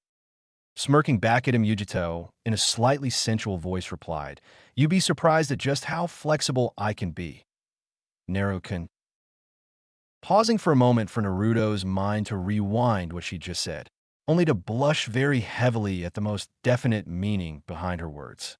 Let it not be known that after spending so much time around the self-proclaimed super pervert, Uzumaki Naruto hasn't learned a thing or two about innuendos and double meanings. However, in his moment of recognition, Naruto almost missed the very loud shout from Kurama, "Dodge KIT." Breaking him from his brief moment of astonishment at her words, Naruto quickly dived to the side to watch as a large blue fireball go screaming past him. Said fireball went on to burning down one of the few trees behind him. Rising to his feet, he turned to see Yujito going through more hand seals to launch another attack. With a cry of Kitan, Nico no Hoki no Jutsu, the blonde Kumanin sent another blue fireball towards our hero. Once more diving to the side, Naruto dodged the incoming fireball and decided to return a favor. Going through the seals for the only other jutsu Jiraiya taught him that he was not aligned to, Naruto inhaled and called out, "Suetun, Tepidama." With his jutsu called a large water ball, went flying towards and colliding with Yujito's fireball. At their clash, both Justice left behind a large steam cloud that overtook both genin and blocked them from view. Using the momentary distraction caused by the steam, Yujito drew upon a small faction of Nibi's chakra and brought out her next weapon. Deciding to lean on the side of caution for once, Naruto, instead of charging through, drew his guard up while pulling forth a kunai in case of a weapon barrage. All was mostly silent in the arena for a next minute, only to be broken by the nearly unheard sounds of what sounded like a metallic scraping noise. Drawing forth a second kunai, Naruto, ready for what he thought would be a sword attack, having seen Yujito's teammates' affinity for Kenjutsu during the earlier stages of the exams. Only to be shocked when said female, Jinchuriki, came jumping out of the remains of the steam cloud with not a sword but her own enlarged nails aimed straight at his head. With a quick shift to the side, Naruto barely avoided the blonde's attack, slashing at her with one of his kunai so as to build distance between him and Yujito. Naruto could only look at her in slight astonishment at seeing her easily slice his kunai into pieces. Seeing his small amount of fear at her claws, Yujito piped up, "Surprised? I would hope not, but as you can see, my nails aren't just for show. Unlike those weak little girls playing at being kunoichi, I actually train and learn to use all of my body as a weapon and make use of everything as a tool for fighting. I don't just sit at home or during team meetings painting my nails." Up in the stands, a specific two Konoha kunoichi grounded their teeth in anger at Yujito's none too subtle jab at their attitudes and actions in the prelims, as well as their skills, or lack thereof. While in the fighter's booth below, both Kin and Haku were nodding their heads at her rather wise and accurate words about what some of the kunoichi now present in the stadium have done about their careers. Taking the short pause in combat to collect himself, Naruto replied with a small smile on his face, spoken like a true kunoichi and one deserving of both respect and becoming a chunin. Smiling back at him for the compliment, Yujito did her best to keep her blush from being noticed. That is before a certain cat began making suggestions in her mind. Oh, what a flatterer. He is definitely the Tom for you, my dear kitten. Damit matanie-chan. Would you stop saying such things? I'm in the middle of fighting that particular Tom, so if you would please be quiet unless you have something pertaining to this fight, shouted one slightly angered container mentally. Fine, kitten. I stop, for now. But once we are done here, we will continue, got it? Said the Bakaniko nun to threateningly, and with a touch of a demand more so than a question. Shivering a little at Nibi's tone, Yujito turned her focus back on Naruto, only to see him entering what she recognized as a Taijutsu's stance. Staring with a little shock at this new development, Yujito decided to cut him off before letting him psyche her out do anymore. There's no way he can even use such an advanced style. He showed no talent for Kenjutsu earlier in the exams. Hell, he doesn't even have his own sword. Seeing Yujito rush towards him with her claws at the ready, he quickly focused a small amount of chakra to the seal on his belt. In a flash, as Yujito went for another stab, only to be taken aback by the katana currently blocking her strike. Smirking at Yujito's expression, Naruto applied some extra force to his block and quite literally threw her away from him. Bring forth his sword into a basic kendo stance, Naruto prepared himself for her next attack. I'm guessing by your expression, you didn't think my sword would handle your claws, huh? Stated Naruto. Getting over her momentary surprise, she replied, Damn right I am. The only things these haven't been able to cut through is the rakeage right on no Yoroi and my sensei's swords. Spreading his knees and feet further apart, in preparation to rush her, Naruto spoke up once more. Well, for what I've been told and heard throughout my life, it's this. Always expect the unexpected from Uzumaki Naruto. Finished with his statement, Naruto pushed a brief burst of chakra to his legs and boosted towards Yujito. Seeing him coming at her, Yujito brought her claws up to block. As they clashed again, Naruto began to push down with all his strength to overpower the female Jinchuriki. Feeling the growing pressure caused by him, and realizing she didn't have the necessary physicality to do so without Nibi, the young Ni released her block. Of course, with all of Naruto's power put into the attack, he lost his balance, and with his temporary displacement, gave Yujito the needed time to launch her own attack back. Said attack, giving Naruto a pretty shallow but nasty slash wound on his chest. Trying to make some distance between the two, Naruto looked to see the damage. That being 5 long, deep scratch marks running across the majority of his chest, all leaking a very small amount of blood. Before any more could be done, Yujito continued on the attack. For the next few minutes, the arena was filled with the sounds of many clashes of metal on claw. But the more experienced members of the audience, the likes of the Kages, Haijounen, and ANBU, could tell that Naruto was losing more ground as time went on. Yujito's experience and training with her claws was far larger than Naruto's with his sword, and it was beginning to show as the match continued. And shown it truly did. In a hasty attempt at breaking Yujito's guard, the blonde Uzumaki overextended his slash, leaving himself wide open. Noticing her opportunity, Yujito took it by driving a right-hand infused kunai clean through Naruto's right shoulder. Said kunai having been hidden in the kunoichi sleeve, ready for such an opening. Of course, as anyone will tell you, if such a thing has happened at any time during their life, taking in any kind of electrical surges hurts. Poor Naruto learned this firsthand, as his voice will tell you.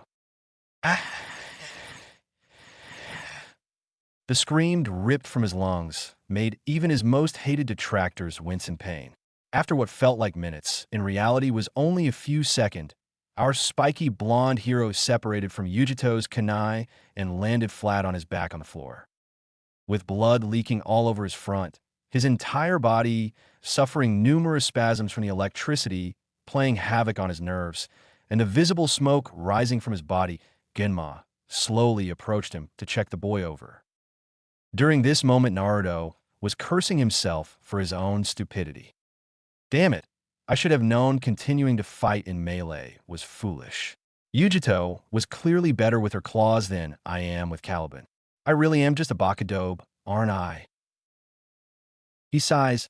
I guess this is the best I can do, huh? Damn it. At least I got to avenge Hinata and beat her cousin Black and Blue. So ain't all bad. Get your ass up, Kit. Kurama. No, the Tooth Fairy. I've come to collect the rest of your baby teeth. Of course it's me. Sorry, having several volts of lightning running through my body is no walk in the park, you know. Oh, trust me, I know the feeling. This one time, in what's now become Kaminari no Kuni, I made a bet with my brother Yuki over who could handle the most lightning strikes. Turns out he duped me. Stupid Bull had recently discovered his affinity for lightning. It took forever to get my fur to lay flat, and even longer to get all my siblings to stop laughing. Assholes. Okay, slightly embarrassing story aside, I don't think that's really going to help me here, nor do I think there's really anything left I can do Kurama. Not only did her attack really destabilize me, but she's proven to be way better with weaponry melee combat than I am. Hump, are you even my container? 'Cause if memory serves, Naruto wasn't a quitter. Well, yeah, I know, but... And in Naruto, also never backed down from a challenge. Well, the thing is, an Uzumaki Naruto didn't make excuses for getting his ass kicked. So tell me, who the hell are you? You're right. Uzumaki Naruto doesn't make excuses. Uzumaki Naruto doesn't give up. Uzumaki Naruto isn't a quitter. Then what does Uzumaki Naruto do when getting his ass kicked and knocked down? He gets back up and kicks ass himself till he drops. So who does that make you? Play Kazuchika Ogata's theme Rainmaker. Play on a loop till told otherwise. Just as Genma made it over to Naruto's body, a large chakra pulse blasted him backwards a few feet. I'm Uzumaki Fukin Naruto. And I don't give up. Said shout was the only warning anyone got before another pulse radiated from Naruto, before his arms reached outwards, and he slowly pulled himself up into a handstand. At the full height of his handstand, Naruto dropped backwards, landing on his feet while facing Yujito. Getting over her stupor, caused from her shock at him being able to even move after taking several hundred volts of electricity through his body, Yujito quickly entered back into her ready stance in case of Naruto drawing out his gauntlet again. Only instead watched him re-summon the sheath for his katana and bring the sword back into the sheath. Entering another Batijutsu stance, Naruto lowered his head, slightly hiding his eyes from view. Unknown to all but one kitsune, a new power gradually grew within Naruto. What the hell is this? And where the hell is it coming from? Up in the stance. Watching Naruto's second match alongside the rest of his family, Dan could only be shocked at what he was seeing. I don't believe it. So that's the unique power of the katana. Grandfather said its legend stated that only when needed will it show itself. I guess Naruto fulfilled the necessary requirement. Looking around him, he was a little surprised at seeing no one else seemingly noticing the change. Eventually putting the matter out of his mind for the moment, Dan turned back to watching the match. Arena floor. Before Yujito could prepare another attack, Naruto himself launched himself at Yujito in surprising speed. With another clash, Naruto and Yujito were locked up again, but this time it seemed Naruto was even more focused and seemingly much more skilled. Those watching that had any knowledge or skill in Kenjutsu could instantly tell that the Naruto from before and the Naruto currently were two different people in regards to their handling of a sword. Yujito herself was both confused and slightly fearful. The moves and techniques the Uzumaki did were comparable in skill to her teammates in the sword arts. And to her knowledge, Naruto had nowhere the same amount of training or experience either had in the skill. Suddenly, during another clash between the two, Yujito slipped up. While her position of having both claws crossed had locked Naruto's blade in between them, she had made the mistake of doing so with her feet in a right foot ready stance 3 instead of horse stance 4. Because of her minor mistake in stance, Yujito near instantly lost footing when Naruto briefly released his hold on his sword, allowing her to put most of her force and strength upwards and away from her. This unfortunately left her midsection completely exposed, something Naruto took advantage of in an abrupt fashion. Regripping Caliban, Naruto yelled out, "Uzumaki Kenjutsu Satansu, Uzumaki Kitsune." 5. With the call of his jutsu, he did a single 360-degree spin while his sword glowed a deep red. In that one spinning strike, not only did he break Yujito's claws, but also cut deeply into her chest. Not only did the move break her claws and cut her, but the incredible force behind the attack sent the poor blonde several feet away from her opponent. However, before hitting the unforgiving ground, Yujito was caught. Not feeling herself smash hard into the dirt, she opened her eyes to looking straight into the deep blue eyes of her male counterpart. Putting on a small smirk, he spoke. "Guess I win, after all, Kitty-chan." Wondering on his words, Yujito could only blush at his newest nickname for her, only to feel the kunai place at her throat. Her blush would only intensify when noticing the position they were in, and it only got worse when she remembered where she was and who was watching. Samui, Kurui, and Karabi-sensei are never going to let me live this down, are they? While mostly to herself, a certain cat had other plans. Oh, of course not, kitten, but while you're at it, might as well enjoy this. Quick, give his chest and arms a feel. Not wanting to deal with her tenant at the moment, Yujito decided to save herself the trouble and turned to the referee. "Proctor sent I forfeit." Nodding at her acceptance of forfeiture, Gema raised his hand and called, "Shosha Uzumaki Naruto." At hearing the match officially finished, the crowd cheered. Many there for Naruto were on their feet cheering at his win. Up in the fighter's booth, Haku and Kin had been so happy to see him win, especially after the scare from Yujito's earlier attack. They had ended up hugging each other while yelling, "He won! He won!" Only after realizing what they were doing did the two separate and turn away from each other, though with easily seen blushes on their faces. In song at this point, Kage's booth. Clapping could be easily heard from the Kage's booth, mostly on account of the very loud cheers coming from the Kage. While upset at her lose, he couldn't be more prouder at her match. After all, since neither used nearly any of their respective Biju's chakra or power, it showed that both were hard workers and could easily rely on their ninja skills over their Jinchuriki gifted ones. It also proved that both were quite powerful without it, which was a great feat in and of itself. He knew from experience with BII that if trained in both using their Biju's power as well as the power of the ninja themselves, they could reach strength that not even those like himself or the professor next to him could in their prime. So seeing both fight without any real Biju aid was something he was happy to see. The match also filled him with personal pride concerning Yujito. When A's dad was still in power, he had trained Karabi and before him Fukai, 6, into being what he titled the ultimate containers. However, his plan relied on Fukai and later be training near exclusively in the Hachibi's power. Early on, during Karabi's training, A personally chastised his father for not letting Karabi take the time to learn other skills, particularly Kenjutsu, something a young killer bee found great interest in. Eventually, this led to a fight between the two that nearly led to father and son breaking all ties between them.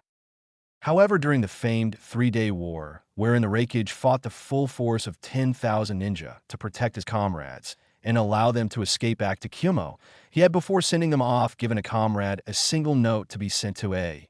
Said note was a short apology to his son and B for his actions and a last request from both. For A to take his mantle as Raikage and for B to continue his dream and become the great protector of Kyūmo. While sad for his father's death, A knew that if he hadn't stepped up and told his father off on concerns with the training of B and Fukai, that what he saw in the arena today would not be possible. He could be no more prouder for Yujito now than nearly any other time before this moment, seeing her do so well with almost no help from Anibi. Soon, however, the words of the Kira drew him from his thoughts about his deceased father and Raikage. You seem rather happy for a man whose only ninja just lost Raikage-sama. Any particular reason why? Came the voice of the Kazekage. Both himself and the others present in the booth nearly missed the small hint of mocking in his voice. Not really deterred, though, I replied. How can I not be?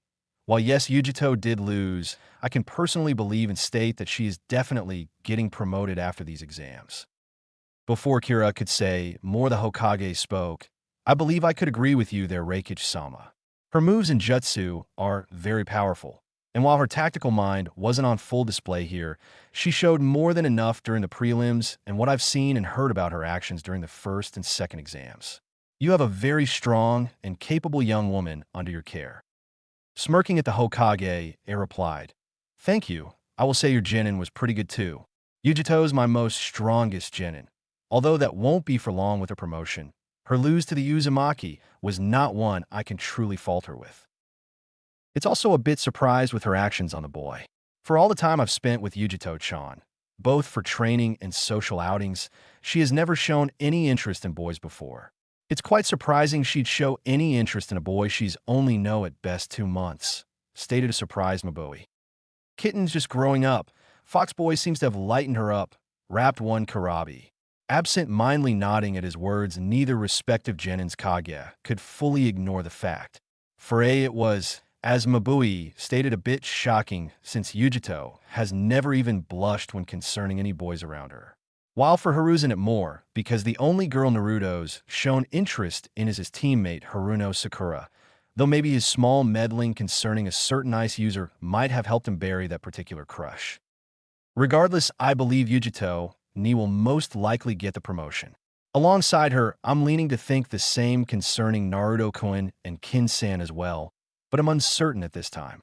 With these last few words from the Hokage, both his fellow Kage nodded at his assessment and left it at that, at the feel of a new chakra appearing in the center of the arena. Sarutobi could only facepalm at the poor timing of one of his best jounin. At seeing Kakashi in the ring with Sasuke, Sarutobi turned to his former student, "Jiraiya-kun, could you go down there and grab Kakashi for me? We need to talk about his habits." Hearing the way his sensei said the word habit, he started to think of the possible funeral plans he might need to start for the death of his book's most prominent fan. Arena floor, following Yujito's forfeit. As Naruto headed for the arena staircase, thinking to have Haku give Yujito a once-over, having seen the sword wound, he gave her heal up thanks to the Nibi. He turned back around at seeing the appearance of Kakashi and Sasuke. First thing that came to mind for Naruto was finally, followed almost immediately by, what in Kami's name is he wearing?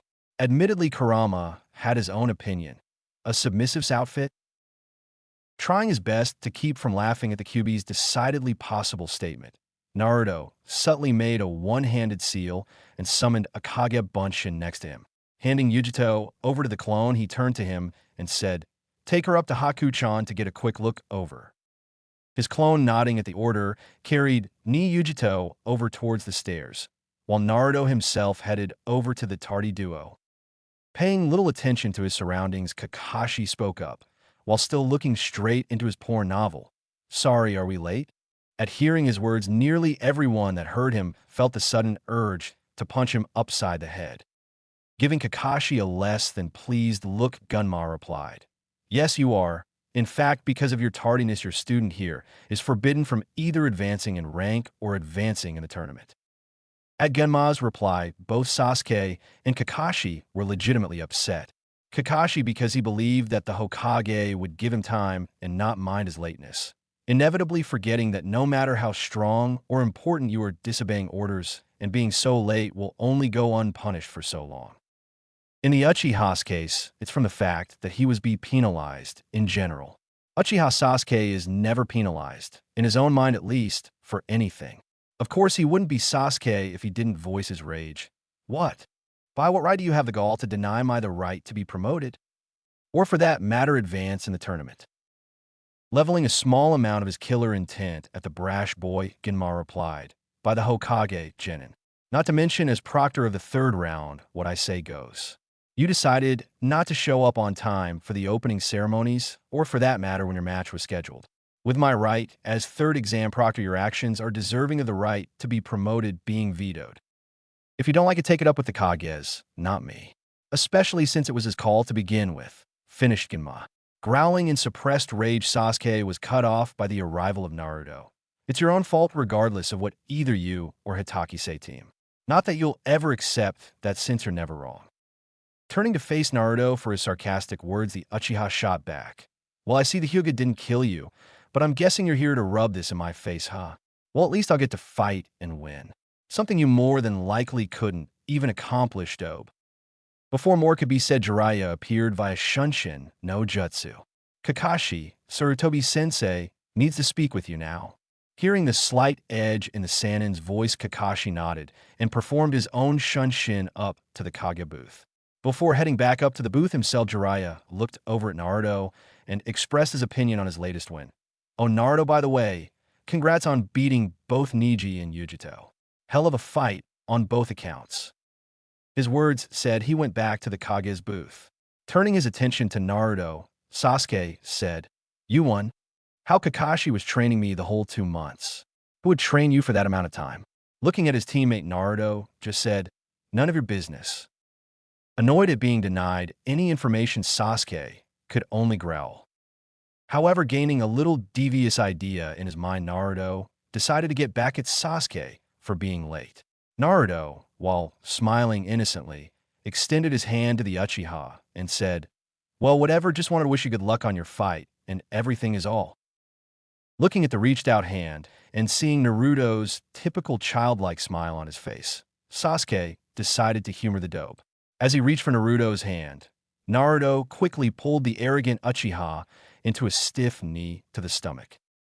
Play DDP's WCW theme. Gasping for breath, Sasuke had no time to prepare for Naruto military pressing him upwards and then tossing and spinning him till his chest was over Naruto's right shoulder and being grabbed by Naruto's hands around his head. This ended up with Naruto bringing Sasuke's head onto Naruto's shoulder blade and landing flat on his back, stunt 6. Looking upwards at Naruto, he heard him say, "That's for the loser and dough crap team. I call that the Uzumaki Kirite 7. Oh, that was also for holding everyone up for your lame-ass entrance." "Damn you, dope," was all he had time to say as he saw Gaara appear on the arena floor for their match.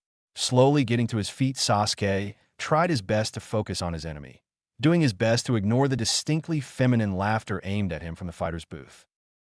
Those still paying attention to the blonde as he headed up the stairs would see him having raised his right fist into the air again, as if to say, "Another win for me." Chapter end. I really hope you all enjoyed this chapter, cause it seemed to me like just about everything that could go wrong in writing this did. From my flash drive not even be registered on my dad's laptop, to constantly having to change the Word doc it was being typed on between my dad's laptop, sister's comp, and mom's tablet, and finally having to constantly change small stuff like word size, font, and so on. Cause of the constant changes, I was losing my patience very quickly. In a very suppressed, angry voice, I really wish my last damn comp and laptop hadn't died on me so stupidly 2 years ago. Deep angry sign. We cut to seeing Erishur noticeable in full armor, with no evident chains constraining him. Erishur, much better. Not much fun, is it? Smirks evilly. Jiraiya, asterisk bound by chakra chains and by Rikujikuro Heido technique from Bleach asterisk. Asterisk, eyes narrow, asterisk, you do realize that you will suffer horribly for this, right? Erishur, give sidelong glance possibly, but not very, seeing as I'm going to start decreasing these, so that I can fit in the Omake and Q&A. We will have a small intro and outro, but nothing as exaggerated as the last chapters. Jiraiya chuckles darkly, "Oh, don't worry, I won't keep you waiting." Dissipates in a cloud of purple smoke and rematerializes in front of Erishur as the chains drop to the ground. "Did you forget I am the Lord of the Dead? The physical realm only harms me should I allow it to." Erishur raises eyebrow. "Do you realize that while breaking the chains is one thing, you're still trapped in a Heido spell, a particular skill utilized by Shinigami and more importantly meant to restrain any and all forces, living and dead, which you fall under said category?" Jiraiya looks down at still being held by said bars of light, and sweat drops. "Still, I do command legions of dead souls I can summon at will." Erishur, I would like to point out, I can summon an army of 100 heroes in one go. Heroes that on their own have beaten armies. But that's besides the point. What do you think of the Q&A idea? Namely, my reviewers can ask my cast questions on things regarding themselves. Jiraiya, sounds good. Now how about you drop this thing, so we can find our next target? Erishur, right? Though this will be the last adventure sort of thing since I've kind of gotten bored of this. Hope that's not a problem. You'll be fine on your own after this one, right? Jiraiya, sure, I've been putting down upstart since I took this job. Anyone in particular you want to have a go at? Erishur, why not Darth Sidious aka the former Emperor Palpatine? Seeing as the guy is so afraid of death, he's cheated it not once, twice, even thrice, but 4 times. Once with his natural death by living as a Force ghost, second via body possession via young clone, third via attempt at taking over Leia's newest born son, Anakin Solo. His 4 and current method is through being locked eternally in combat with deceased Jedi Masters one with the Force. While the last one can be considered a fate worse than death, I just want to hear the arrogant, self-righteous bastard squirm as we kill and bring him back, and kill him over and over again. Namely, I want to break his mind worse than what's done to girls in mind break hentai, and that's some serious fucked up shit right there. Jiraiya, you've got some serious violence issues, dude, but sure, why not? Erasure, I blame insanity and deep hatred for overpowered villains. Alright, let's go. We can watch my Omega during the trip, which by the way, here it is. Jumps into a pre-open portal to Star Wars universe with Jiraiya. Arm sticks out with remote, in hand enjoy. Click. Omega. Press B/square to shut him up. Naruto versus Neji. Naruto looked at his watch. He couldn't believe Neji had ranted and monologued for nearly 5 minutes. That had to be a damn record. As Neji continued, he noticed the oddest thing. Floating right in front of him and a bit to his left was a sentence. Said sentence spelled out shut Neji up. To make this even more weirder, right next to the phrase was a small red button with the words, "Push me" in it. Not sure of what it all meant, Naruto decided Neji went on long enough. Reaching out his hand, he pushed the button, surprised when he met a small amount of resistance in the air, and watched as the button glowed for a brief second before it and the sentence disappeared. All of a sudden, he felt this pull on his body, and figuring he had nothing to lose at the moment, went with the flow. And furthermore, you can't beat me, because whatever Neji hoped to say was cut off by a fist smashing straight into his face. Said fist belonging to Naruto and had carried with it enough power that it sent the annoying Hyuga all the way into the wall and through it. Being nearby Neji's crash site, Genma gave the boy a quick check over. Seeing he wasn't getting back up, he raised his hand. Shosha Uzumaki Naruto. Looking down his fist, then to the hole he sent Neji into, he quickly looked upwards to the heavens and entered a praying stance. Praise be to the holy red button. And for those not familiar, watch Azura Shuts Wisen Up to understand the joke better. Here is the reference sheet, guys. 1. Think in the way boxers and kickboxers duck, dodge, and weave around each other's blows. 2. Means fire release, cat's fire technique. 3. I am using the terminology I learned from my karate classes. In this case, it's the stance where your right foot is ahead of the other while both feet are shoulder-width apart. For like the above, a martial arts stance, though most should recognize this since it was used in Avatar, Last Airbender as the common stance for earthbenders as well. 5 stands for Whirlpool Sword Technique Stance, Whirlpool Fox. 6 for those not familiar, he is the Hachibi's container before Karabi. He is canonically A's cousin and the third Rakige's nephew. 7. The whole sequence is a standard method for one to use an elevated cutter. Once again, another wrestling move. In this case, watch Bully Ray's Bubba Cutter on YouTube to get the full visual. 8. As it's been called the cutter, this variant used by Naruto, he calls the Whirlpool Cutter. For a brief lesson, its name was coined by Diamond Dallas Page of WCW fame, which he called the Diamond Cutter. Hence the music suggestion before the move's execution. Chapter 8. Desert Madman vs. Duck, Ars Copycat. As Naruto headed back to the fighter's box, and Sasuke collected himself from his embarrassing moment caused by said Uzumaki, the sensei of Team 7. One Hatake Kakashi was getting an earful from his leader, a very unhappy Sarutobi Hiruzen. Kage's booth. At first, Kakashi felt he could easily talk his way out of his small predicament, until he saw the look on the Hokage's face. Before he could ask for the reason he was brought to see him, Sarutobi spoke up. You're probably curious about why you're here, Kakashi-san. Receiving a nod from said Jounin, he continued. Well, the answer to that is twofold. The first is to ask you why you felt it necessary to bring Sasuke-kun not only late to the opening ceremonies, but also not on time for his match. However, before Kakashi could defend himself, the Hokage said more, alongside that you also seem to be going back on your own words about teams. I say this because it has been recently informed to me that since passing your Genin team, all Uzumaki Naruto and Haruno Sakura have learned are the following: teamwork exercises and the tree climbing chakra control exercise. Why is that? Something I found out wasn't taught to them till after you found out your originally Class C rank mission became A ranked. Feeling the very piercing and very accusing stares on him from the Hokage and Jiraiya, as well as those also present, being the Raikage, Mabui, and Kurabi. Kakashi could only look down in shame as the Hokage finished his accusations. More importantly, from what I've read and heard while your aforementioned genin have nearly learned nothing from you. Your last student has learned a few more katan jutsu from both his clan library and you. But he also has been coached on matters on jinjutsu and taijutsu. Trying to save some face, Kakashi replied weakly. I felt I was honoring Obito's memory by helping his only surviving family. It also seemed prudent to help Sasuke as much as possible for his match with Gaara. Not only because he could possibly kill Sasuke, but also because a vast majority of the high-ranking people in the world were here mostly to see Sasuke fight Gaara. By the end of his little speech, Kakashi seemed to become more confident in his reasoning, and might have possibly won the Hokage over if it wasn't for a certain Mocha Beauty's opinion added to the mix. So what you're saying is because one of your students was from a great clan and the others are apparently not, and alongside that, since one was being seen as the highlight of these exams, he deserves special treatment? Questioned a very annoyed Mabui.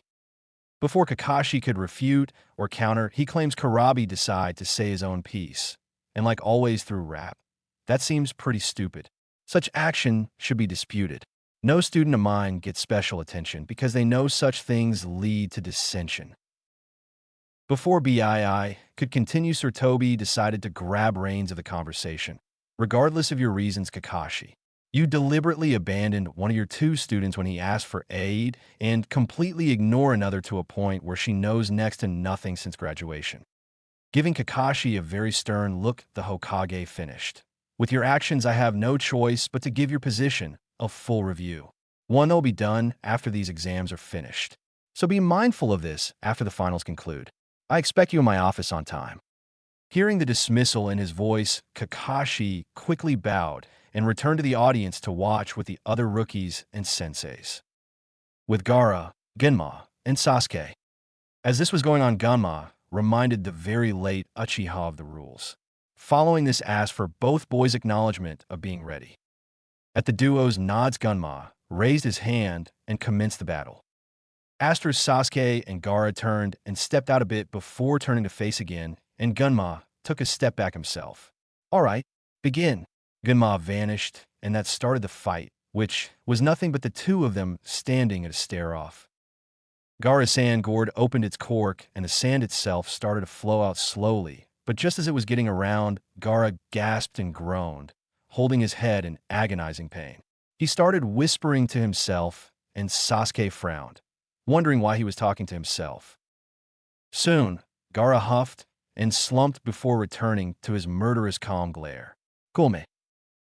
Sasuke just stayed put, ready to strike at any time.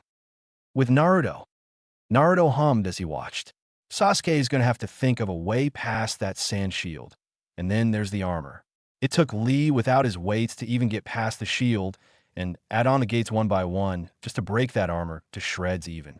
Speed and Taijutsu are not in Sasuke's favor. But then he doesn't have an awesome armor and sword like I do. All three kunoichi currently around Naruto could only roll their eyes at his slightly arrogant words. Those still all agreed with his assessment about the current matchup. Back with the match. Without a second more to waste, Sasuke grabbed some shuriken and threw them at Gaara. As expected by everyone saw Gaara's match with Lee, the sand rose up and caught the shuriken with ease. But what shocked nearly all present was Sand Shield took the form of a hand, and soon into a perfect sand clone of Gaara. The clone suddenly turned into a huge torrent of sand and blasted straight for Sasuke. He could see the attack coming easily. He dodged it quickly and jumped into the air. The clone quickly reformed and threw Sasuke's own shuriken right back at him.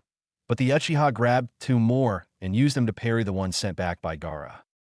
Seeing an assumed opening, Sasuke spun in the air a bit as he maneuvered his legs, preparing to kick, And when he came down on the clone, he switch-kicked its hands off it, leaving the sand clone with no arms to use. With a quick and safe landing, Sasuke twisted and slammed a back arm into the clone's neck to take it down, but it didn't break. It instead started closing around Sasuke's hand. Sasuke's quick thinking managed to save his hand as he just rammed a palm into the head of the sand clone and broke the thing. He rushed in fast to try to hit Gaara, throwing a wild punch. Gaara's hand came up to block. As most expected, Sasuke's punch had no effect against the shield. Deciding to try another move, Sasuke suddenly disappeared and reappeared in an instant behind Gaara, which shocked the hell out of him. While in the stands, Naruto's eyes narrowed. He's copying Lee again? Lee couldn't even beat Gaara down. How does he expect to do anything? And people call me stupid. Sasuke threw a rapid jab at Gaara, who was so shocked by the speed, he didn't even think about blocking it with his sand. But the sand noticed instantly and came up fast, blocking the fist in time, but not fast enough for much of it, as Sasuke's fist pushed the sand inward and Sasuke landed a light blow to Gaara's cheek, making him draw back a bit as Sasuke jumped back and out of the way. Up in the stands, Kurenai frowned. If I didn't know any better, I'd say that's all of Rock Lee's moves. Kakashi was there when Lee did this, and Lee is much stronger and faster. Sasuke hasn't a chance if all he got was a little more speed and nothing new. Kakashi looked slightly confused. I trained him to be faster. I thought he would be a little faster than that. Why isn't he? Nearby, Kakashi sat by Mato Guy and Rock Lee. Lee with a crutch from his broken leg and arm, and Guy looking toward Kakashi answered, because unlike Lee, who practiced a whole year on nothing but Taijutsu, getting stronger and faster from nothing more than his will and heart to do so. Sasuke only copied movements. His muscles are not built enough to go as fast or be as strong as Lee is. Kakashi frowned. I suppose I forgot about the time and intensity you put Lee through. I didn't have a luxury of time, so I did what I thought would work. I suppose I messed up on that, but Sasuke is still going to win this thing. That got Guy and Lee's attention, as well as Sakura, Ino, and Chuji, who were sitting in the stands beside the two Jounin. He had given Sasuke more than just speed, he had given him a trump card and the tools to use it. Sadly, Sasuke was just stubborn and too headstrong to realize he should get back and use that trump card, and went for showing off his speed again. Because he rushed in as fast as he could, Gaara put his sand up and tried to attack with it this time, but Sasuke sped around it. Sasuke dodged the sand coming for him and slid under it to get inside. This time he tried his best to be faster to show off his amazing speed, only for Gaara's sand to come up and block his kick to Gaara's face and the outer sand closing in on him. Sasuke cursed and jumped up and back, and looked confused, but also frustrated. Back with Naruto and his vixens, just roll with it. Naruto sighed. Gaara only got hit the first time because Sasuke moved just like Lee did, and Gaara was caught off guard from it to the point he didn't move or try to block. Gaara seeing Sasuke isn't as fast as Lee, so the team's not going to get him with speed alone. Gaara's going to win this one hands down. Yujito looked to Naruto and then back to the match, pondering what Gaara would try next as well. He has a point. Sasuke gets a single hit in, not enough to really do anything besides maybe a small crack, but that shield came up to his defense and blocked most of the force, meaning this Sasuke guy is just too slow. Hell, that Rock Lee character had a vast advantage at the end of his fight with Gaara, and Gaara still won. Back with our merry duo, Sasuke had no time to stare down as Gaara's sand slung at him once more, flying right for him with amazing speed. Sasuke ran under it and around, trying to get in close again, but Gaara's sand shield rose and suddenly thrust outwards, and Sasuke had to jump up high to avoid damage. He threw several more shuriken only for the shield to come back and catch them again, this time crushing them. Sasuke jumped over and landed, but this time he didn't try anything rash, surprisingly, and flipped through some hand seals. He breathed in before suddenly shooting out a big fireball with a loud call of Katan. Gokaku no Jutsu. Gaara, seeing the incoming attack, quickly raised a huge sand wall to block it, and managed to successfully do so as the fireball diminished under the weight of his sand. The jutsu was only a diversion, however, as Sasuke had created it and quickly sped behind Gaara, throwing another swift strike. Only you have the sand shield come up again and block him all the way this time around. Sasuke groaned at this and just backed off. Gaara looked disappointed as he turned to Sasuke. I figured you would be a bigger threat. It turns out that you are not. Your blood, at first I thought it would be worthy to spill, but now I know you are nothing. Just another weakling fighting for a weak goal.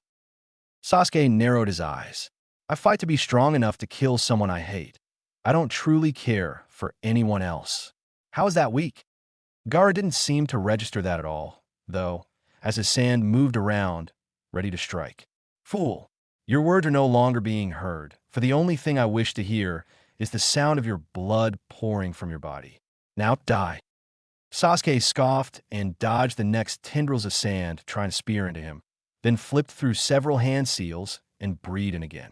Katon, Senka no Jutsu.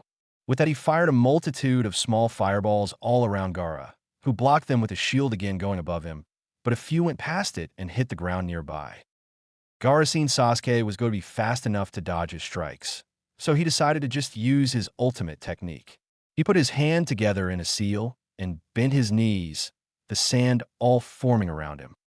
Sasuke, seeing this as an opportunity, and rushed in, going the fastest he could possibly go too.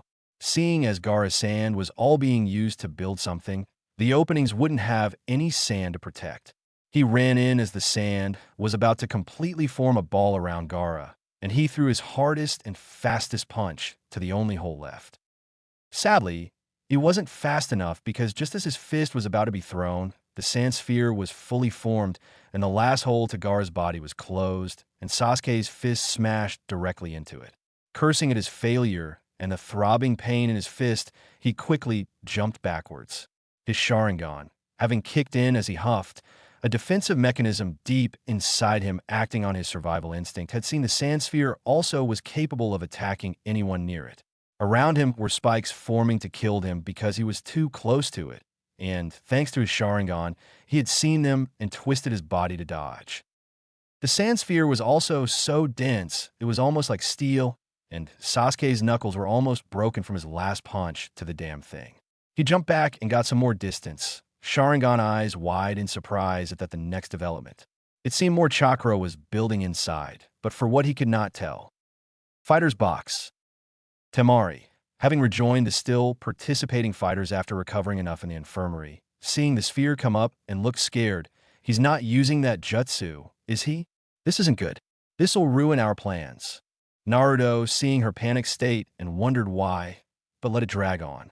Kankuro soon limped in and grunted a bit in pain, while he too kept an eye on his little brother. He looked just as some sand formed above the sphere into some kind of eyeball, and he scoffed. The third eye, he's really thinking of using that technique. Kage's box. Karabi above with A and Sarutobi glared. Something is going on inside that thing. And it seems like trouble for the wannabe king? Wait, I know that chakra. And you ain't gonna like the genre, bro.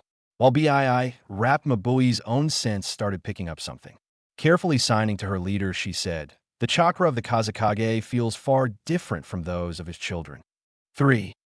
Sarutobi looked to her and the rakeage, having caught the brief hand motions from his line of sight, and then around the stadium. He counted his A and BU and glared at one. I put 10 guards around the stadium in any eventuality, but there are 11. No one told me about any extra to be spared here.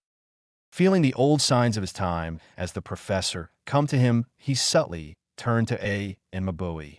Getting their attention via slight hand gestures, he spoke up. Reikage-sama would be too much trouble to borrow the assistance of your kunoichi for a second. Raising an eyebrow, but deciding to see what the old monkey had in mind, slowly nodded his head, giving them a small smile that sent an alarm off in A's head.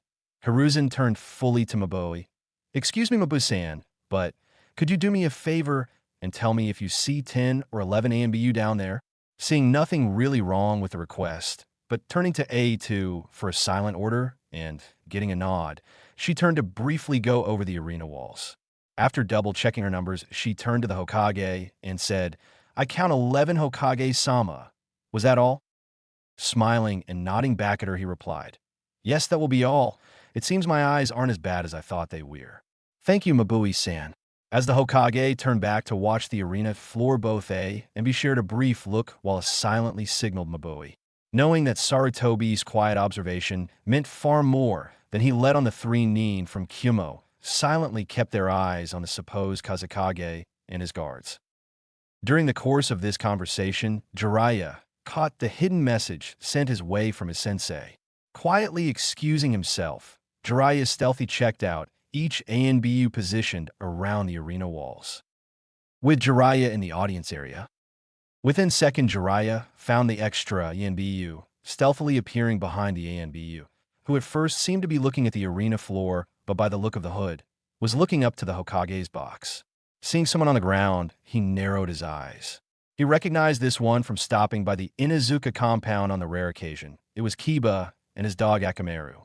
Both were out cold, but from his knowledge from all his time spent around Tsunade, could tell the two were put into a state of comatose, thankfully not life-threatening. He leaned against the wall gently, keeping himself ready but looking mostly off guard. He spoke up, catching the ANBU's attention. "Hey, what's your code name? The Hokage sent me to check the status of you guys." The man slowly turned to him. He hummed, "Oh, Jiraiya-sama, my apologies, I didn't see you there. And I'm sorry, but do you have anything to confirm your orders came from the Hokage?" Jiraiya smiled and shrugged. "I asked what your code name was first of all.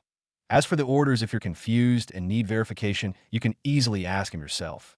You have been watching the Kage booth more so than the arena floor after all." BNBU just stood still. He looked at the mask and seen it was like a sloth. Taida? I take it from the mask your code name must be that. Who's the kid?" The ENBU looked down at him, then back to Jiraiya. He chuckled. Must have been too excited to stand the fight. He was thanking me for helping his friend out earlier, and suddenly he just collapsed. He knew it was bullshit, but he wasn't about to give that away. He nodded and looked interested. "Guess you were right. Everyone seemed ready for this one, and I wouldn't blame some people for fainting from too much excitement. Thing is, you were number 11 of 10 inside the stadium, last the Hokage counted, so he wanted me to sift through them all to make sure everything was okay. He didn't get any memo." The ANBU stood still, but he'd seen it, him twitch, making a small jolt to reach for something, a hostile action, but stopped and stood still as rock. "Well, I made it be the one who came in. You only did just leave the box up there, so there's still 10 to check for that. However, from your expressions, you won't do that. You are quite the overseer." Jiraiya seen he was caught onto as well, and smiled. "You're not so unobservant yourself. I suppose that, seeing as I caught you impersonating an ANBU, you being such a skilled ninja, not to be noticed till now as well, you would want to keep it that way, and possibly quietly assassinate me, or put me in a coma like the kid there. I do see it's a coma, not a fainting act." The ANBU chuckled a bit. "Or option B would be to fight it out right here and now and possibly give everything away. What fun would it be to waste the surprise, after all?" Jiraiya stood still. He wasn't in any danger against this guy. He was a freaking Sannin for a reason after all, and at his point in his life, he'd like to believe he was stronger than his sensei, and he still had many hidden techniques now even his sensei or teammates knew of by this point. At this point, only a select few could best him in combat, and this kid was sure as hell not one of them.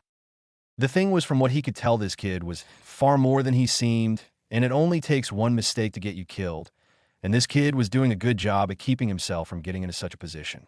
Besides, he still had to keep an eye on Sasuke, see how much training Kakashi put into him. It dig the Hatake brat's grave even bigger when compared to what very little he trained Naruto in later on. Arena floor. Sasuke was just finishing jumping to kick the sphere from above, only to have the spikes come up and scratch his leg up pretty badly. He quickly flew back to get distance once more. Up in the stands, Jiraiya sighed. Well, guess Kakashi didn't do too well on that regard. If all he got was a little more speed and taijutsu, he should hang his head in shame. It was not, however, over yet. Sasuke suddenly flipped back and skid up the wall, clinging to it by the chakra of his feet. He did 3 seals, and Jiraiya looked shocked quite heavily. He didn't give him that. You can't be serious. In a few moments, Sasuke's hand started sparking and generating visible lightning chakra in the palm of his hand. When those knowing of the specific move saw it, most were not happy. Stands. Jiraiya looked on angry at Kakashi's decision to teach Sasuke that move now. That idiot teaching that kind of move to an emotionally unstable kid. Mato Guy was just as well unhappy with Kakashi's decision to teach the Uchiha his only personal jutsu. So that's why you had him mimic Lee's speed. But still, to teach him your personal jutsu is very foolish and dangerous, Kakashi. Without looking at him, Kakashi replied, "It was the only way I could think for Sasuke to beat Gaara's defense. Beside, you're one to talk in regards to teaching dangerous techniques to genin."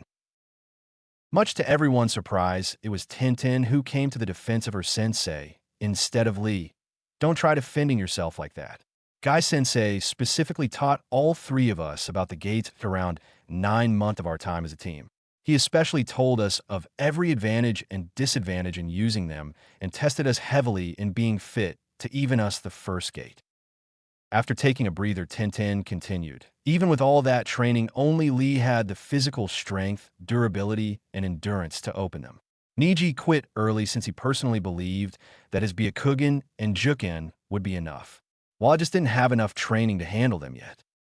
Looking at Kakashi with a surprising amount of emotion, Tenten finished with, "In the end, even with all the disadvantages and dangers laid before him, Lee continued to train and practice with the gates, knowing that they would be his only true trump card to make in our world. Whereas Sasuke has not only his Sharingan, but also all his clan's jutsu in you." Smiling at his student's defense of his teacher's guy said, "She's right though, Kakashi. I didn't even tell my genin about the 8 gates until 9 months in. And yet here you are trying to defend teaching only one of your genin in A-ranked assassination jutsu, after only being a team for only just 6. Not to mention, this same student is not emotionally sound, so to teach him a movement to kill was by far the stupidest thing I've ever seen you do, finish Guy." And while Kakashi was being royally ripped into Naruto, was cursing him and Sasuke from within the fighter's booth. With Naruto, at the sight of Sasuke's newest jutsu, all the girls around Naruto hear him give off a feral growl. Looking at him, Yujito speaks up, "Are you okay, Naruto?" Looking at the confused expressions of Yujito and Kin, Naruto replies, "No, I'm not. The jutsu you're seeing Sasuke use is an A-ranked assassination jutsu named Chidori. It's the sole original technique of my sensei, Hatake Kakashi." Hearing this, both girls could only look onwards with shock at a genin using such a high-ranked jutsu. However, while 2 of the girls have looks of amazement, Haku only has the look of minor fear, having recognized the same jutsu that took Zabuza's life and nearly hers. Naruto, seeing Haku uncomfortable, puts his hand on her shoulder. Feeling his hand and turning to him, Haku notices his warm smile. Gains some comfort from him, Haku calms down noticeable and continues to watch the rest of the match. Back in the ring, Sasuke soon ran down the wall and down to the ground, not stopping there as he ran straight towards Gaara and his sand sphere. In an instant, as Gaara's sphere sent out spikes to stab into Sasuke, who drew near, Sasuke's speed managed to dodge past a few, but Sasuke was not able to dodge them all. Sasuke thrust his new jutsu at the sphere, and it pierced the thick hardened sand shield with ease, and his arms slid into the hole. The new jutsu going deep enough to hit Gaara potentially. This attack that had the potential to wound Gaara came at cost, however, as Sasuke's leg was stabbed into from the side, and his hip, side, and shoulder all got scratched by others, and finally, a lucky spike had stabbed in his side, just a little bit from the suddenly speed go to Gaara's sphere being too fast for him to dodge left or right. Jiraiya, noticing the wounds, and scoffed, "The drawback on that jutsu, the Chidori, the only thing wrong with it is it's a straight shot. Using it would create tunnel vision going so fast. Not to mention you're not very agile to go left or right if there are attacks from many directions. Sasuke is going to be unable to fight after this." In a moment, though, a loud cry was heard by all from inside the sand sphere. It was Gaara. "Blood! It's my blood!" Ah! Everyone was in shock, but Temari and Kankuro were more so, as they were pale, as if seeing their own deaths. Naruto was gripping the railing, in surprise of Sasuke learning something like that, but also in shock that it worked. Lee couldn't wound Gaara with Taijutsu alone, and Sasuke combined Lee's speed with ninjutsu to get a clean hit in. He had to admit, Sasuke was getting better, but that's the problem now. If what we guessed was true, then Gaara's going to try unleashing his Bijou. The Kyūbi chuckled darkly. "I can sense it now far easier. The powers of my stupid brother Shikaku were sealed within that boy. I suppose it was only a matter of time before I met that one-tailed little asshole. Naruto, you better get ready, because this guy may very well be your greatest challenge yet. The battle of the Bijou may be over, but the battle of the Jinchuriki will finally begin. Looking onwards with a small fraction of battle lust, Naruto smirked. Forget the Hyuga. This will be my true test for Kurama. Hearing that Kyūbi himself could only smile maniacally at his and his container's next challenger. Let's see your so-called great shield withstand my flaming fist, brother. Chapter end.